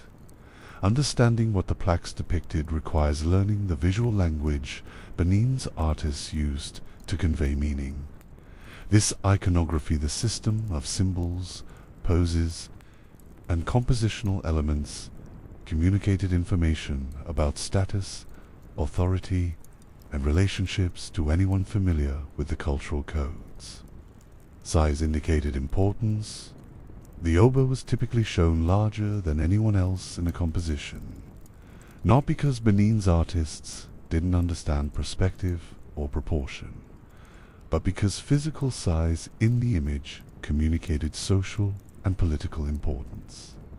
This hierarchical scaling was intentional artistic choice, not technical limitation. When the Oba appears twice as tall as the attendants surrounding him, that's a visual statement about power, not a mistake. Central positioning conveyed authority. The Oba occupied the center of compositions, with other figures arranged around him in subordinate positions. This spatial organization mirrored the political organization of the kingdom, the Oba, at the center. chiefs and attendants arranged in relation to him, everyone's position reflecting their place in the political hierarchy. Regalia identified status and role. The Oba wore distinctive coral beaded regalia, ceremonial swords, and elaborate headdresses that marked his unique position. Chiefs wore regalia indicating their rank and function. Warriors carried specific weapons and wore particular costumes. Foreign visitors appeared in their own distinctive dress. You could read social position and political role directly from visual markers in the plaques. Gestures and poses conveyed relationships. Figures shown with hands raised in specific positions were offering respect or tribute.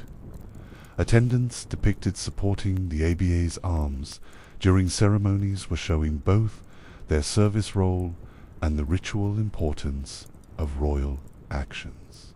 Captives or subordinate figures appeared in poses of submission. The body language in the plaques communicated power dynamics. Background elements provided context.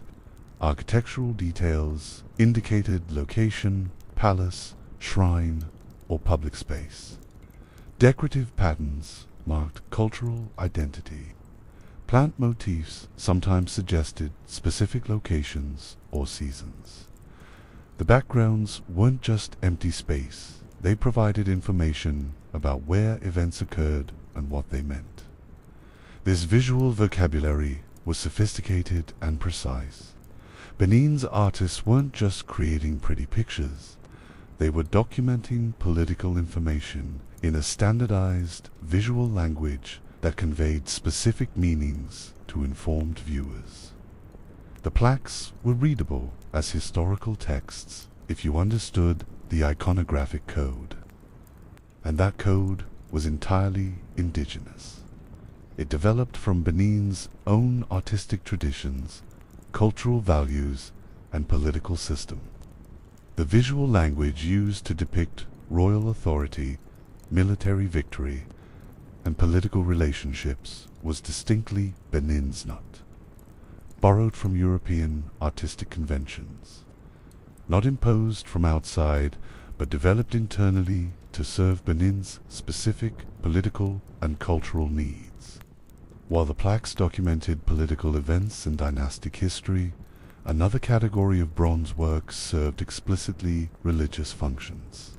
The portrait heads commemorative sculptures of deceased ABSAs were placed on ancestral altars where they functioned as focal points for religious ceremonies honoring the royal ancestors. We discussed ancestor veneration in Chapter 6, but it's worth emphasizing again how these bronze heads fit into that religious system. They weren't just memorial sculptures. They were ritual objects facilitating communication between the living Oba and his deceased predecessors. They made the ancestors physically present during ceremonies, providing a material focus for spiritual relationships.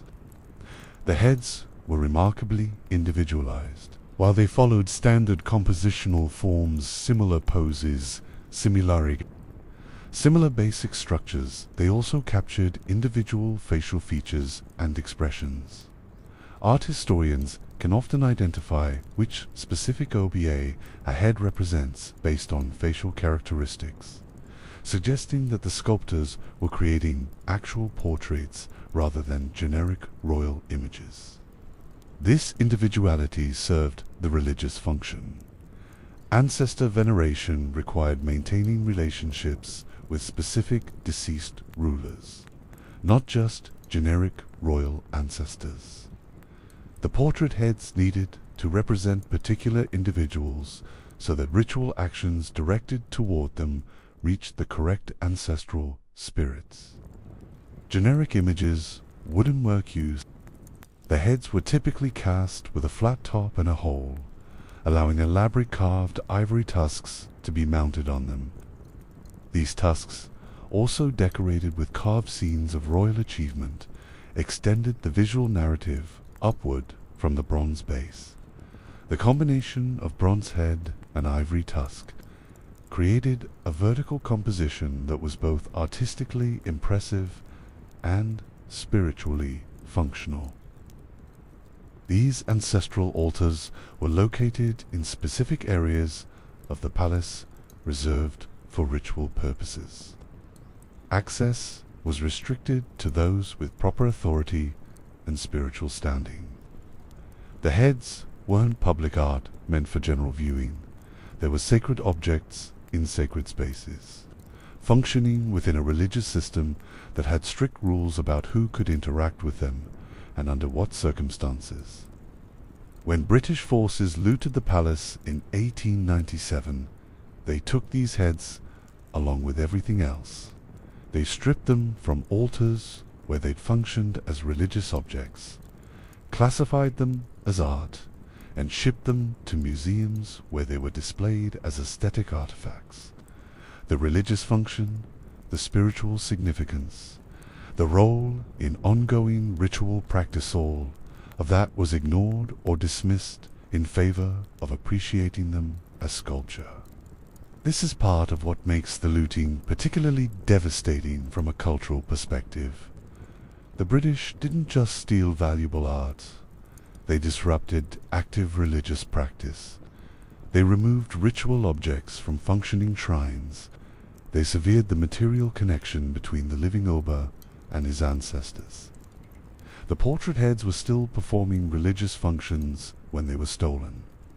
Their removal was spiritual violence, not just cultural theft.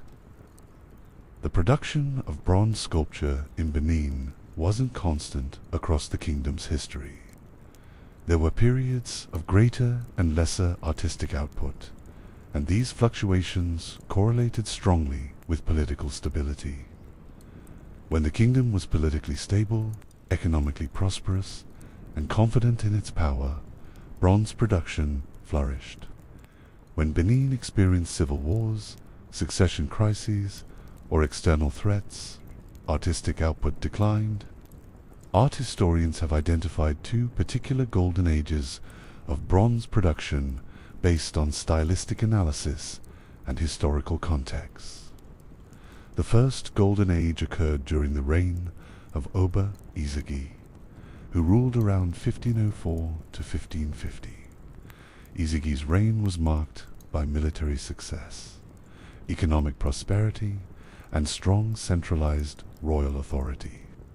He successfully defended Benin against external threats, maintained control over the chiefs, and presided over a stable, confident kingdom. Bronze production during this period was prolific, technically excellent, and artistically sophisticated. The plaques from Izagi's era show confident, detailed depictions of royal power. The compositions are complex, the casting is precise, and the iconography is rich with political messaging. This was a kingdom at the height of its power, and the art reflected that confidence. When you're winning militarily, controlling your nobles, and presiding over prosperity, you invest in permanent visual records of your greatness. The second golden age came during the reign of Oba Erasoyan, approximately 1735 to 1750, after a period of political instability and civil wars.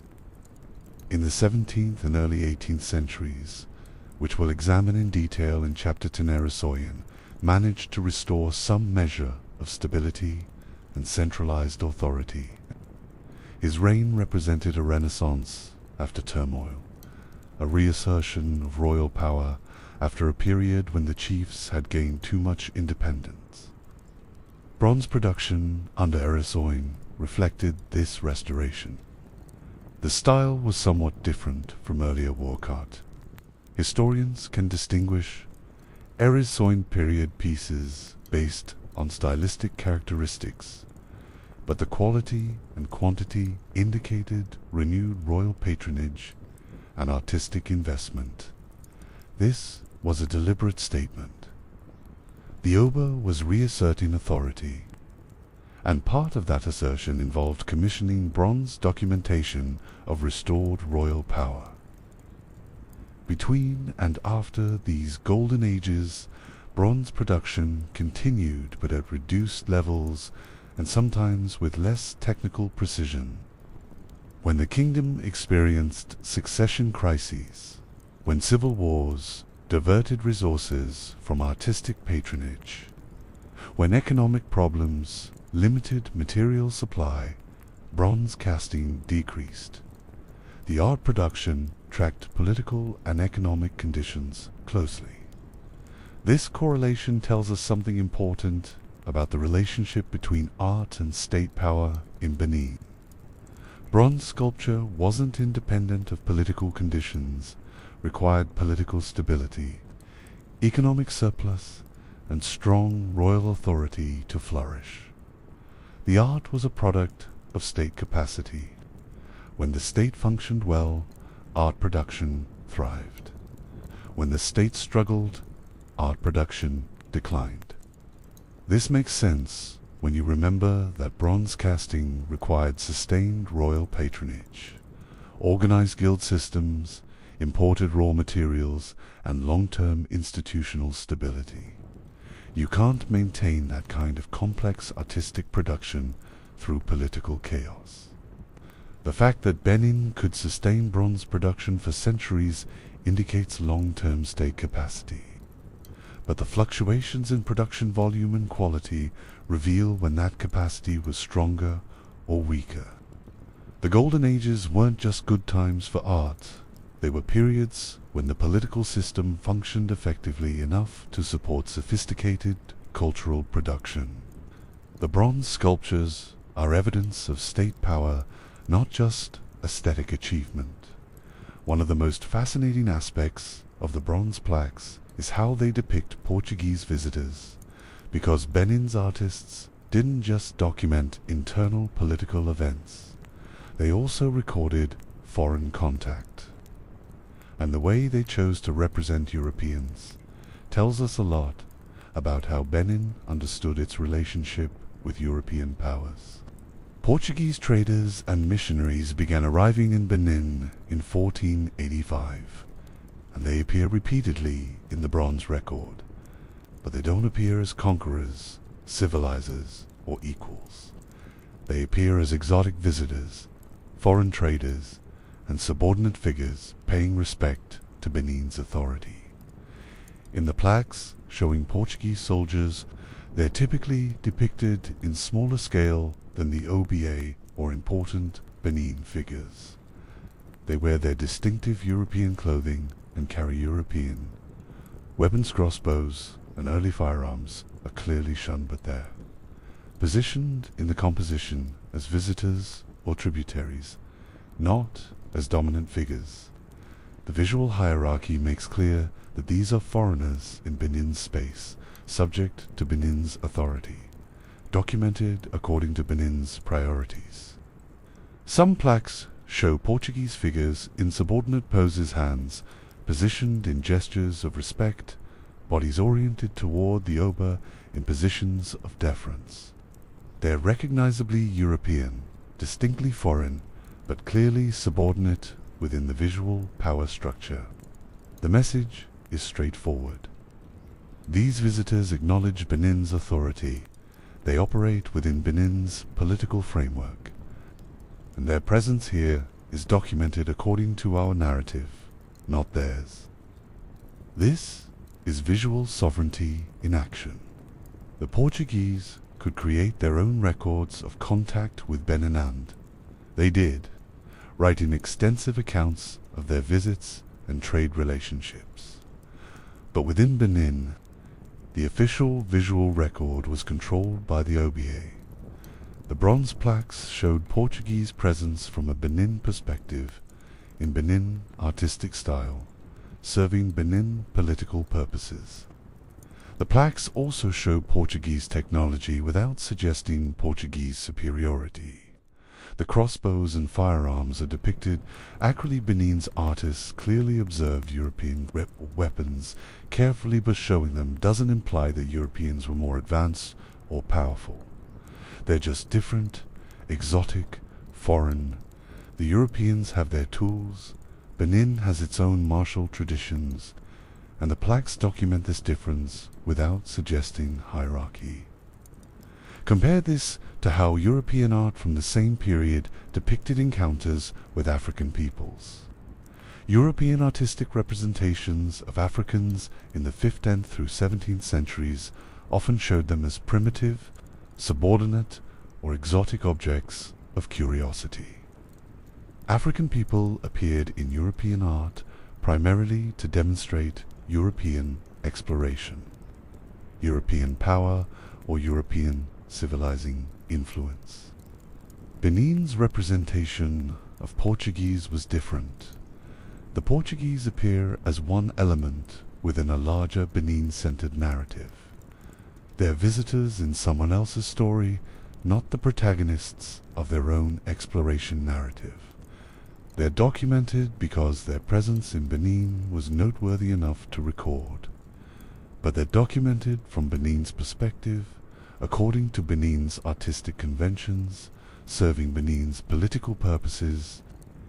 This visual control over the narrative of foreign contact was powerful cultural sovereignty. The OBA didn't just regulate trade with Europeans. We'll discuss that in detail in Chapter 9. He also controlled how that relationship was documented and remembered. The Portuguese might think they were discovering or trading with Benin, but the bronze record shows it differently. Foreigners visiting a powerful kingdom, operating within that kingdom's authority, depicted according to that kingdom's visual priorities. If it's not documented in bronze according to our narrative, from our perspective, in our artistic style, did it even happen? As far as Benin's official history was concerned, foreign contact happened the way the bronze plaques showed it happening. And the plaques showed the OBA in control, foreigners as visitors, and Benin authority as unquestioned. Let's zoom out again and consider what this entire bronze documentation system reveals about Benin's political sophistication. First, the kingdom understood that controlling historical narrative is a form of power. The Oba didn't just rule in the present, he shaped how the past would be remembered and how his reign would be documented for future generations. The bronze plaques were strategic investment in long-term legitimacy. Second, Benin had the institutional capacity to sustain complex artistic production for political purposes across centuries. This wasn't occasional commissioning of individual artworks, was systematic, sustained, institutionalized cultural production serving state functions. That requires administrative capacity, economic resources, and political stability. Third, the kingdom recognized that material culture conveys political meaning. The visual language encoded in the plaques communicated power, legitimacy, and authority to everyone who saw them. The art wasn't supplementary to politics. It was part of how politics functioned. Fourth, Benin maintained sophisticated control over multiple dimensions of foreign relations simultaneously. The Oba regulated trade, controlled diplomatic contact, and managed the visual documentation of foreign presence. This multidimensional approach to managing external relationships indicates strategic, sophisticated statecraft. And fifth, the bronze tradition demonstrates cultural confidence. You don't invest enormous resources in permanent metal documentation of your achievements unless you're confident those achievements are worth commemorating, unless you expect your kingdom to endure, unless you believe your legacy deserves preservation. The bronze plaques reflect a kingdom that expected to last for over 1,000 years. It did. The Benin bronzes matter not just as art but as evidence of political sophistication. They prove that Benin had the resources, technical capability, institutional organization, and strategic vision to create and maintain a complex system of visual historical documentation. They demonstrate state capacity through cultural production. I've repeatedly called the bronze plaques propaganda, which might sound dismissive or negative. It's not meant to be. Propaganda just means strategic communication designed to influence how people think about political authority, legitimacy, or power. All states do it. Modern governments do it constantly through monuments, currency, official histories, and state ceremonies. Medieval and early modern kingdoms did it through art, architecture, religious ceremony, and official chroniclers. Benin's bronze documentation system was propaganda in the sense that it strategically conveyed messages about royal authority, dynastic legitimacy, and state power. It was carefully curated visual narrative designed to influence how people understood the kingdom's history and the ABA's authority. That's propaganda. But it was also genuinely informative. The plaques document real events, real political relationships, real aspects of Benin's culture and history. They're not fabrications or complete fictions. They're selective but accurate representations of political reality. The selection serves political purposes, but the underlying information is historically valuable. And it was artistically sophisticated. The propaganda function doesn't diminish the aesthetic or technical achievement. The bronze casters created beautiful, technically impressive work that served political purposes. Those two aspects, aesthetic quality and political function, enforced each other. The propaganda was more effective because it was beautiful. The art was more valued because it served important political functions. Understanding the Benin bronzes as political propaganda helps us see them as what they originally were: functional objects within a sophisticated political system, not just decorative art created for aesthetic appreciation. They were tools of governance, documentation of dynastic achievement, and expressions of royal authority rendered in bronze, mounted on palace walls, serving the political purposes of the kingdom that created them. Here's the profound irony of the Benin bronzes. They were created to document and preserve the kingdom's achievements, to serve as permanent visual records of royal power and cultural sophistication. And they succeed, but not in the way anyone planned. The plaques documented Benin's sophistication, technical mastery, and political complexity. They proved the kingdom's cultural achievements and state capacity. They preserved visual records of historical events and relationships. All of this worked exactly as intended. But they accomplished this by being stolen, scattered across European museums and collections, and displayed as evidence of African civilization to audiences who mostly had no idea such civilizations existed. The documentation worked, but only because the kingdom it documented was destroyed and its cultural property looted. Benin became world famous through its art, but it became world famous only after British forces conquered the kingdom, looted thousands of bronze pieces, and dispersed them globally.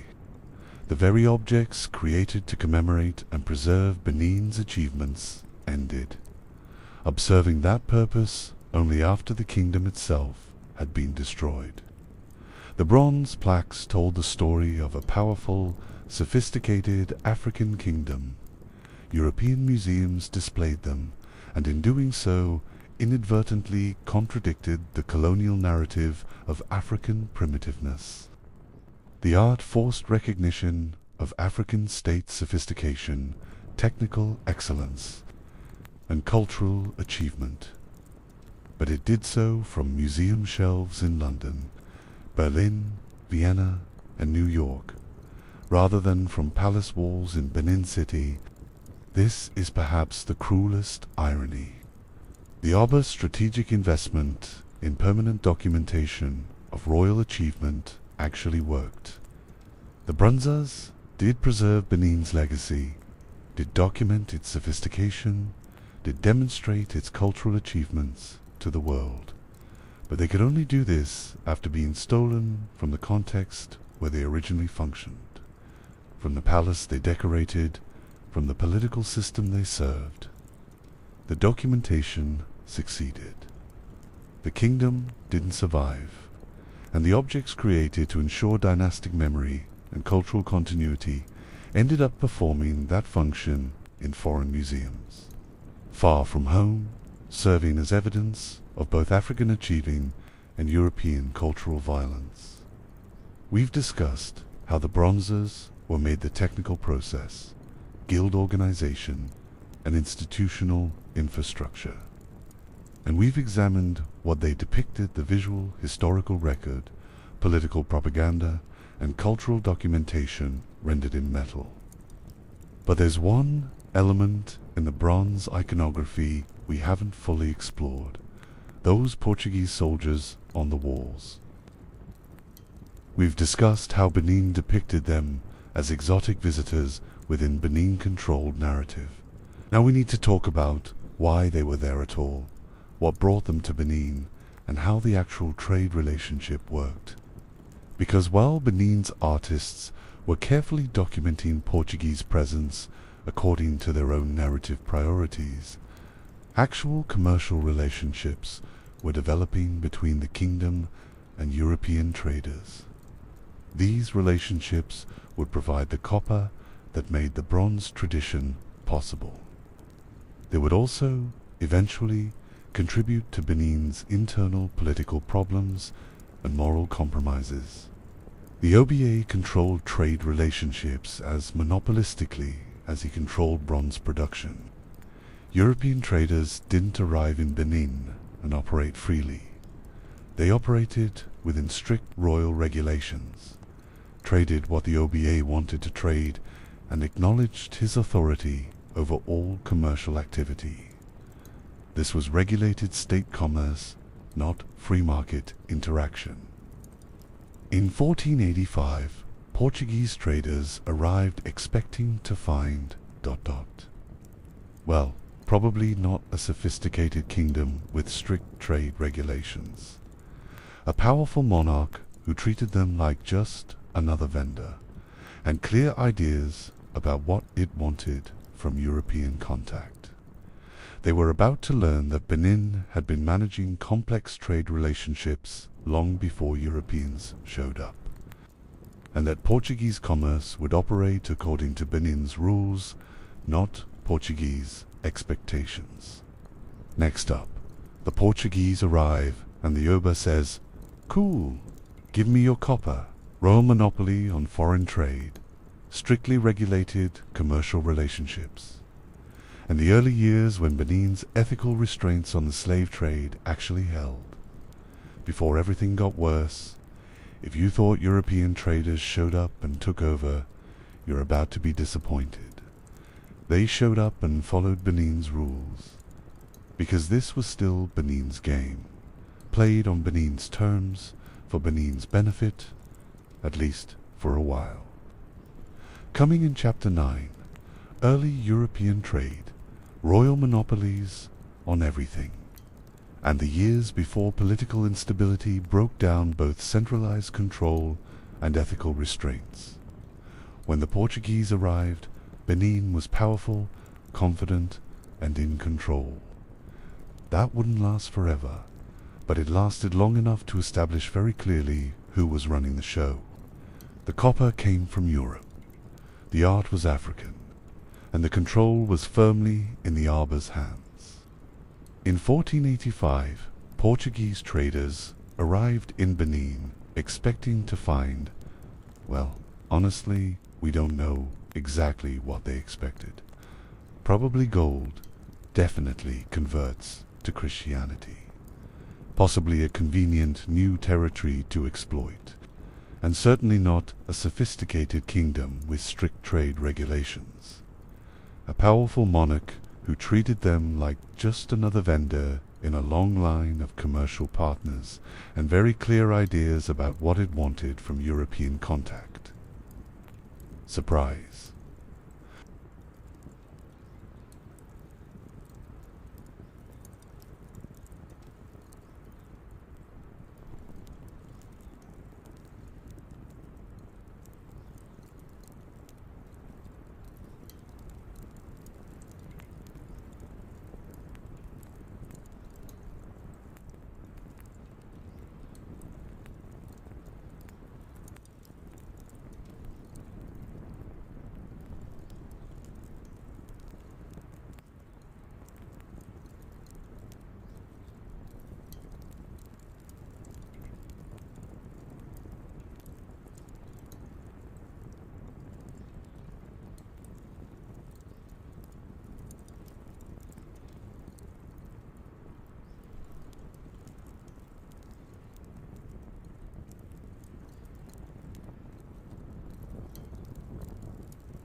From Benin to Europe, pepper was initially the most valuable export. Before the Portuguese reached India and Southeast Asian spice sources, West African pepper, different species from Asian black pepper, but still valuable, was an important commodity in European markets. Benin controlled significant pepper production and export. Ivory was consistently valuable. African elephant ivory was prized in Europe for decoration, carving, and luxury goods. Benin controlled ivory collection and trade throughout its territory and from vassal states, making it a major ivory exporter. Textiles were also exported, though less prominently than pepper and ivory. Benin cloth had distinct patterns and quality that found markets elsewhere in West Africa and occasionally in European collections as exotic luxury goods. And then there was the slave trade, which requires separate, careful discussion. Here's where we need to be very clear about what happened, when it happened, and why it matters that the timeline and circumstances changed over time. During the late 15th and 16th centuries, the early period of Portuguese contact Benin's participation in the Atlantic slave trade was relatively limited compared to other West African kingdoms and compared to what it would become later. This wasn't because Benin had moral objections to slavery as an institution. Slavery existed in Benin as it did throughout West Africa and indeed throughout most of the world in this period. It was because the OBA implemented specific policies that limited which people could be sold and under what circumstances. The kingdom prohibited selling freeborn Edo people into slavery. This wasn't universal human rights protection, it was ethnic, political protection for the kingdom's own citizens. Freeborn people who belonged to the Edo polity couldn't be sold to foreign traders. This policy protected the kingdom's population base, prevented the social instability that large-scale population export could cause, and maintained the political legitimacy that came from protecting subjects. The kingdom also banned human pawning, the practice of using people as collateral for debts, which often resulted in those people being sold into slavery if debts weren't repaid.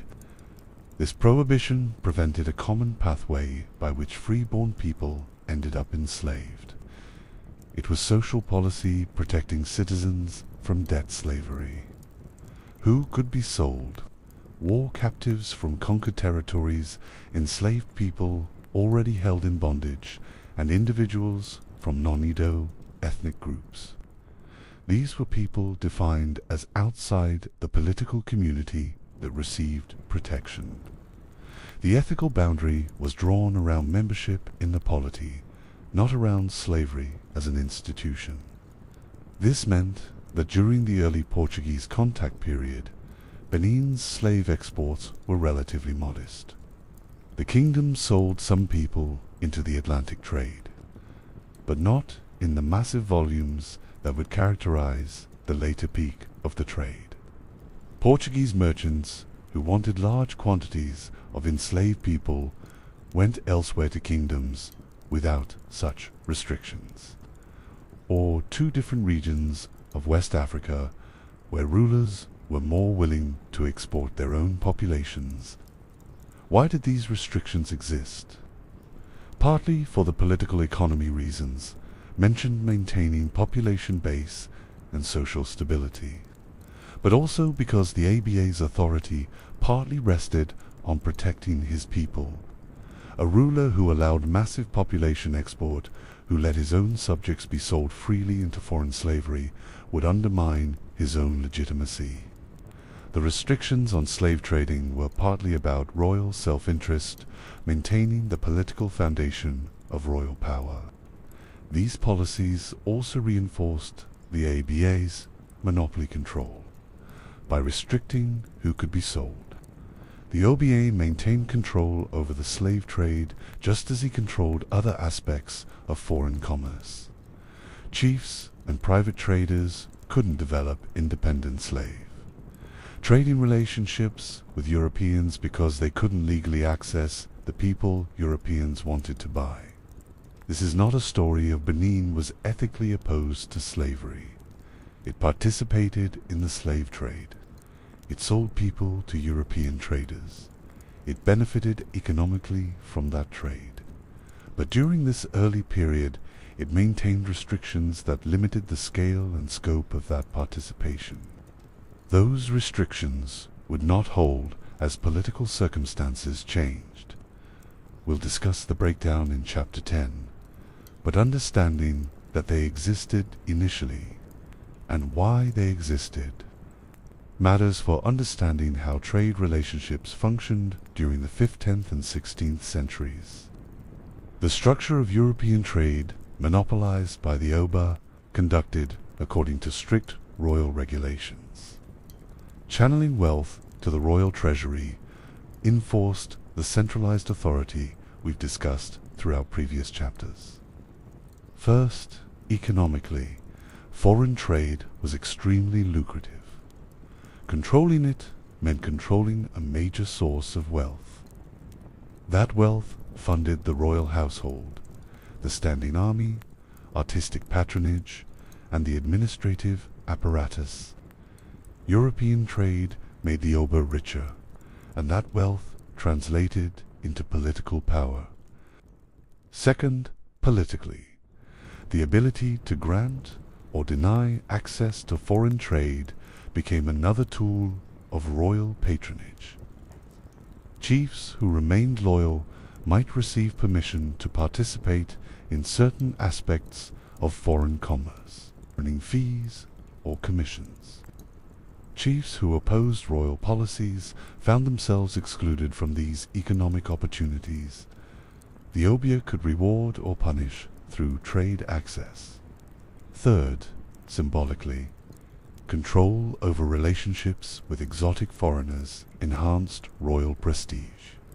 The Oba dealt with Portuguese traders as equals or superiors, regulating their access and dictating terms. This demonstrated royal power and cosmopolitan sophistication. Those bronze plaques showing Portuguese visitors in subordinate positions weren't just artistic license. They reflected the actual power dynamics of the trade relationship. Fourth, materially, the goods acquired through European trade copper for bronzes, coral for regalia, became markers of royal authority.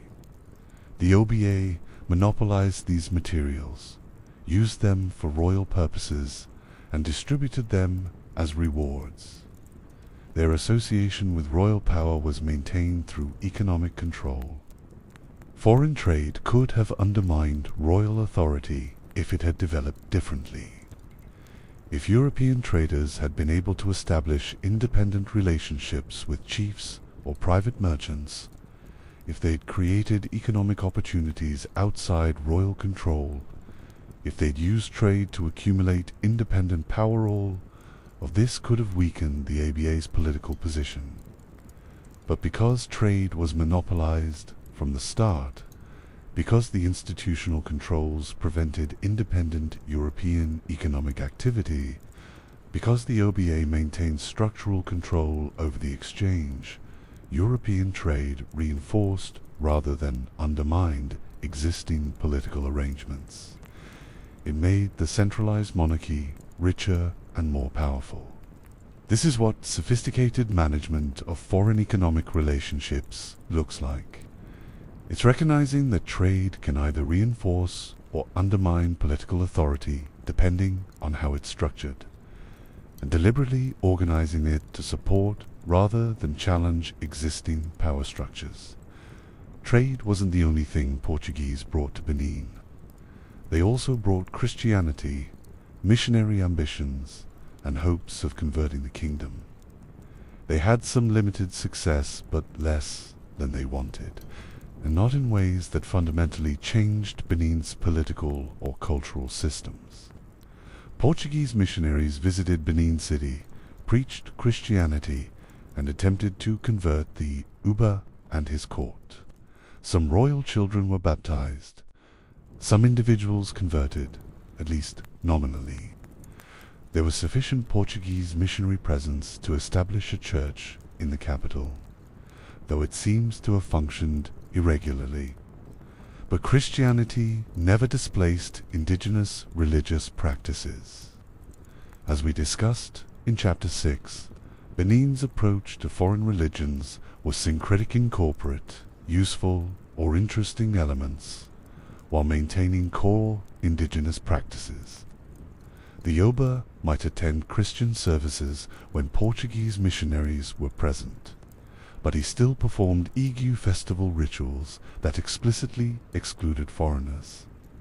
Royal children might be baptized, but they still participated in ancestor veneration using those bronze portrait heads. The Portuguese found this frustrating. They wanted exclusive religious conversion, rejection of pagan practices in favor of Christianity. What they got was selective incorporation. Benin treated Christianity as an addition to existing religious options, not as a replacement for indigenous spirituality. Why did the Yoruba tolerate Portuguese missionary activity at all? Partly because it facilitated trade relationships, allowing missionaries maintained good commercial relations with Portugal. Partly because religious tolerance was pragmatic.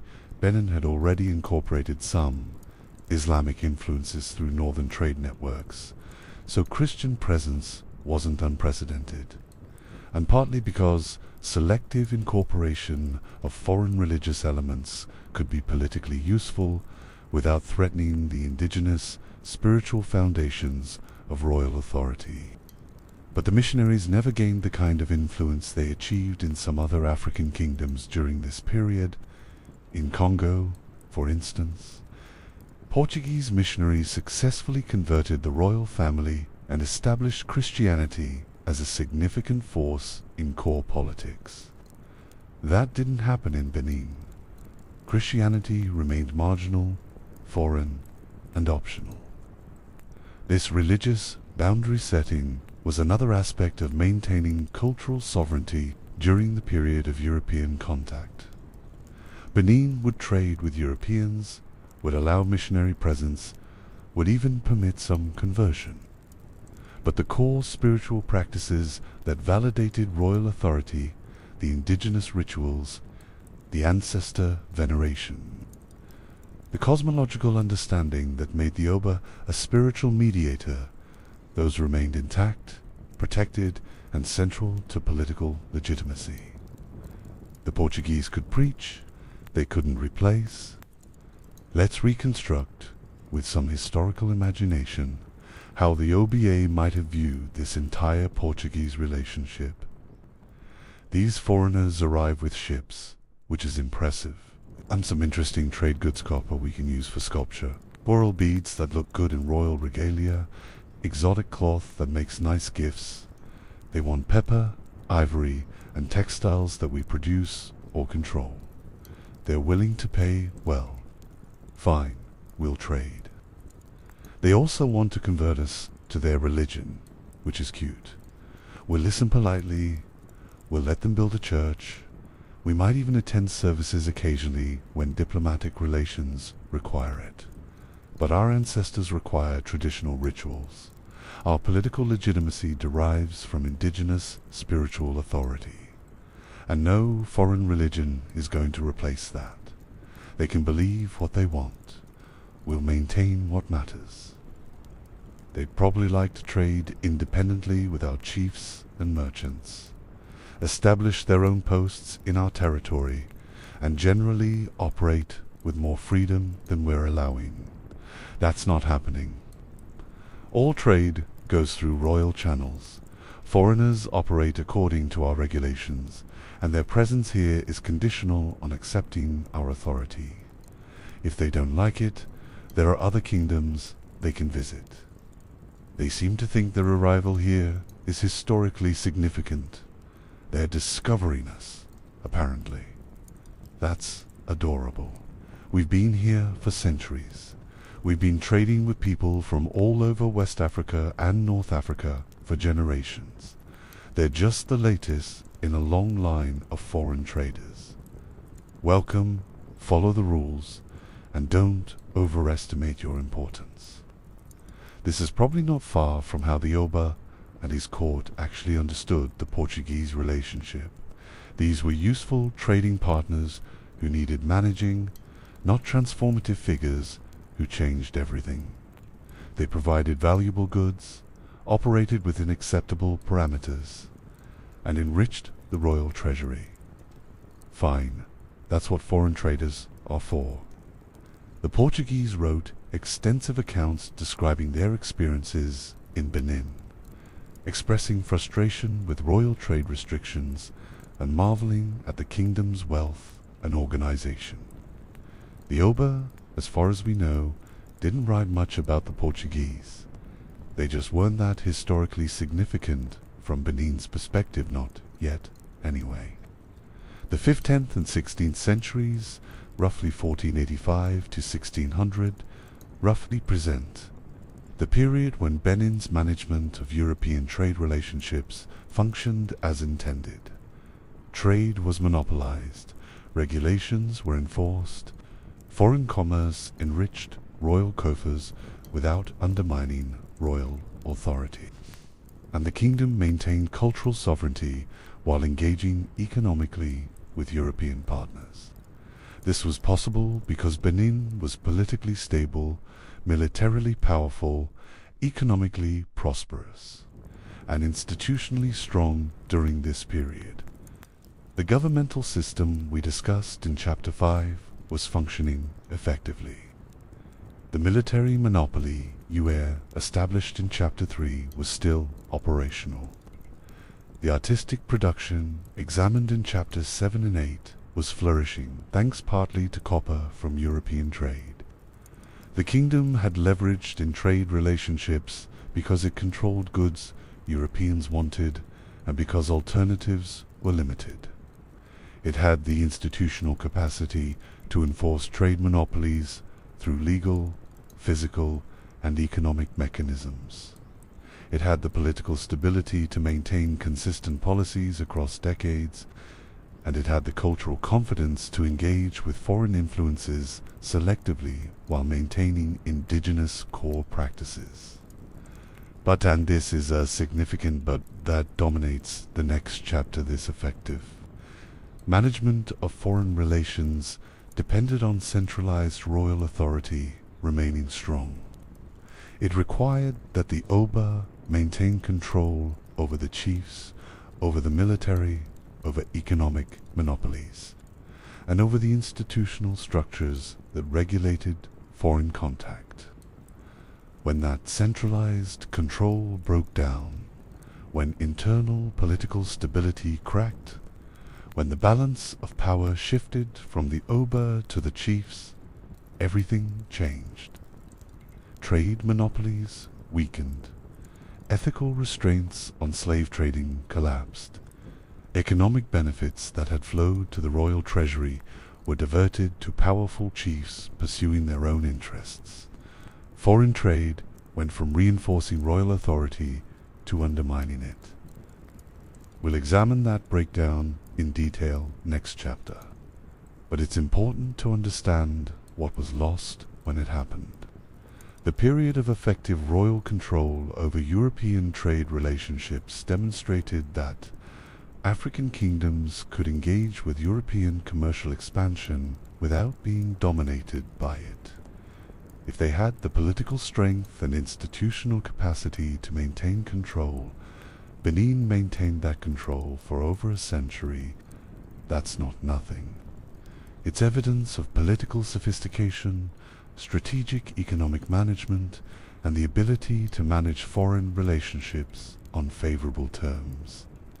It just didn't last forever. The Portuguese arrived in 1485. For over a century afterward, Benin managed the relationship successfully from its own perspective.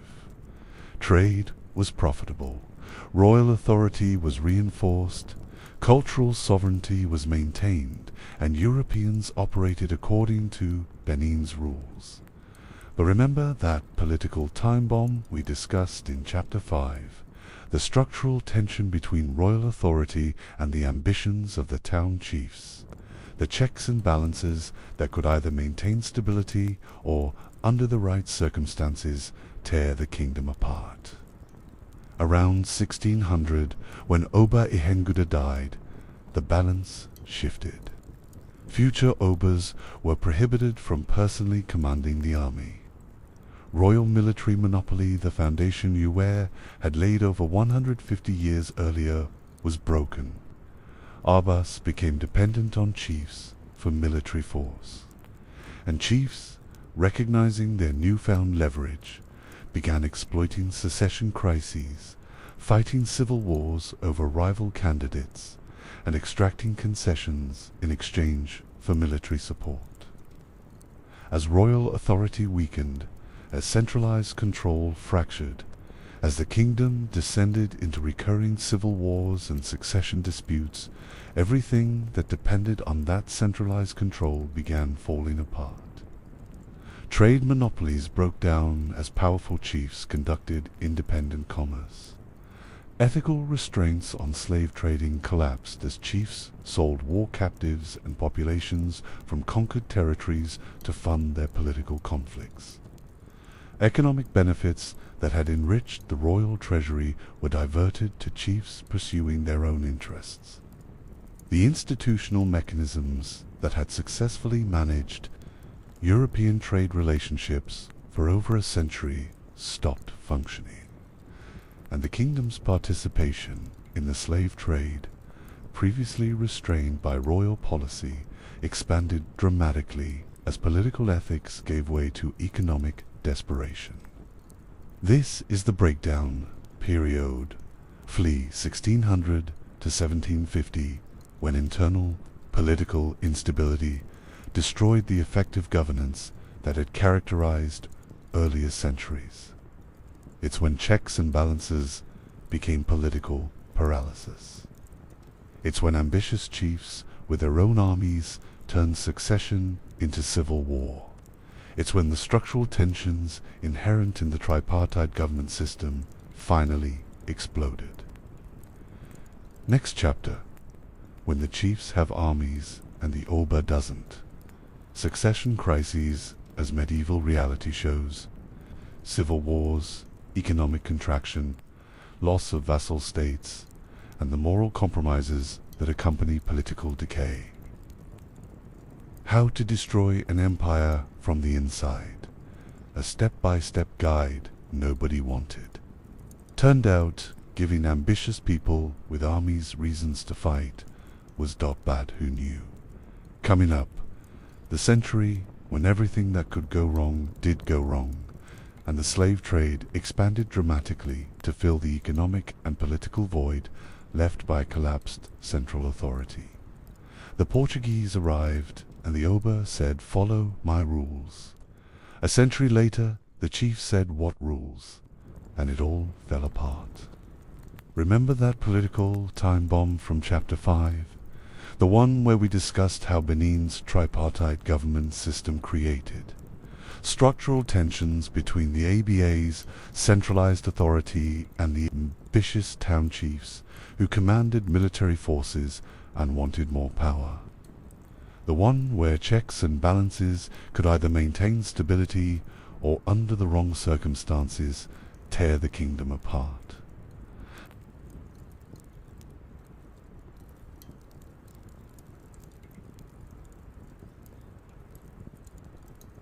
This went badly, shockingly, devastatingly, and empire-destroyingly badly. For the next 150 years, roughly 1600 to 1750, Benin experienced recurring civil wars, succession crises that turned violent, economic contraction, loss of vassal states, breakdown of trade, monopolies, and increasing reliance on slave exports to fund political conflicts. The centralized authority that had characterized the empire's golden age crumbled. The institutional mechanisms that had managed foreign relations successfully collapsed. The ethical restraints that had limited slave trading disappeared.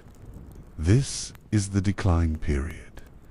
This is when everything that could go wrong did go wrong.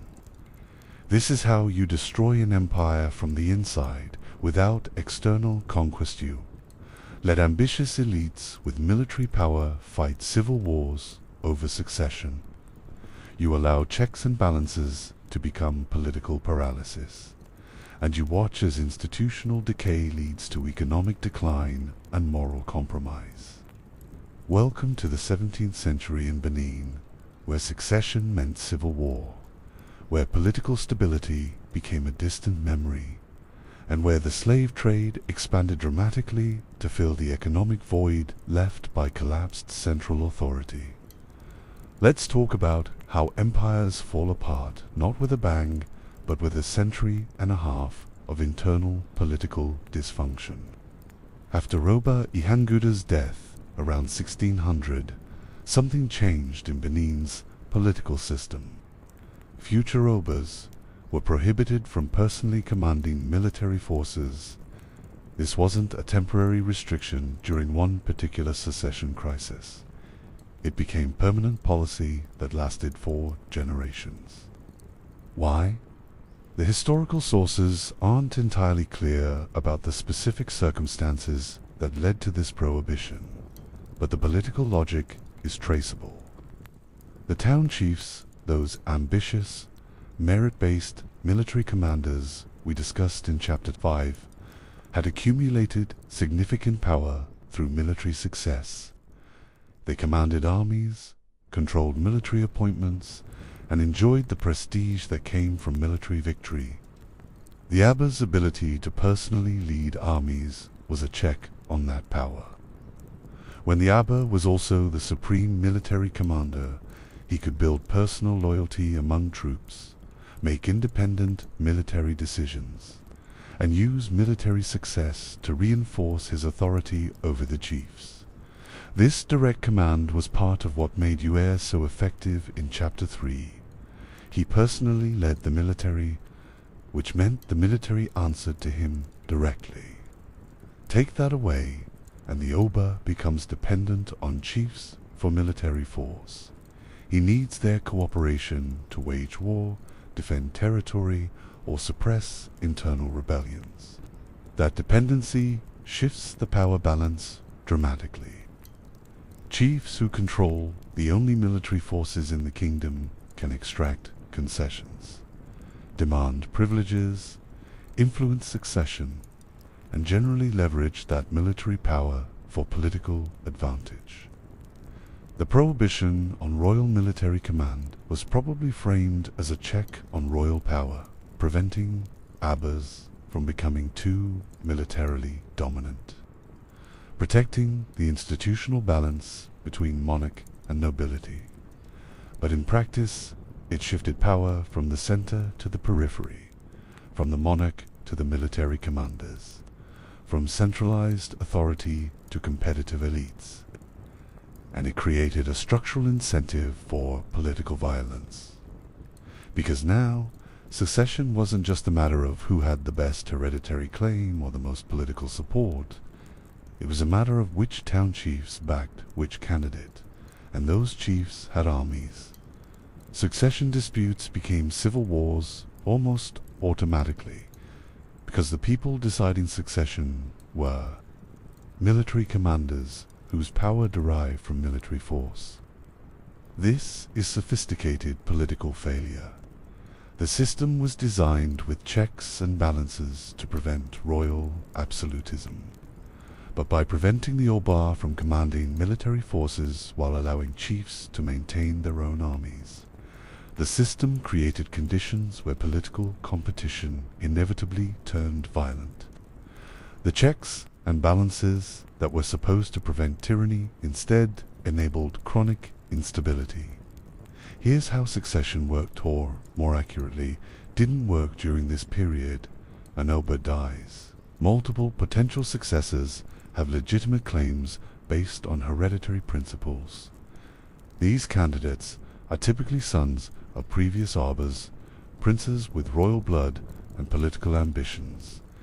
In a stable system with clear succession rules and centralized authority, one candidate would be selected through established procedures and everyone else would accept the result. That's not what happened.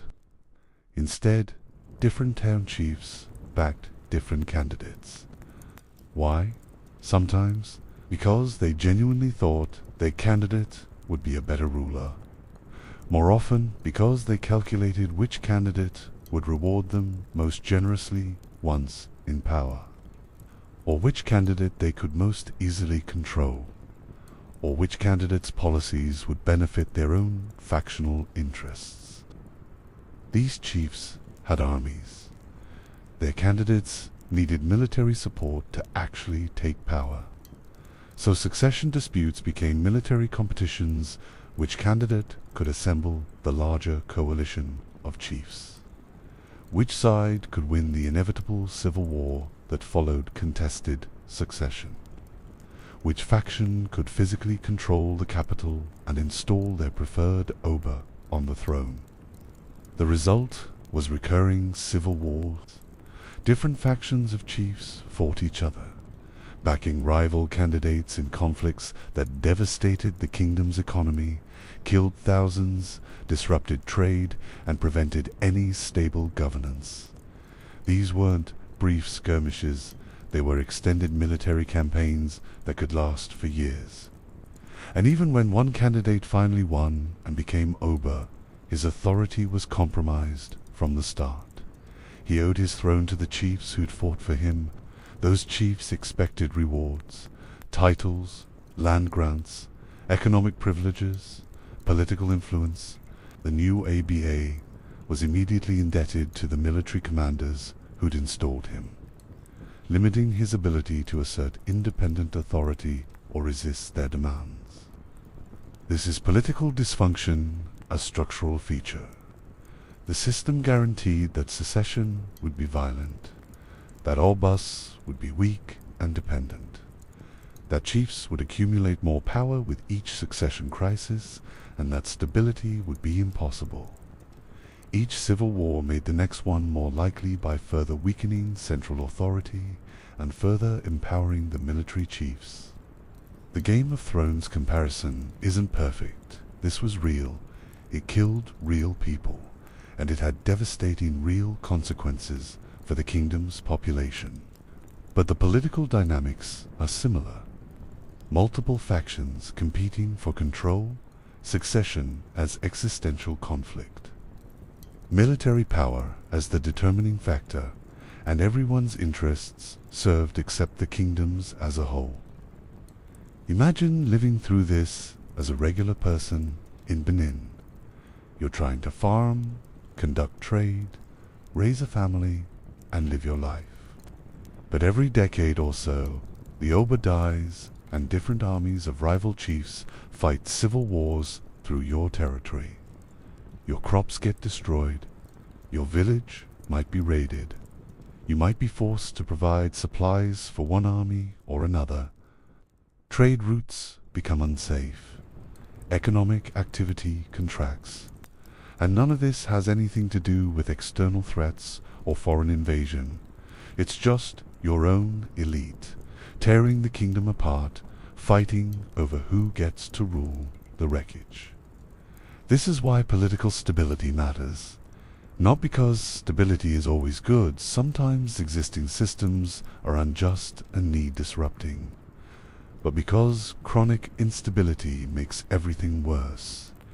It prevents economic development, disrupts social life, creates constant insecurity, and allows the most violent and ambitious actors to dominate. The checks and balances that were supposed to prevent tyranny created something worse: chronic civil war and institutional paralysis. As royal authority weakened and chiefs became militarily dominant, the economic monopolies we discussed in Chapter 9 started breaking down. Chiefs who commanded armies and controlled territory could conduct trade without royal authorization. They could establish independent commercial relationships with European traders. They could keep the profits for themselves rather than channeling wealth to the royal treasury. The royal monopoly on foreign trade, the foundation of the Arba's economic power during the 5th, 10th, and 16th centuries, became uninventable. When the Arba couldn't command military forces, he couldn't enforce trade regulations against powerful chiefs who chose to ignore them. When chiefs were fighting civil wars and controlling territory through military force, they could establish their own trade relationships in areas under their control. European traders, for their part, were happy to deal with chiefs directly if it meant better prices or fewer restrictions. The Portuguese had accepted royal monopoly when they had no choice, when the Oba controlled access and enforced regulations effectively, but when that control weakened, when alternative trading partners emerged, when chiefs offered to trade independently, Europeans adapted. They'd always found royal monopoly annoying. They just hadn't been able to circumvent it before. This breakdown of trade monopoly had cascading effects. First, economically, wealth that had previously flowed to the royal treasury now went to powerful chiefs. This made chiefs richer and made the Oba poorer, further shifting the economic balance of power. The Oba couldn't fund as large a royal household, couldn't patronize artists as generously, couldn't reward loyal supporters as effectively. His economic power declined along with his military power. Second, politically, independent trade relationships gave chiefs another source of power independent of royal authority. They didn't need royal favor to access foreign goods or earn commercial profits. This made them less dependent on the OBA, less responsive to royal directives, and more able to pursue their own political agendas. Third, institutionally, the breakdown of one royal monopoly undermined others. If the OBA couldn't enforce trade monopoly, could he enforce monopoly on bronze production, on land grants, on title appointments? The erosion of one aspect of royal authority suggested that other aspects were similarly vulnerable. The entire institutional structure of centralized control began crumbling once the enforcement mechanisms failed. And fourth, in terms of foreign relations, the shift from monopolized royal trade to decentralized chief-controlled commerce meant Europeans were dealing with multiple Benin actors rather than a single centralized authority. This fragmented Benin's bargaining position. When all trade went through the Oba, he could negotiate collectively and maintain consistent policies. When multiple chiefs traded independently, they competed with each other, drove down prices, and gave Europeans more leverage in negotiations. The chiefs were pursuing rational individual interests. Shouldn't they trade independently and keep the profits? But collectively, their independent action undermined the kingdom's commercial position and enriched European traders at Benin's expense. This is tragedy of the commons applied to political economy, individually rational choices creating collectively bad outcomes. As Benin's internal political stability collapsed, its vassal states started reconsidering their subordinate status. If the empire couldn't maintain internal order, if secession meant civil war, if the OBA couldn't command armies to enforce his authority, why remain subordinate? Why pay tribute to a weakened center when you could assert independence? The Itsekiri people living in the Niger Delta region were among the first to formally break away. They'd been subordinate to Benin, paying tribute and acknowledging Benin's overlordship. Around the mid-17th century, they declared independence, established their own ruling dynasty, and began conducting independent trade with Europeans. This was possible because Benin couldn't militarily enforce subordination. The Oba couldn't personally lead armies to suppress the rebellion. The chiefs were too busy fighting civil wars with each other to mount effective campaigns against external rebels. And even if they'd tried, vassal states could see that Benin's military power was no longer overwhelming. The empire that had conquered territories in the 5th, 10th, and 16th centuries couldn't maintain control over those same territories in the 17th. Other territories followed the Itsekiri example. The exact timeline and details varied, but the pattern was consistent. As Benin weakened internally, its external control eroded. The tributary system broke down. The trade networks that had channeled goods through Benin to the coast found alternative routes. The military dominance that had sustained the empire during its expansion phase disappeared. This contraction of effective control reduced Benin's territories, population, and economic resources. Fewer territories paying tribute meant less revenue. Smaller population under direct control meant fewer soldiers available for military campaigns. Reduced control of trade routes meant less commercial income. The empire shrank, and that shrinkage further weakened the center's ability to maintain control over remaining territories. The loss of vassal states also had symbolic significance. Benin had been an imperial power, controlling extensive territory and multiple subordinate peoples. That imperial status conveyed prestige, demonstrated military capability, and validated royal authority. When the empire contracted, when former vassals became independent, when Benin's control was reduced to core Edo territory, it was visible admission of decline. This is how empires die slowly, not through single catastrophic defeat, but through gradual erosion of control, progressive loss of territories, inability to maintain the military and political dominance that created the empire in the first place. Benin didn't lose its vassal states all at once in a dramatic collapse. It lost them piece by piece as internal dysfunction made external control impossible to maintain. The internal political chaos and loss of territory had direct economic consequences. Benin's economy contracted significantly during the 17th century, and one clear indicator was the declining value of cloth currency. Cloths, specifically types of cloth produced in Benin. and used as currency in regional trade, had been valuable throughout the empire's expansion period. Cloth served as money, as tribute payment, as trade good, and as status marker. Its value was sustained by Benin's economic dominance, political stability, and control of production and trade. As the kingdom's power declined, so did the value of its cloth.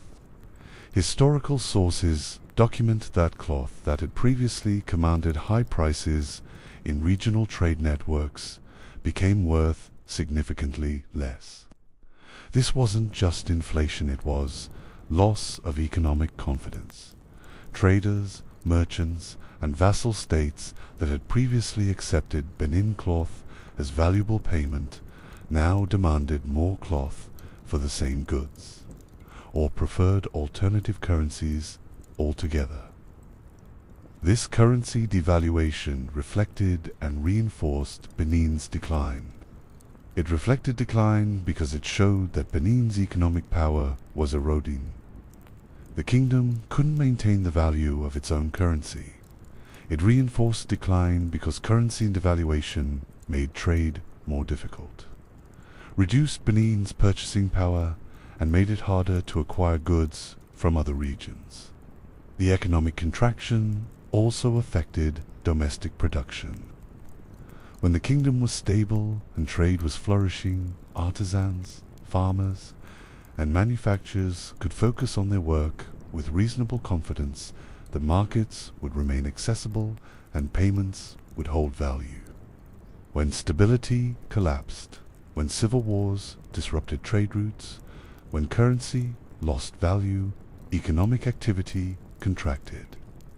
Why produce more than you need for immediate survival when you can't safely trade it, can't trust that payment will hold value, and can't count on political stability? This creates a vicious cycle. Political instability causes economic contraction, which reduces the resources available for governance, which further weakens political institutions, which causes more instability. Breaking out of this cycle requires restoring either political stability or economic confidence, but each depends partly on the other. Benin was trapped in a downward spiral where political and economic problems reinforced each other. The artistic production we discussed in chapters 7 and 8 declined during this period, not coincidentally. Bronze casting requires stable royal patronage, reliable copper supply, functioning guild organization, an economic surplus to support known agricultural specialists. When political stability collapsed, when royal wealth declined, when trade routes were disrupted by civil wars, bronze production suffered. The art tracked the political economy. When the kingdom functioned well, art flourished. When the kingdom struggled, art declined.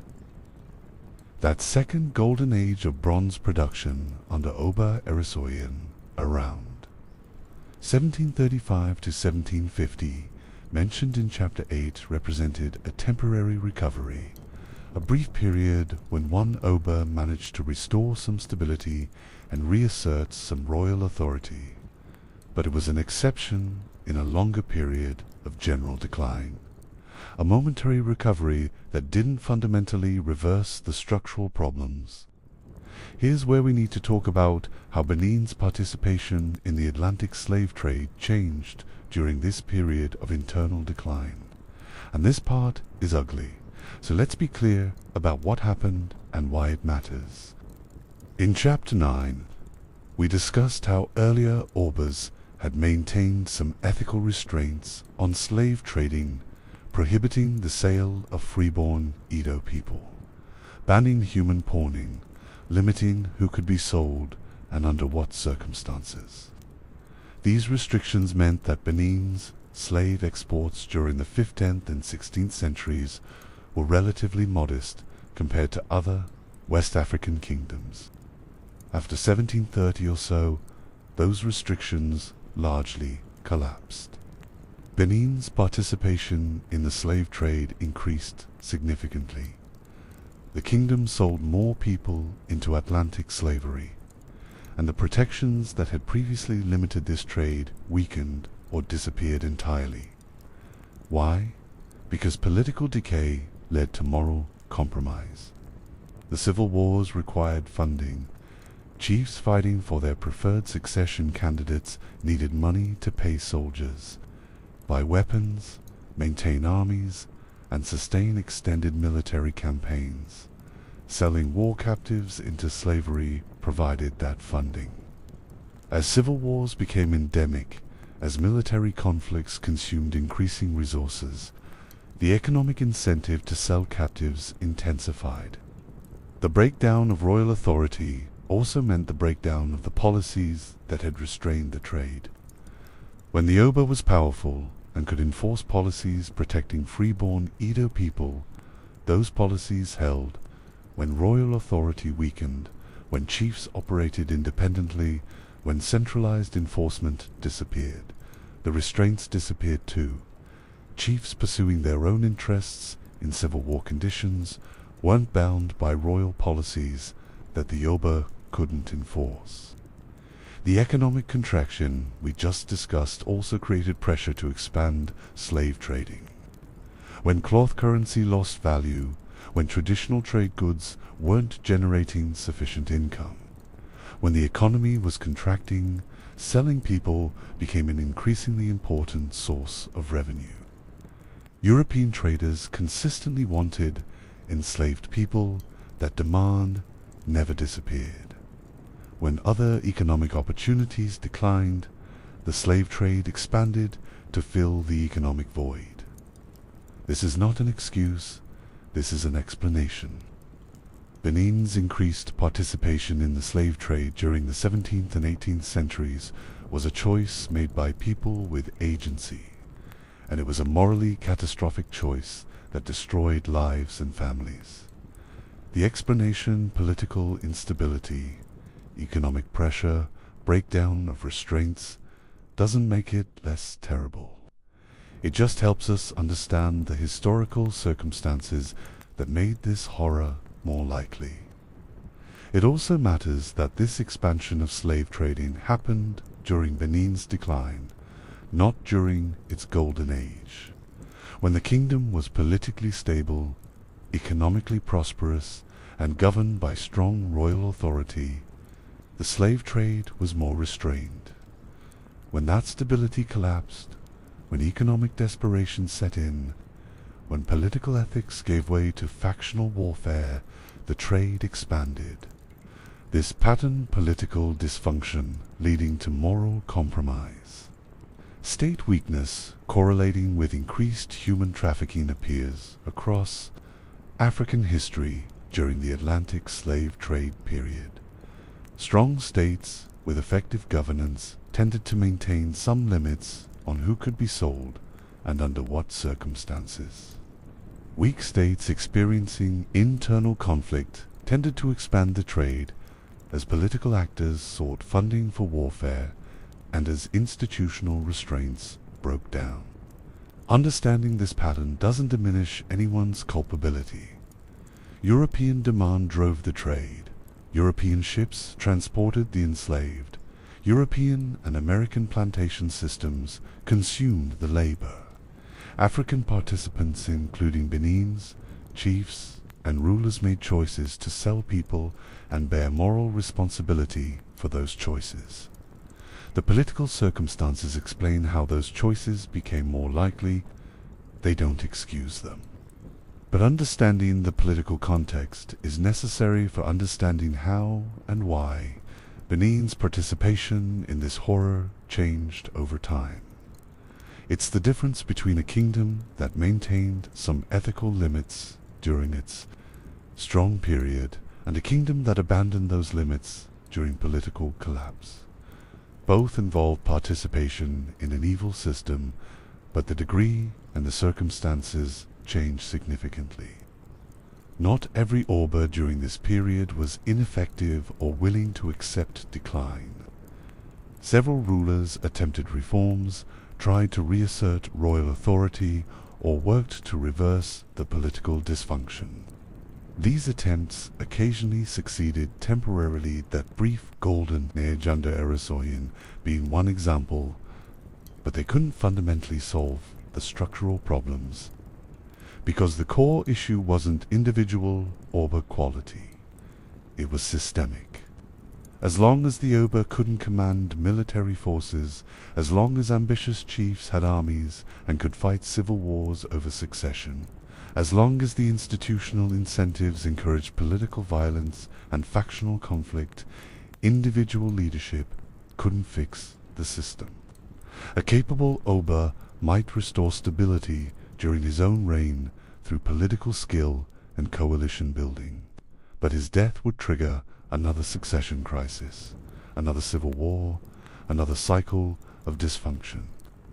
Some Abas tried to rebuild royal military capacity to create forces loyal to the throne rather than to individual chiefs. These attempts generally failed because the chiefs who controlled military power weren't about to give it up.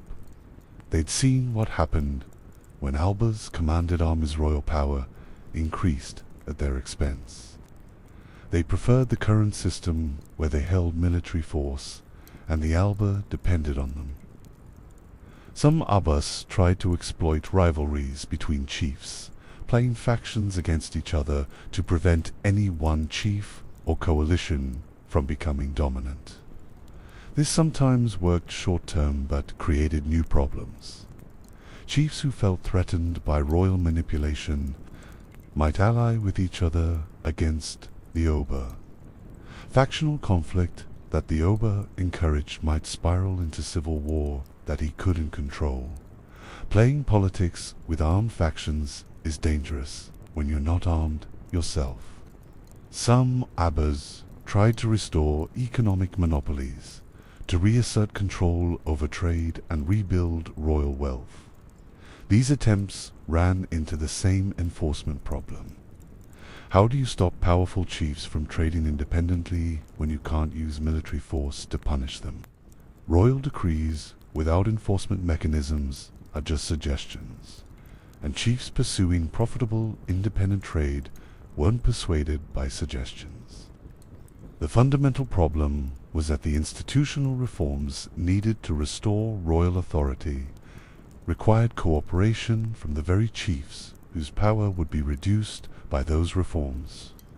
You can't fix a system where the people who benefit from dysfunction control the military force necessary to change the system.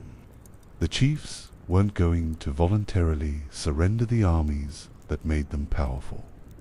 They weren't going to accept limitations on their independence that would return power to the center.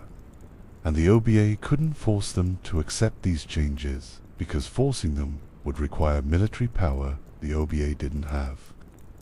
This is political checkmate. Every move the Oba might make to restore authority requires power he doesn't possess.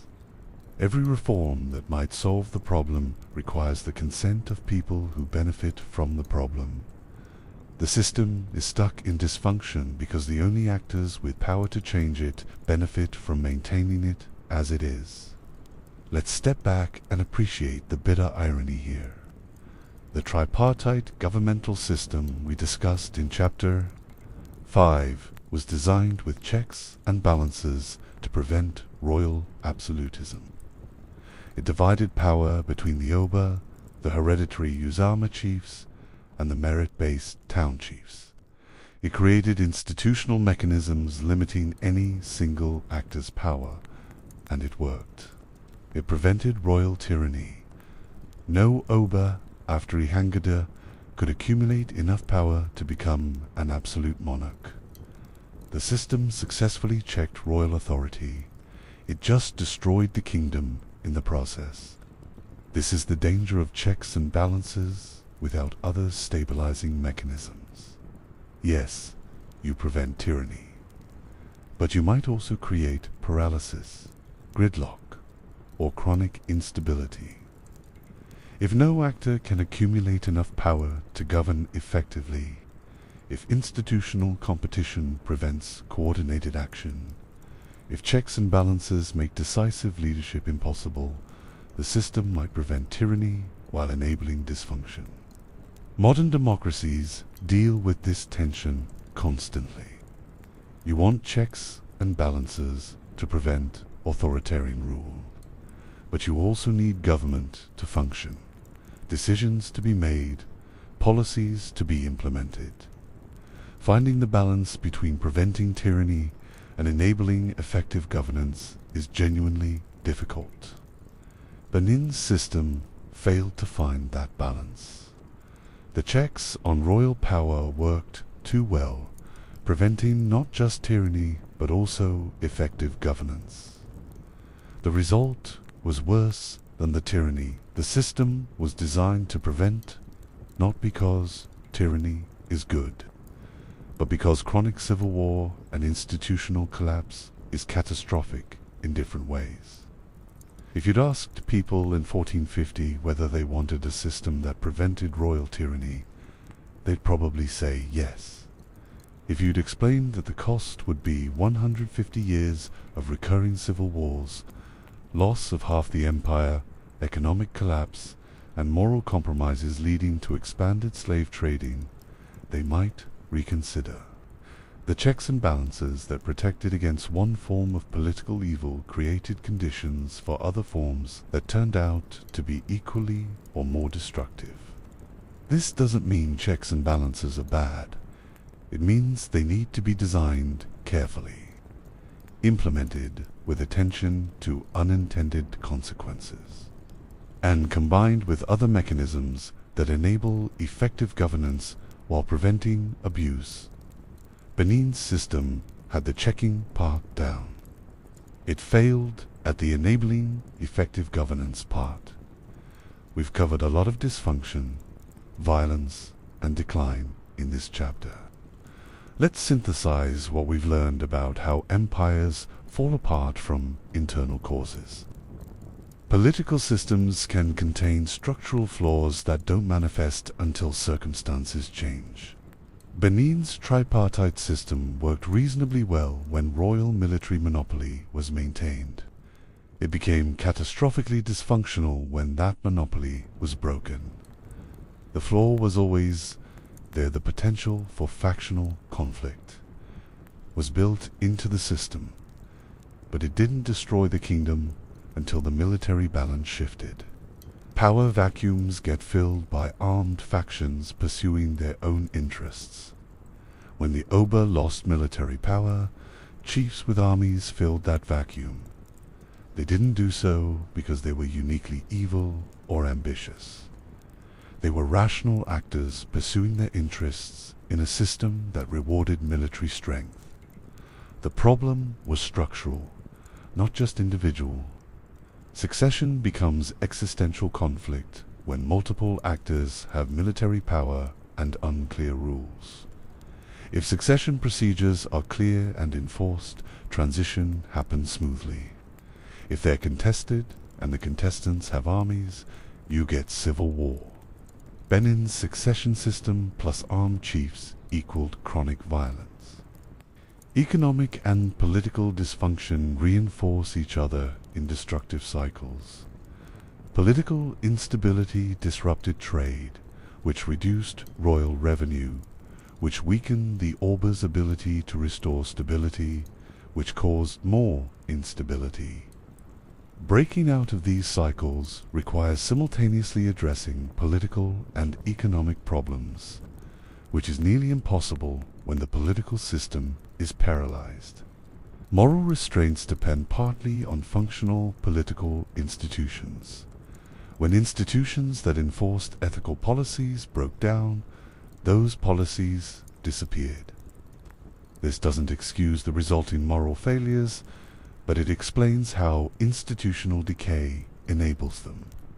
Strong states can maintain ethical limits that weak states abandon. Reform becomes impossible when the actors who could implement it benefit from dysfunction.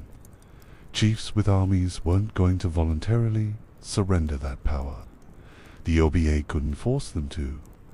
Reform required consent from people who benefited from the status quo, which made reform impossible. Decline happened slowly, then suddenly. Benin didn't collapse overnight. It experienced 150 years of gradual erosion, civil wars, lost territories, economic contraction, institutional decay. The decline was incremental until suddenly the kingdom was a shadow of its former self, and the British showed up to finish what internal dysfunction had started.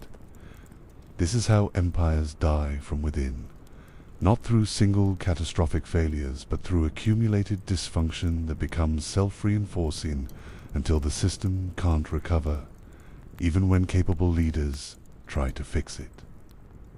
Around 1735, Ogiso took power and managed to restore some measure of stability.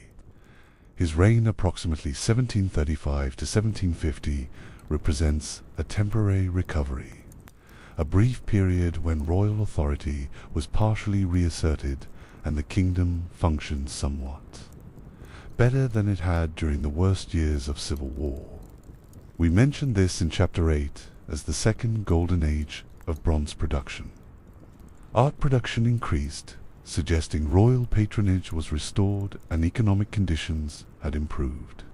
Ogiso apparently succeeded in building political coalitions, managing the chiefs and establishing enough stability for cultural and economic activity to resume. But this recovery was temporary and incomplete. Ogiso couldn't solve the structural problems. He couldn't restore royal military monopoly, couldn't permanently subordinate the chiefs, couldn't reform the succession system that guaranteed future conflicts. He could manage the existing system effectively during his lifetime, but he couldn't change it. After Ogiso's death, the pattern resumed.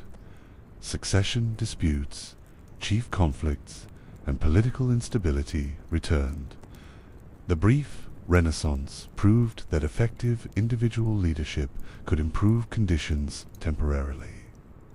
It also proved that individual leadership couldn't fix systemic problems without institutional reforms that the political system wouldn't allow. This pattern-capable rulers temporarily restoring stability followed by renewed dysfunction after their death characterizes declining. Political systems that retain enough institutional capacity for occasional recovery, but lack the ability to implement permanent reforms. It's better than constant dysfunction, but it's not sustainable. The system lurches from crisis to recovery to crisis without ever fundamentally fixing what's broken. By the late 18th century, Benin was significantly weaker than it had been 200 years earlier. The empire had contracted, royal authority was limited, economic power had declined, and internal political stability remained elusive. The kingdom was still functioning, it hadn't collapsed entirely, but it was a diminished version of its former self. And that timing was catastrophic, because just as Benin reached its weakest point in centuries, European imperialism was entering its most aggressive phase. The 18th century was bad for Benin internally. The 19th century was about to get much worse as external threats met internal weakness. The scramble for Africa at a period when European powers carved up the entire continent into colonial possessions was approaching. Britain, in particular, was expanding its commercial and political interests in West Africa, moving from coastal trading posts toward territorial control of interior regions. A strong Benin Empire of the 15th and 16th centuries, politically stable, militarily powerful, economically prosperous, might have resisted European encroachment more effectively. Maybe not successfully in the long term, given European military technology and the sheer scale of resources European empires could deploy, but at least more effectively than a weakened kingdom still. Recovering from 150 years of civil wars and internal dysfunction, instead, British imperial ambitions would encounter a Benin that was internally divided, economically weakened, and politically compromised. The kingdom's ability to resist external pressure was significantly reduced by the internal problems we've discussed in this chapter. Next chapter, we'll examine how that external pressure manifested. British commercial interests, diplomatic manipulation, manufactured pretexts for war, and the cultural disrespect that would ultimately trigger the 1897 invasion. The stage is set. Internal weakness meeting external aggression. A declining kingdom confronting an expanding empire, and a collision that was becoming increasingly inevitable. But before we get to the British, we need to talk about what they wanted, why they wanted it, and how they manufactured justification for taking it. We need to examine the specific diplomatic breakdown, the cultural conflicts, and the event that would serve as pretext for conquest. Coming up, the British want in, and the Oba says no.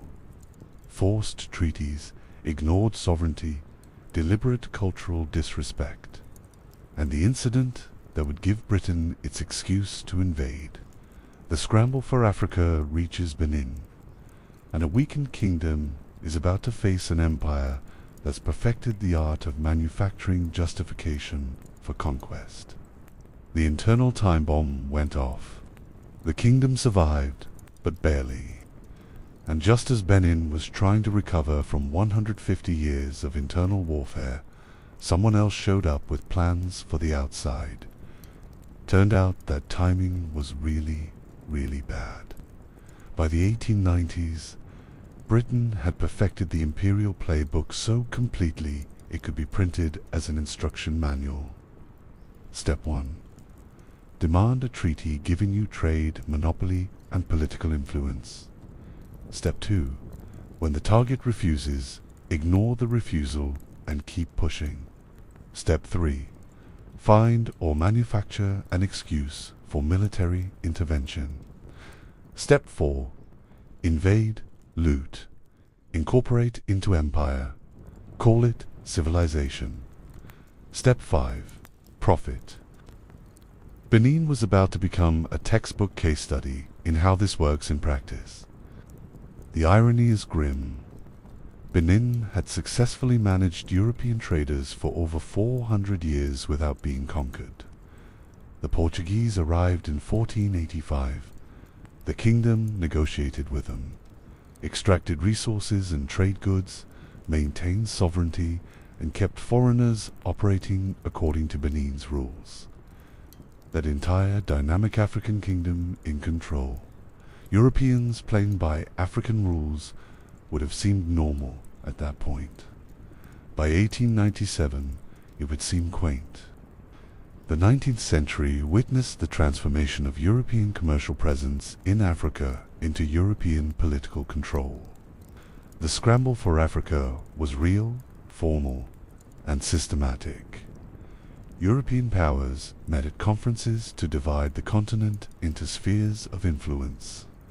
They drew borders on maps that ignored existing political boundaries.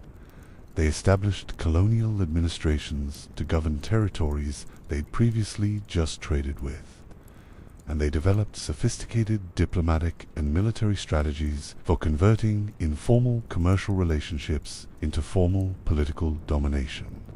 Britain, having already become a global imperial power through naval dominance and commercial expansion, turned serious attention to West Africa in the 19th century.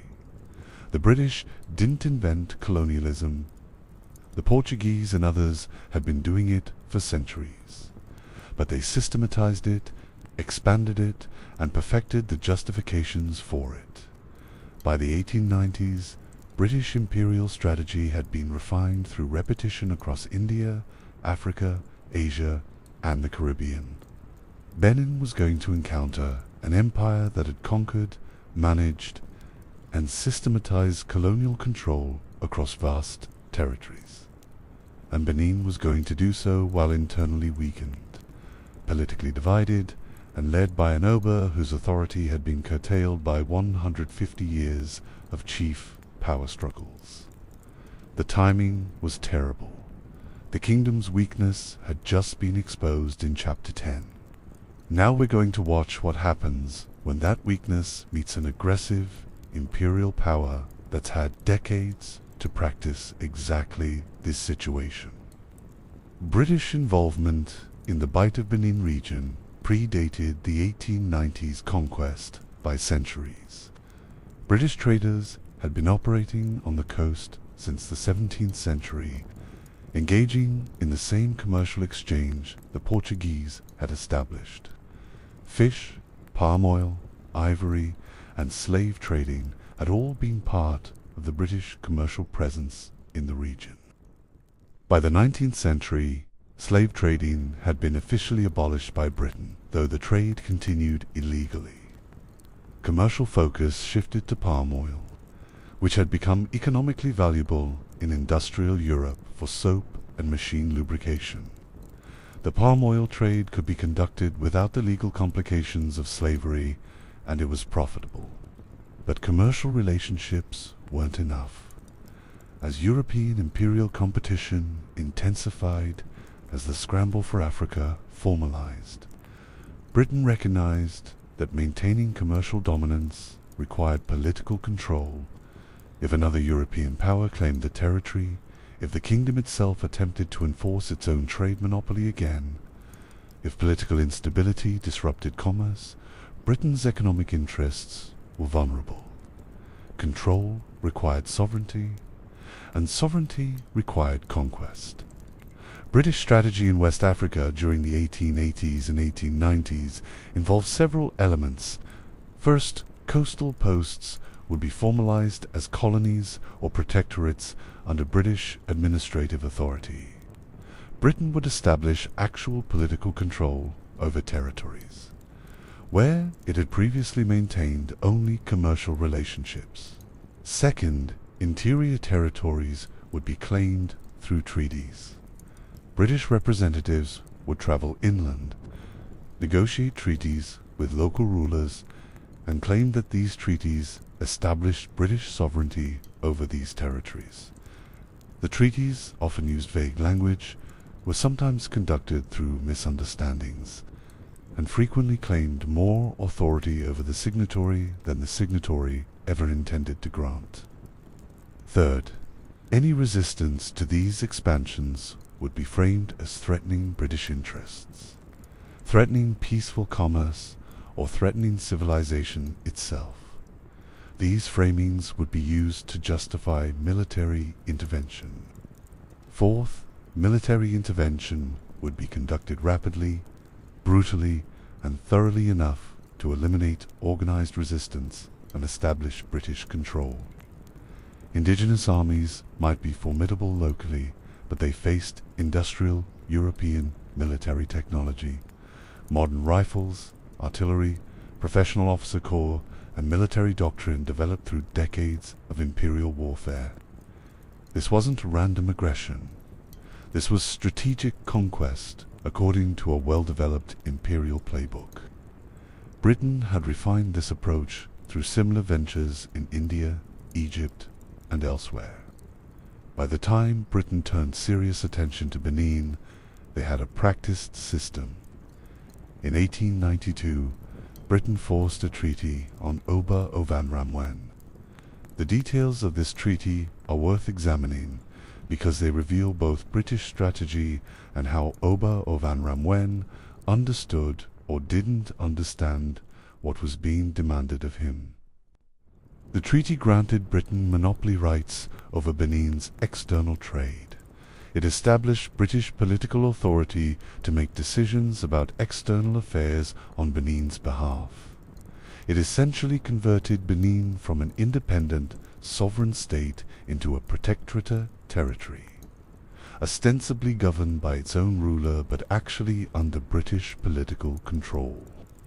From the British perspective, this was exactly what they were after.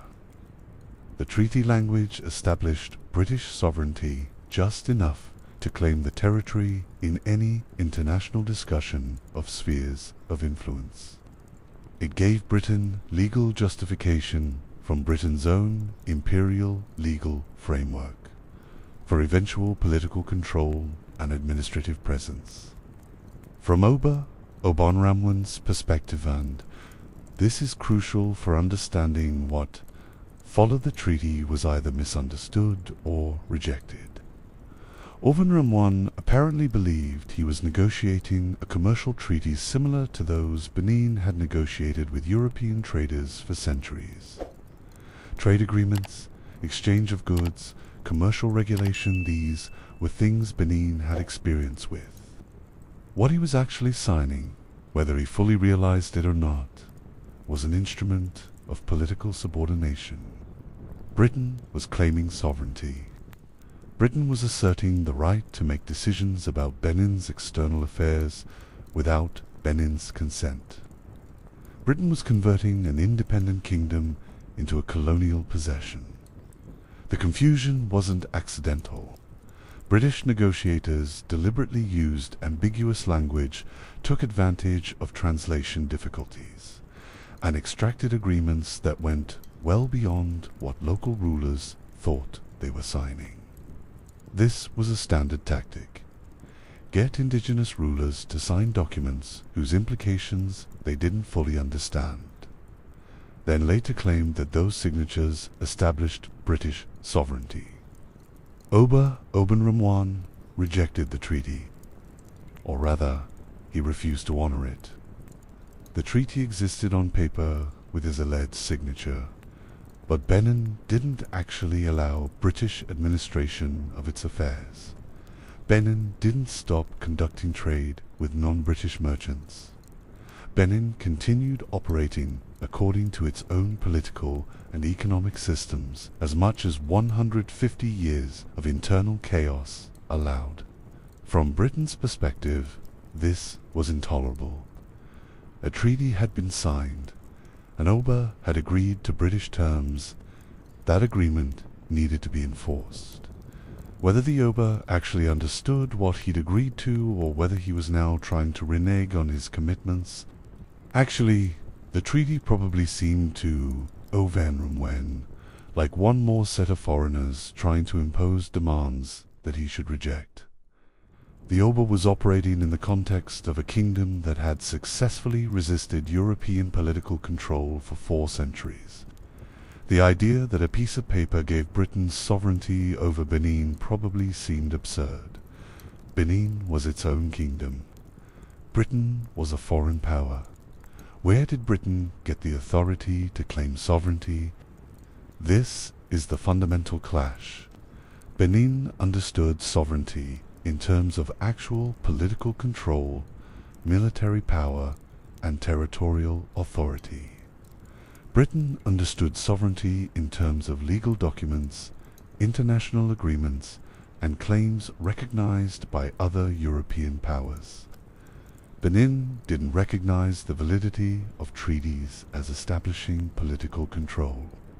Britain was operating according to a legal framework where treaties absolutely did establish that. One side was about to learn that when one party has industrial, military technology and imperial backing, legal frameworks stop being negotiable questions. For several years after the rejected treaty, Britain pressed for increased access to Benin's interior. British representatives wanted to establish an administrative presence in Benin City. They wanted direct political representation in the kingdom's governance. They wanted to open up the territory to British influence, which was code for establishing British political control. Oba Obanramwen consistently refused. He wasn't interested in British officials administering Benin, representing British interests in his government, or exercising political influence in his kingdom.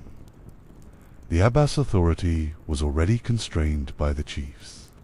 He wasn't about to voluntarily surrender additional authority to British representatives. This wasn't isolationism in some romantic sense. Benin conducted trade with Europeans. Portuguese, British, and other European merchants operated on the coast. Benin exchanged goods with Europeans. But there's a difference between commercial exchange and political subordination. Uvon Ramon was willing to trade. He wasn't willing to be ruled. Britain found this attitude infuriating and impracticable. If Benin wouldn't voluntarily submit to British administration, Britain would need to either force submission militarily or find a pretext that would justify military intervention. Both options were within the imperial playbook. Britain had used them before. At this point in the narrative, a specific individual becomes important. James Robert Phillips was a British official involved in West African affairs. He had opinions about Benin, ambitions about establishing British control, an apparent willingness to act on those opinions and ambitions without waiting for authorization from London. In early 1897, Phillips attempted to visit Benin City. This wasn't a routine diplomatic mission or a standard visit. This was a deliberately provocative action designed to challenge Oba of Roman's authority and Benin's sovereignty. Timing matters here.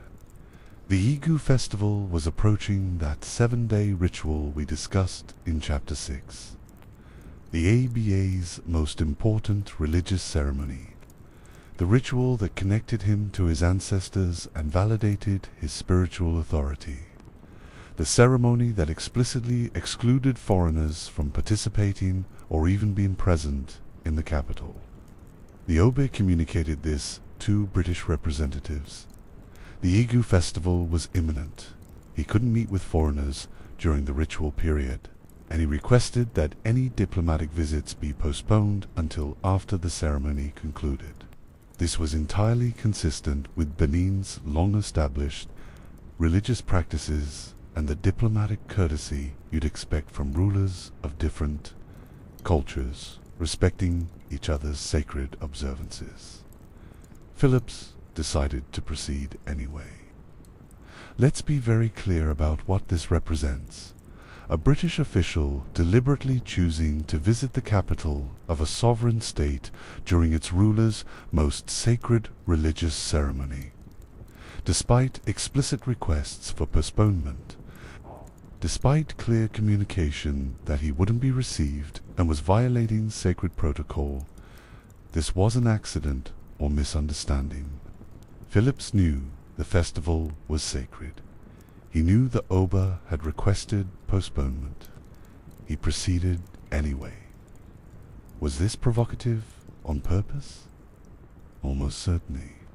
Was it designed to provoke a confrontation? The evidence suggests yes. Phillips appears to have believed that forcefully asserting British presence would establish British authority, demonstrating British indifference to Benin's sacred practices, showing that Benin couldn't actually exclude the British, proving that Oba Ruman's authority meant nothing when Britain decided to assert itself. All of this would demonstrate British dominance. It's worth noting the absolute contempt this represents, not just for the OBA as an individual, but for Benin as a culture and a political entity. The Egu festival wasn't a quaint custom. It was the spiritual foundation of the kingdom's governance structure. Violating it wasn't cultural curiosity or diplomatic naivety. It was deliberate disrespect for the basis of another society's authority. The British had a word for this: civilization, asserting British authority over other peoples, establishing that British laws and British interests superseded local laws and local sacred practices, proving that British presence couldn't be excluded or regulated by indigenous authorities, This was what civilizing meant in practice. On January 12, 1897, Phillips and his party attempted to travel to Benin City. The exact details of what happened next vary depending on the source, but the broad outline is clear. Uba Uvanramon, conducting his sacred religious ceremony and having explicitly forbidden foreign presence during the festival. Had warriors prevent Phillips and his party from entering the capital? This prevention turned violent. The confrontation resulted in Phillips' death and the deaths of approximately 7 British men and numerous porters accompanying the expedition. Britain called this an ambush. Britain framed it as hostile action against British representatives. Britain interpreted it as proof that Benin was dangerous, uncontrollably, and hostile to British interests. Let's examine this interpretation carefully.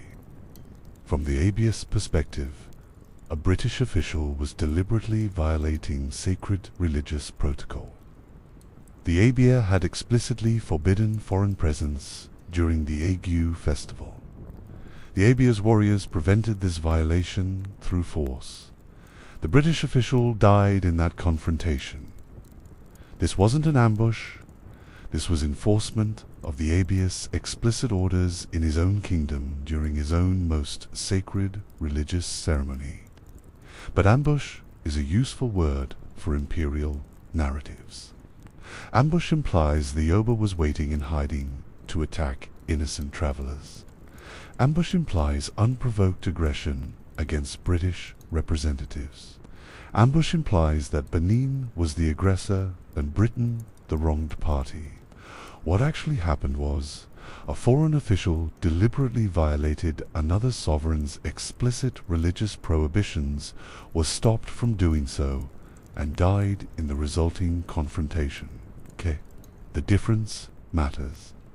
Massively.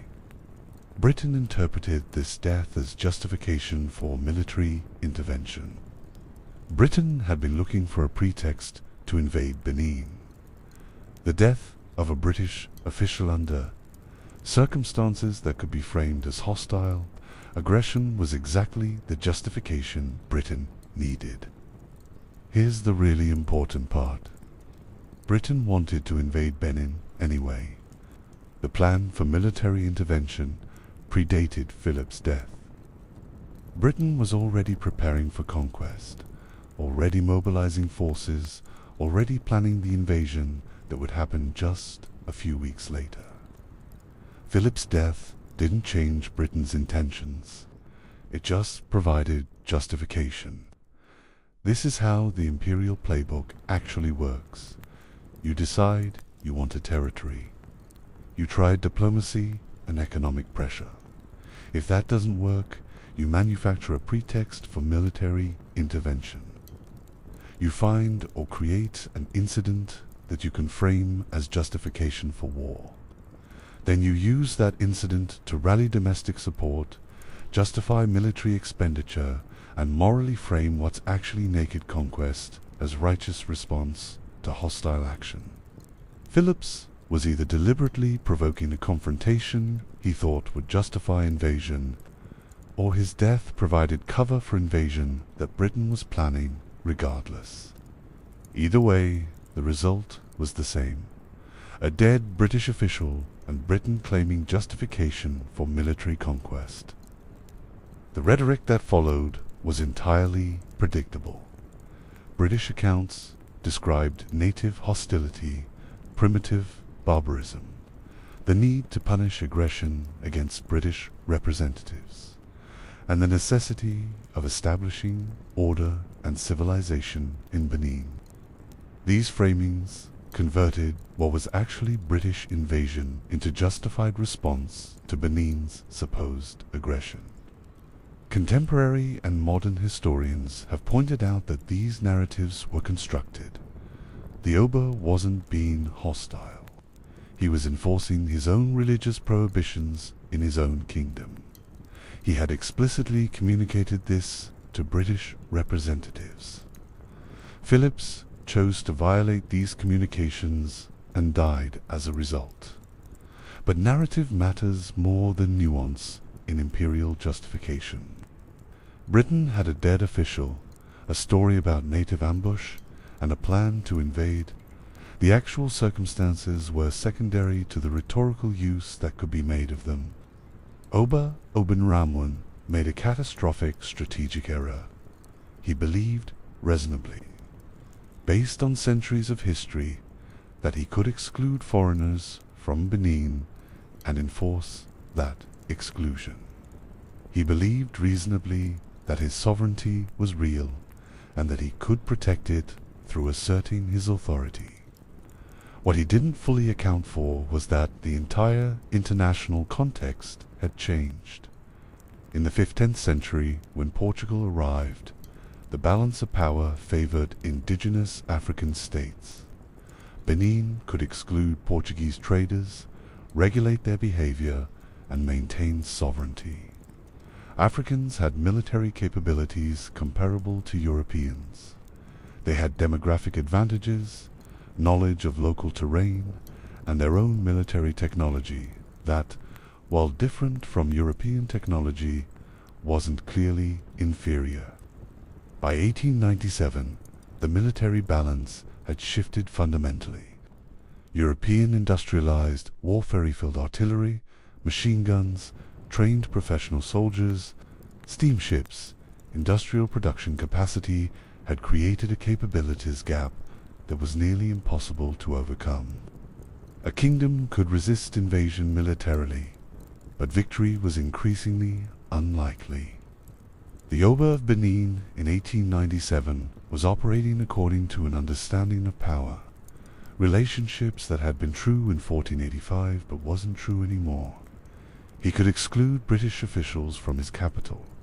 He could enforce that exclusion through military force. He couldn't prevent Britain from using that exclusion as justification for invasion, military conquest, and political incorporation into the British Empire. This is one of the tragedy elements in colonialism. By the time the military balance had shifted so decisively in Europe's favor, many African rulers still operated according to older understandings of power relationships. They believed they could exclude foreigners, resist military pressure, and maintain their sovereignty because those beliefs had been true through most of history. They had just been overtaken by historical change. The Aba's refusal to allow Phillips into the capital during the Igu festival was the right decision in every sense, religiously appropriate, politically legitimate, and consistent with Benin's sovereignty. It was just catastrophically timed, because he was making that decision in a new historical context, where making that decision would be used as justification for invasion. If Oba Obenramwen had allowed Phillips into the capital, allowed British political influence into his government, accepted the 1892 treaty as establishing British sovereignty, things might have ended differently. He probably wouldn't have avoided colonization. Britain's imperial ambitions were broader than just Benin, but he might have avoided military conquest, avoided the violence, avoided the looting. But asking him to have foreseen this is asking him to have understood, in 1897, what historians can only recognize clearly in retrospect, that the military balance had shifted irreversibly, that indigenous resistance couldn't prevent European conquest, that the old strategies of political maneuvering and cultural boundary setting weren't sufficient to maintain sovereignty against industrial empires. This is another cruel aspect of colonialism. The transition period where rulers are operating according to valid political logic. That's just been rendered obsolete by technological and international changes they can't fully predict or prepare for. The diplomatic breakdown is complete. Britain has been trying to establish political control over Benin for years. Benin has been resisting. An incident has occurred that Britain will frame as justification for military intervention. The narrative has been constructed. Benin is hostile, dangerous, uncontrollable, hostile to civilization itself. Britain is going to invade, not to conquer a dangerous enemy, but to pacify a territory that won't accept British sovereignty. Not to steal wealth, but to establish order. Not to destroy a kingdom, but to bring civilization. These are the stories Britain will tell. These are the narratives that will justify military expenditure, mobilize troops, and frame naked conquest as righteous action. The reality is simpler.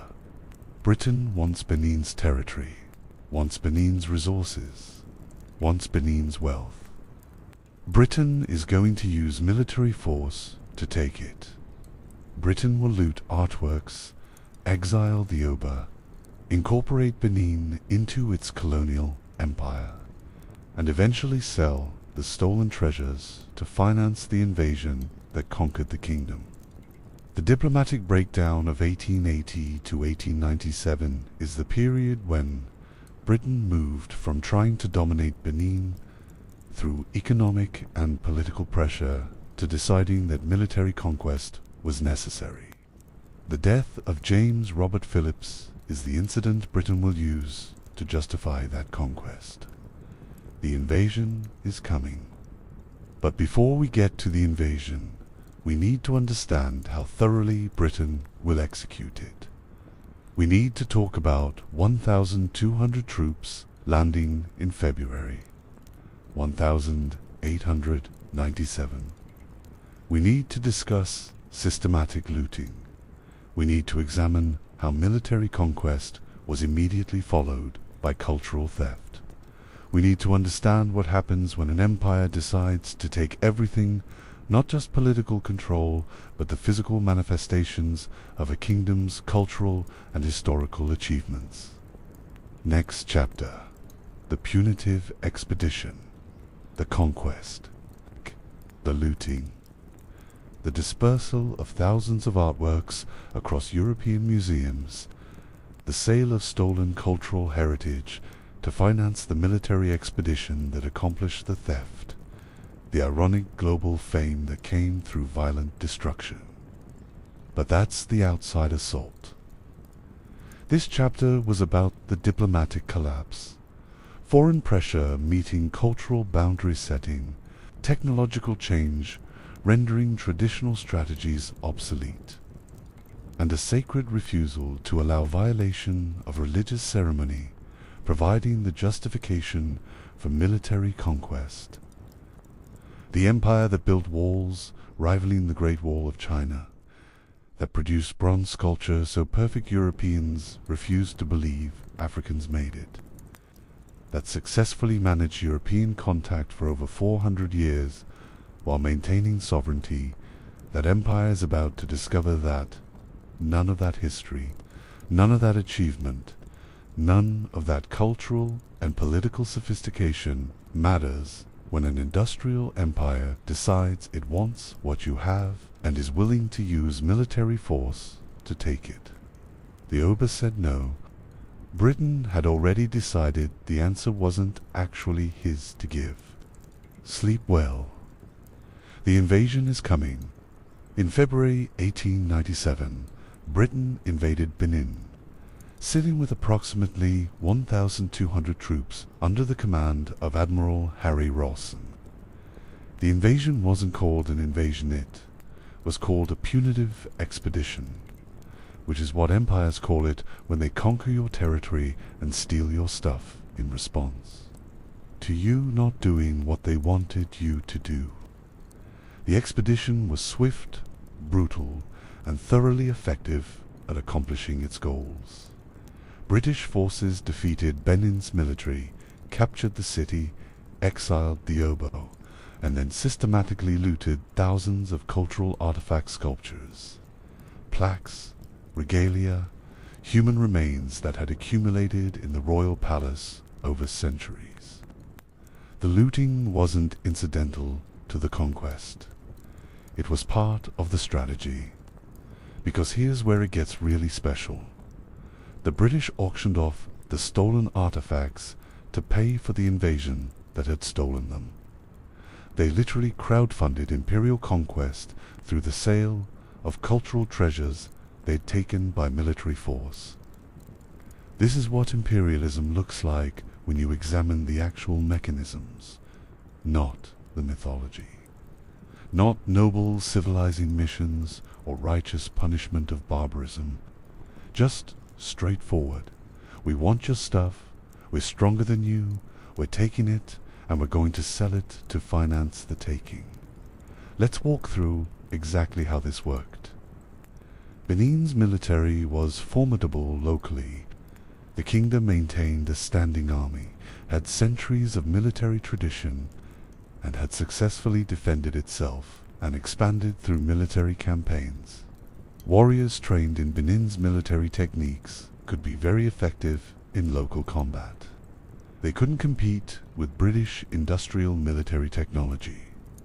The British force of 1,200 included professional soldiers equipped with modern rifles, artillery, and machine guns. These weren't mercenaries or poorly trained troops. These were British colonial forces that had learned warfare through imperial campaigns across multiple continents. They had experience with modern military technology, professional command structures, and tactical doctrine developed through repeated conquests of territories with locally superior numbers but inferior weaponry. Benin's warriors, regardless of their skill or bravery, were fighting with older weapons against a professionally trained military equipped with industry-era technology. It wasn't a fair match. It wasn't supposed to be. Empires don't conquer through fair matches, they conquer through overwhelming force. The campaign lasted weeks. Benin mounted resistance. The kingdom wasn't conquered without military opposition. But the outcome was essentially predetermined once professional industrial military forces were committed. Benin could inflict casualties, could make the British campaign costly, but couldn't prevent eventual defeat. By mid-February, the British had taken Benin City. Organized military resistance had collapsed. The kingdom was conquered. Oba Ovenrumwen wasn't killed in the invasion, which was actually somewhat remarkable. Britain could have executed him, but instead chose exile. The Oba was captured, removed from Benin, and deported to Calabar, a British-controlled coastal town hundreds of kilometers away. This was strategic. The Oba was the symbol of Benin's sovereignty and the basis of the kingdom's political legitimacy. As long as he was present, as long as he could potentially claim authority, as long as his presence suggested Benin retained some independence, the kingdom wouldn't be fully incorporated into the British colonial system. Exile separated the symbol of sovereignty from the territory. The Oba couldn't rule from Calabar. He couldn't rally resistance from exile. He couldn't claim continued authority over a kingdom he'd been forcibly removed from.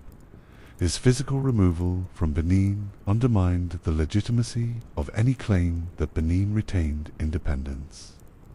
The Oba died in exile in 1914, the same year that his son, Uika II, was crowned as Oba of Benin under British colonial rule. This is a bitter bookend. The last independent Oba dies in exile, while his successor becomes a subordinate ruler within the British colonial system.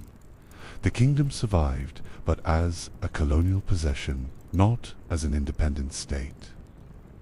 This is another cruel aspect of colonialism. You don't need to kill the ruler, you just need to exile him and install a replacement who understands his authority is delegated from the colonial power. The symbol survives. The substance of independence disappears. Once the British military had established control and the OBA had been removed, attention turned to the palace and what it contained. The royal palace had accumulated centuries of artworks.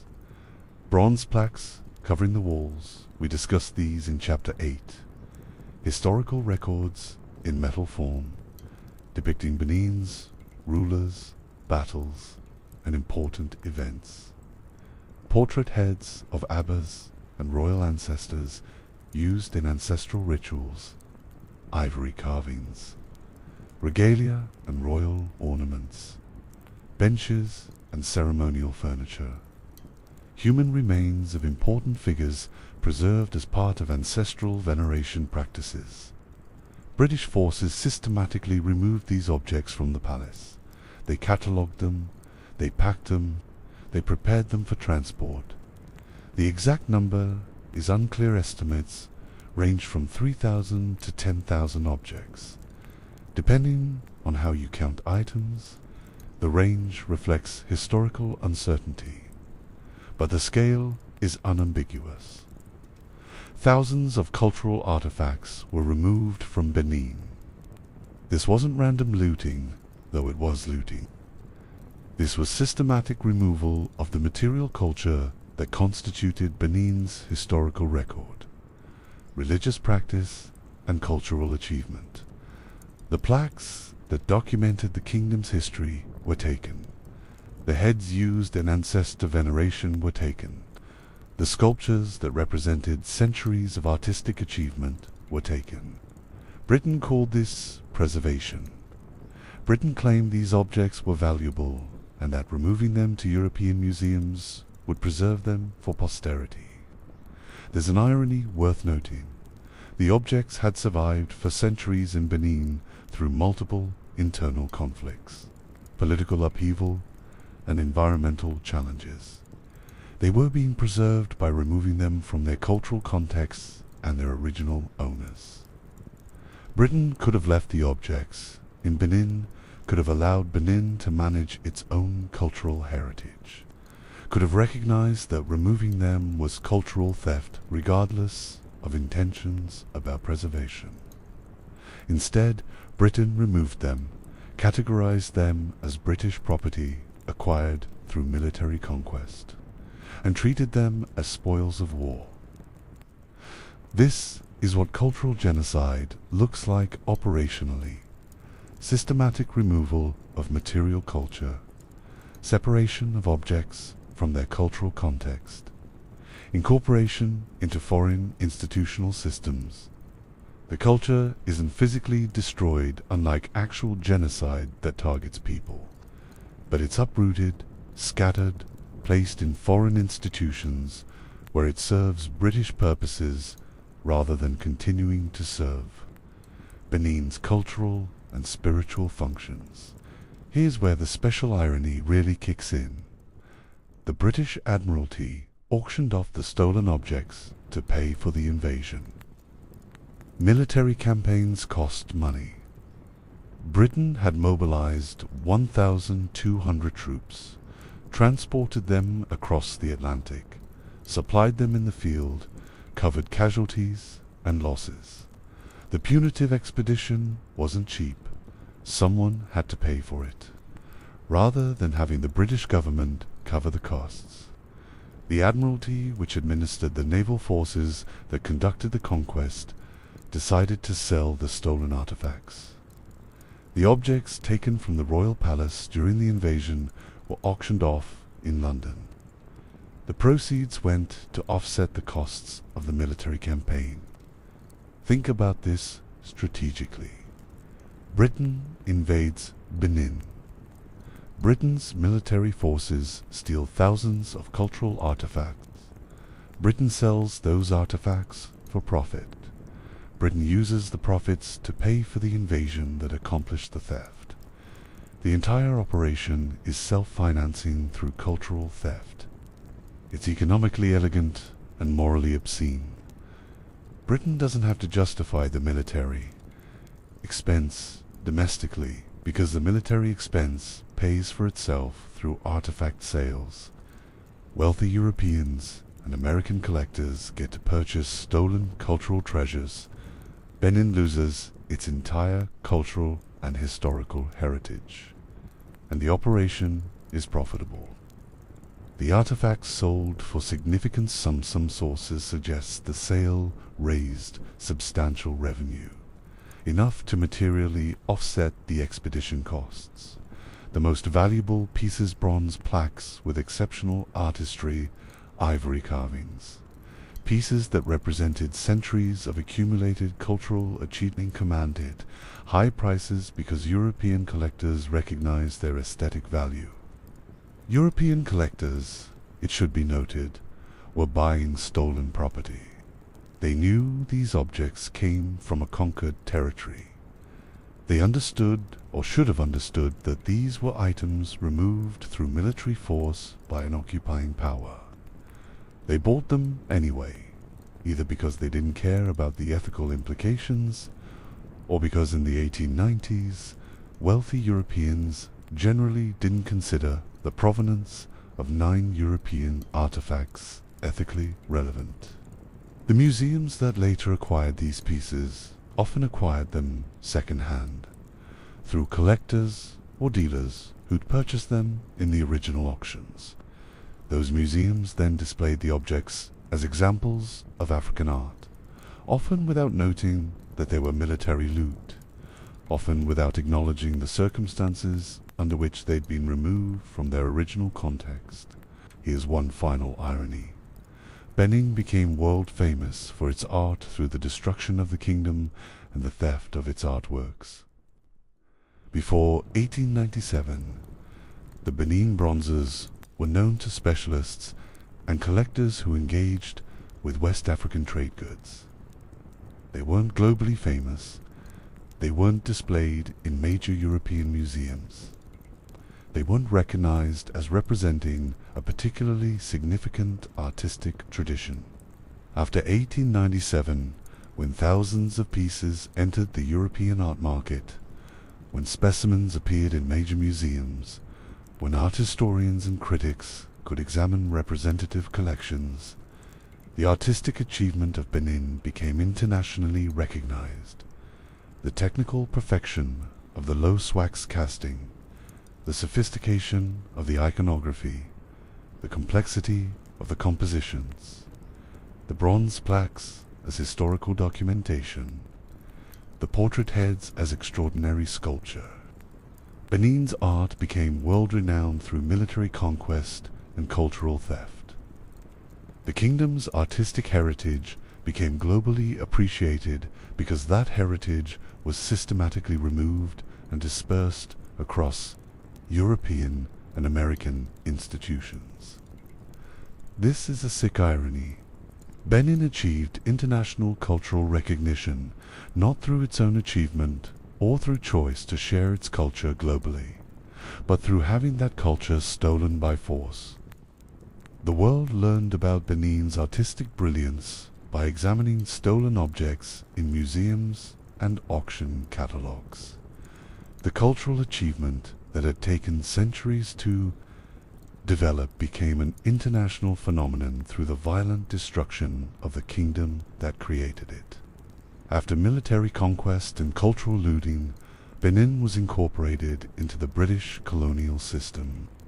The territory became part of the British Protectorate of southern Nigeria, which eventually became the British colony of Nigeria when formal colonial administration was extended across the region. Benin retained its traditional ruler, the Oba, but that ruler's authority was subordinate to British colonial administration. The OBA could oversee local affairs according to traditional law, a system that Britain often defined and limited, but couldn't conduct independent foreign relations, couldn't maintain military forces, couldn't make major political decisions without British approval. This is how British colonialism often worked in Africa: indirect rule. Rather than eliminating existing authority structures, colonialism incorporated them into a subordinate position within the colonial system. The OBA remained, but as a tool of colonial administration, rather than as an independent, sovereign ruler. Benin's institutions were disrupted, subordinated, or eliminated. The traditional government system that had governed for centuries became part of the colonial bureaucracy. The Abbas authority, once the foundation of political legitimacy, became a position within a colonial hierarchy.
That's what we'll discuss in the conclusion.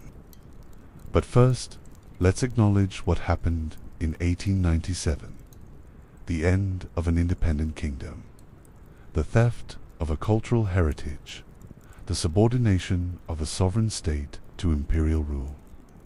Sleep well.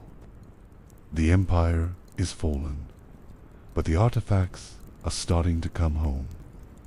The Benin Empire lasted approximately 1,000 years, from around 900 CE to 1897. Over that millennium, it built defensive earthworks second only to the Great Wall of China. It created bronze sculptures so technically perfect that European experts refused to believe Africans made them. It governed itself through sophisticated political institutions that managed power, prevented tyranny, and collapsed only when their internal tensions became pathological. It successfully negotiated with foreign powers for over 400 years while maintaining sovereignty and controlling its own economic systems. It accumulated a cultural heritage of breathtaking artistic achievement. Then it was conquered militarily, looted systematically, incorporated into a colonial empire, and scattered across European museums within a few months. For over a century after 1897, that's where the story seemed to end.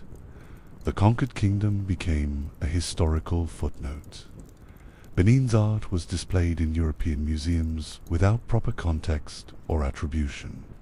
The bronzes were presented as examples of African art without explaining that they were military loot, stolen from a sovereign state, removed through violent conquest. The kingdom's political history was relegated to colonial histories written by the colonizers. Orba of von Rumen's exile was framed as necessary punishment rather than as imperial violence. But the story didn't actually end in 1897.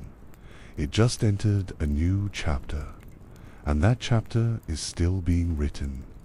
The Kingdom of Benin survived colonialism, though in a fundamentally altered form. Oba Ueka II was crowned in 1914, the same year his father Ovin Raman died in exile. Ueka II ruled as Oba Under British colonial authority, ceremonial and symbolic position, they retained traditional authority only insofar as the British allowed. The Oba could oversee local affairs according to customary law defined and limited by colonial administrators. The Oba could perform traditional ceremonies and maintain cultural practices, again within colonial limits. But the Oba could not conduct independent foreign relations, could not maintain military forces, could not make major political decisions without British approval. This is what colonialism looked like on the ground. Cultural continuity under political subordination. The symbols of authority survived. The rituals continued. But the substance of independence was gone. Nigeria gained independence from Britain in 1960, when Nigeria became a sovereign nation. Benin was incorporated as a region within that nation. The Oba of Benin retained the title and a degree of ceremonial authority, but operated within a post-colonial Nigerian federal system. The kingdom was no longer independent in any meaningful sense, but it was also no longer directly ruled by a foreign empire. Contemporary Benin is governed by a traditional Oba, currently Oba Ue II, crowned in 2016, who exercises limited authority within the Nigerian state. The Oba maintains cultural and ceremonial significance. Benin's traditional institutions persist and are recognized within Nigerian law, but political power rests primarily with the Nigerian federal government and Edo state government, not with the traditional Oba. This continuation in subordination characterizes what happened to many African kingdoms during and after colonialism. The formal structures survived. The cultural practices survived. The symbols of authority survived. But the independent political power that historically attached to those symbols was permanently diminished or eliminated. The monarchy survives. Sovereignty does not. Despite colonial disruption and the loss of so much cultural heritage, many of Benin's traditions persisted. The Igu festival continued to be observed, though under colonial restrictions, then later without restrictions in post-colonial Nigeria. Ancestral veneration continued, though without the portrait heads that had been stolen. Traditional governance structures continued, though subordinated to colonial and post-colonial state authority. This cultural persistence is significant. Cultures don't necessarily die when they're incorporated into foreign empires. They adapt, they modify, they find ways to continue in new circumstances. Benin's cultural identity survived military conquest, political subordination, and cultural theft. But the theft left scars. The removal of the bronze plaques meant that Benin's own written, historical record corded in metal form rather than in text was dispersed across foreign institutions. Benin's people couldn't look at their own artistic heritage in their own country. They couldn't access the material that documented their own history. The history had been taken from them. This is one of colonialism's cruelest aspects. You can suppress a people's political independence, but their culture is harder to eliminate. Yet colonialism managed to do both: suppress political independence and remove the material foundation of cultural identity.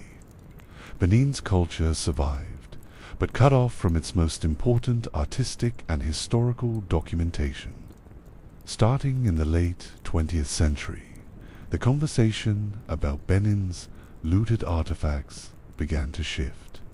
Scholars, curators, and advocates started questioning whether these objects should remain in European museums.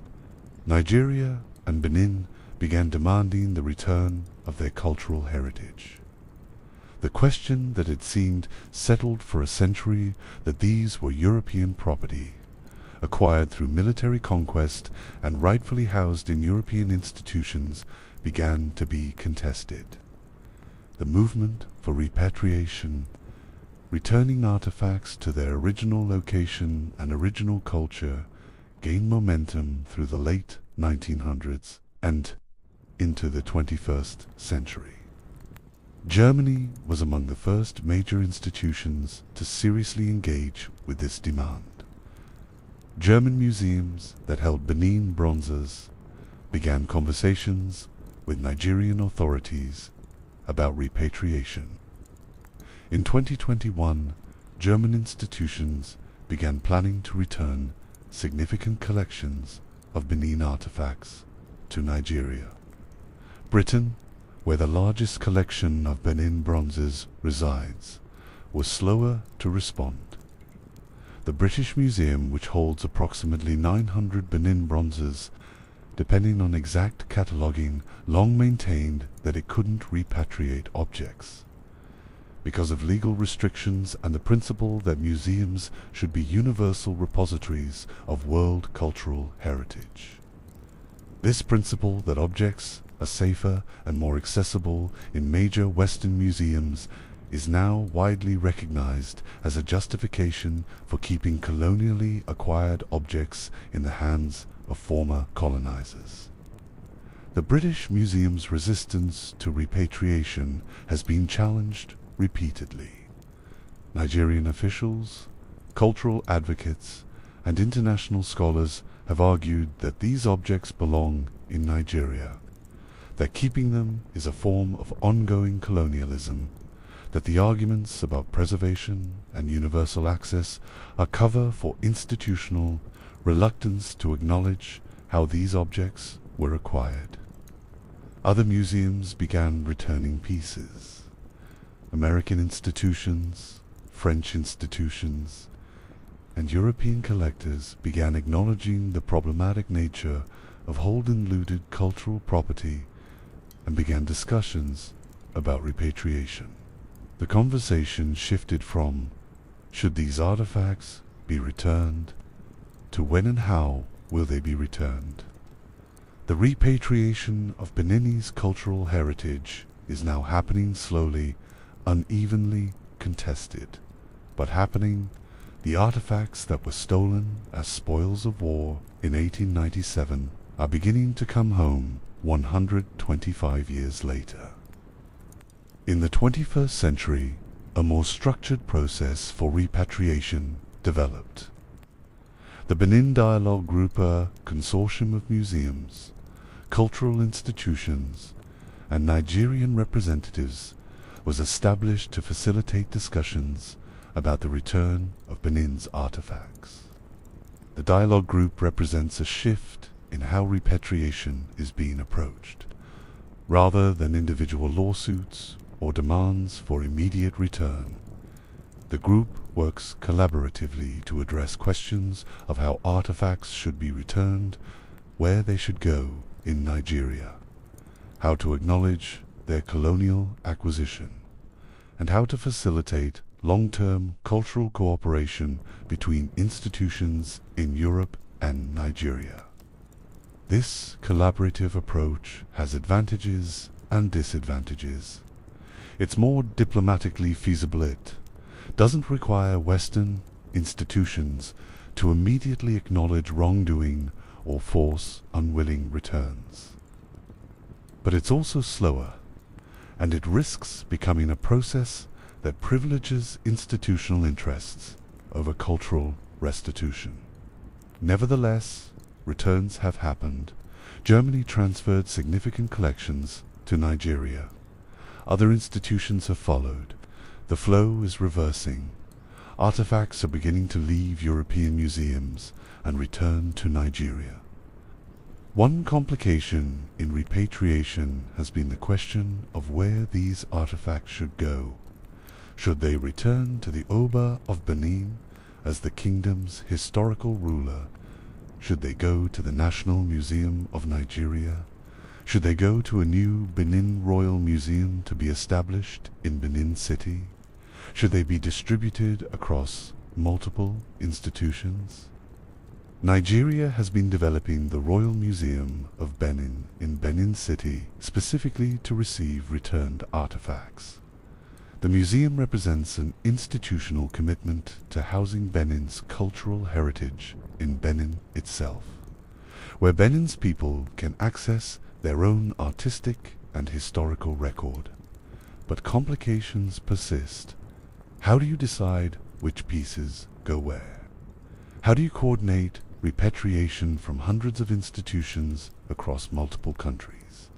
How do you handle the fact that some institutions have already committed to permanent display of certain pieces?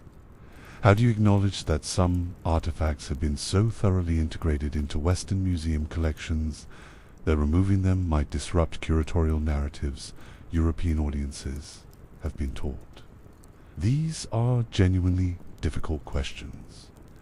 They're not being solved perfectly, and there's significant, legitimate debate about the best approaches to repatriation.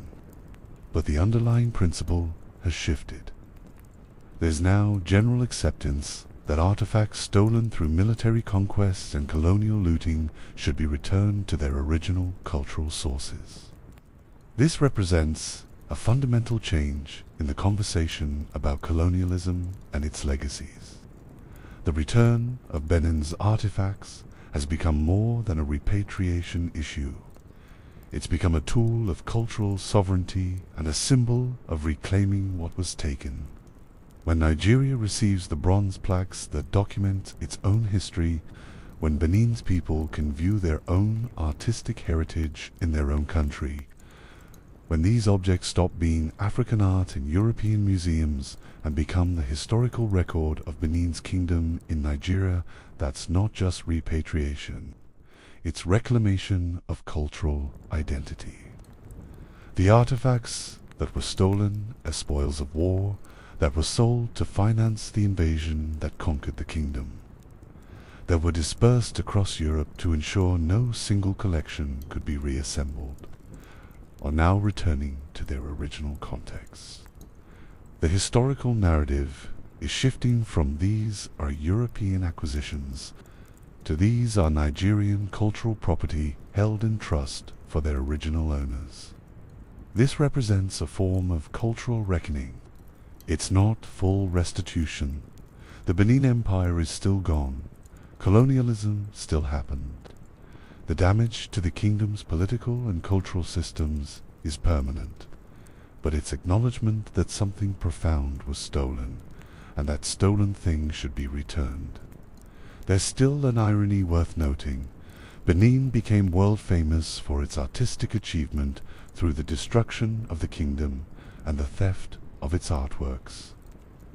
If the conquest hadn't happened, if the looting hadn't occurred, the Benin bronzes probably wouldn't be as globally recognized as they are now. The artistic achievements might have been known to specialists and collectors, but they wouldn't have entered major Western museums where European and American audiences encountered them. The sculptures might have remained known primarily within Africa and among those engaged with African art. The conquest and looting made Benin's art globally visible. European audiences learnt about African artistic mastery because that mastery was stolen and placed in European institutions. The world came to understand Benin's sophistication because Benin's most important. Cultural artifacts were removed from Benin and displayed as examples of what Africans were capable of. This is colonialism's sick irony. It destroyed a kingdom and achieved what military conquest alone couldn't have achieved, making that kingdom's cultural achievement globally famous. Benin is now recognized as one of history's great artistic traditions, known and appreciated worldwide, in part because that tradition was violently dismantled and its products scattered across the world as spoils of war. The fame is real. The damage is also real. The recognition of Benin's artistic genius that now exists globally came at an unconscionable price. Throughout this project, we've tracked three themes: power, art, and conflict. These themes intertwine throughout Benin's entire history. The Rise chapters 1 to 4. Power was centralized and growing. Art was flourishing under royal patronage. Conflict was external, the kingdom conquering neighbors. The Peak, chapters 5 to 8. Power was complex but stable. Ordinary, technical, and cultural achievement. Conflict remained mostly external, though internal tensions existed structurally.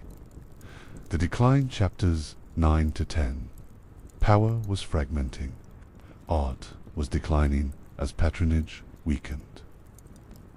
Conflict shifted from external to internal civil wars and succession disputes. The Conquests, chapters 11 to 12. Power was eliminated through military conquest. Art was stolen as spoils of war. Conflict was one-sided European military dominance over African resistance. The Aftermath conclusion: power remains limited. The monarchy survives under subordination. Art is being recovered through repatriation. Conflict persists, but is now political and diplomatic, rather than militarily. These themes show us something important about how history actually works. It's not a story of continuous progress or decline. It's not a story of inevitable outcomes. It's a story of interconnected systems, political, cultural, military, that rise and fall together, that support each other when they're functioning well, that collapse together when they fail. Benin had all three themes working in concert during its peak. When centralized power was strong, art could flourish because the Oba could patronize artists. When art was flourishing, it reinforced political power by demonstrating the kingdom's sophistication. When internal conflict was limited and external conflict was manageable, the energy and resources that might have gone to warfare went to cultural achievement instead. When power fragmented, art declined because patronage disappeared. When conflict became internal, resources went to civil wars instead of cultural production. When the kingdom was weakened by internal dysfunction, external conquest became possible. The themes are interconnected. You can't understand Benin's history by looking at just one you. Need to understand how politics, culture, and conflict shaped each other throughout the 1,000 years. When we started, we noted that the Benin Empire was not in most textbooks. That's still largely true.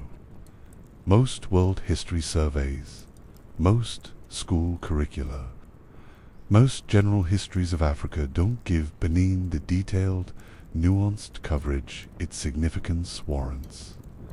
That's not because the history isn't important, it's profoundly important. A 1,000-year empire is historically significant. Sophisticated political systems are worth studying. Bronze art of that quality represents genuine human achievement. The conquest and looting by European empires is central to understanding colonialism. It's missing from textbooks, partly because of how history has been taught. European-centric narratives that presented Africa as without history before European contact. It's missing partly because the Benin Empire's internal conflicts led to its weakness at the exact moment. European imperialism was expanding, so the conquest seemed inevitable rather than contingent.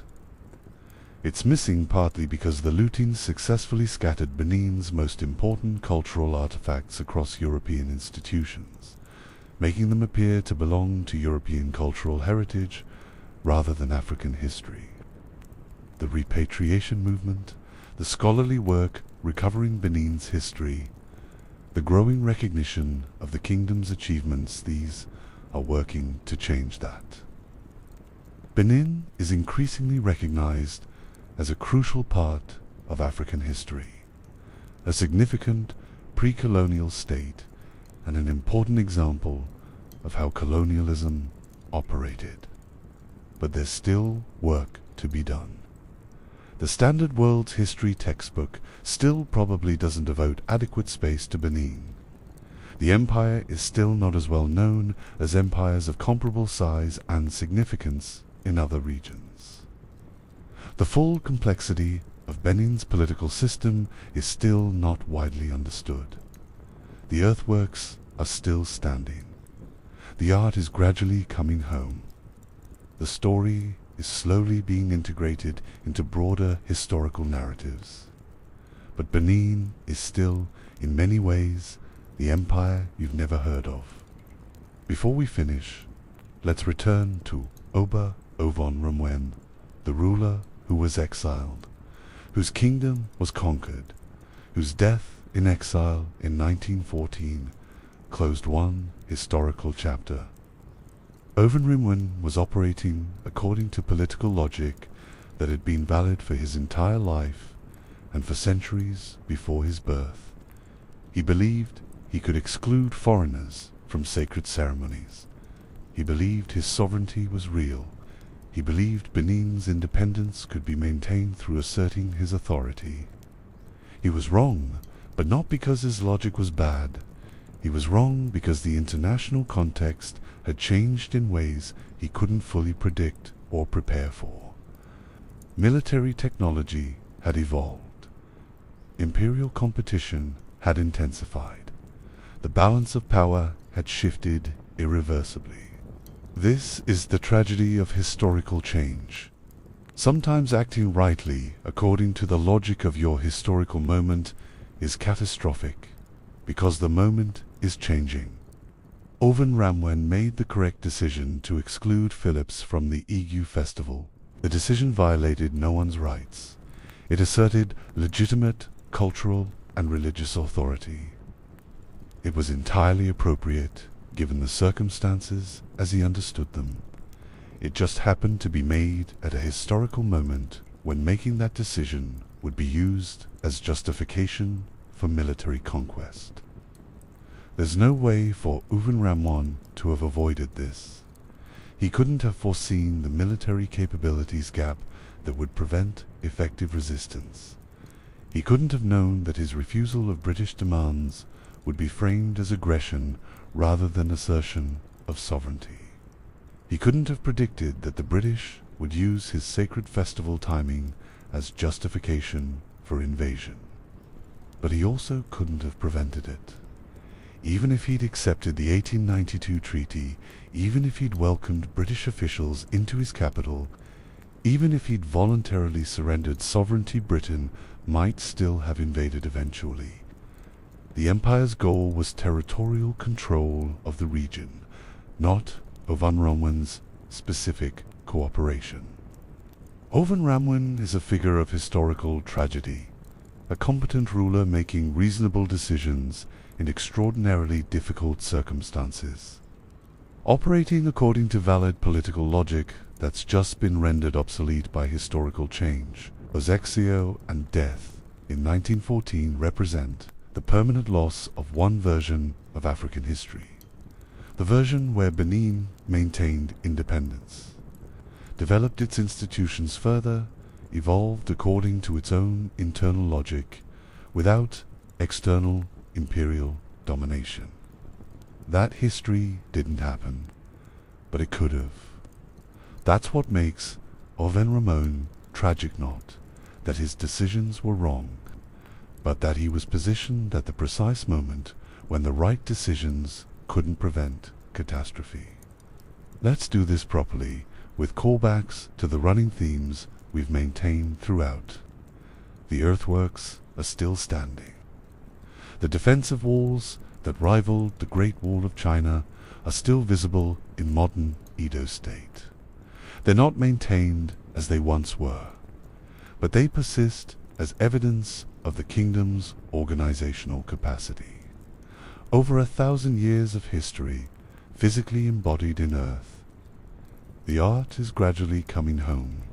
The bronze plaques that documented Benin's history, the portrait heads used in ancestor veneration, the sculptures that represented centuries of artistic achievement, these are being returned from European museums to Nigeria. Not all of them, and the process is slower than many would like, but the flow is reversing. The artifacts that were stolen as spoils of war are beginning to return to their original context. The monarchy continues, limited. The Oba of Benin remains a significant cultural and ceremonial figure in Edo State and Nigeria. The title survives. The cultural authority survives. The political independence does not. Still not in most textbooks, but increasingly taught in university courses on African history. Increasingly recognized by scholars as a crucial pre-colonial state. Increasingly understood as an example of how colonialism operated and what it took from Africa. The textbooks are slowly changing, even if popular understanding still lacks. European art experts having existential crises, but now for different reasons. Instead of refusing to believe Africans made the art, contemporary curators and museum professionals are having existential crises about whether their institutions should be holding looted cultural property. Whether they're complicit in colonialism by keeping these artifacts and what their responsibilities are regarding repatriation. The crisis shifted, but the existential questioning persists. If we step back and look at the entire millennium of Benin's history, from around 900 CE to 1897, and then from 1897 to the present, what do we see? We see a kingdom that rose from small beginnings to become a significant regional power. We see it develop sophisticated political institutions, artistic traditions, and economic systems. We see it successfully manage foreign relations for centuries while maintaining independence. We see internal structural tensions eventually lead to civil wars and political decline. We see the decline create vulnerability to external conquest. We see conquests lead to political subordination and cultural theft. And we see, in the 20th and 21st centuries, the beginning of cultural recovery. Not political independency, that's not coming back.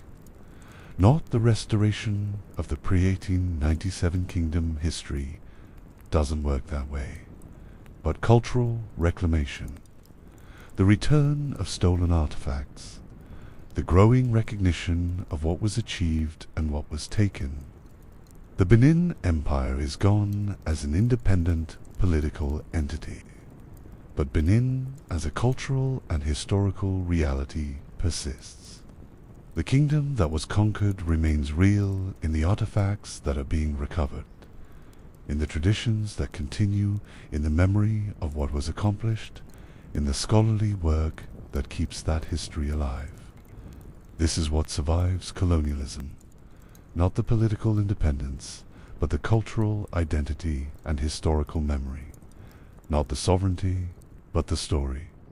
Not the kingdom as it was, but the kingdom as it's remembered and recovered. We've traveled through 1,000 years of history. We've seen an empire rise from uncertain origins, consolidate power through sophistication political systems, achieve extraordinary artistic heights, navigate foreign relations successfully for centuries, and then experience internal decay followed by external conquest. We've seen how political institutions can contain structural flaws that don't manifest until circumstances change. We've seen how internal conflict can create vulnerability to external threats. We've seen how military technology can shift the balance of power so dramatically that traditional strategies become obsolete. We've seen cultural achievement that European experts thought impossible until it was stolen from its original creators. We've seen looted artifacts scattered across foreign museums as spoils of war. We've seen those artifacts beginning to return home 125 years later. The Benin Empire lasted 1,000 years. It was conquered in weeks. Its recovery is measured in decades, and it's incomplete. But the story isn't over. The artifacts are coming home. The history is being reclaimed. The kingdom that was destroyed is being remembered and recovering what it can of what was taken. There are more stories to come, stories of empires and kingdoms, of cultural achievement and political struggle, of what's built and what's taken and what's recovered, stories of how history actually works, messier, sadder, more complicated, and sometimes more hopeful than we're usually taught. Sleep well, there are more stories to come.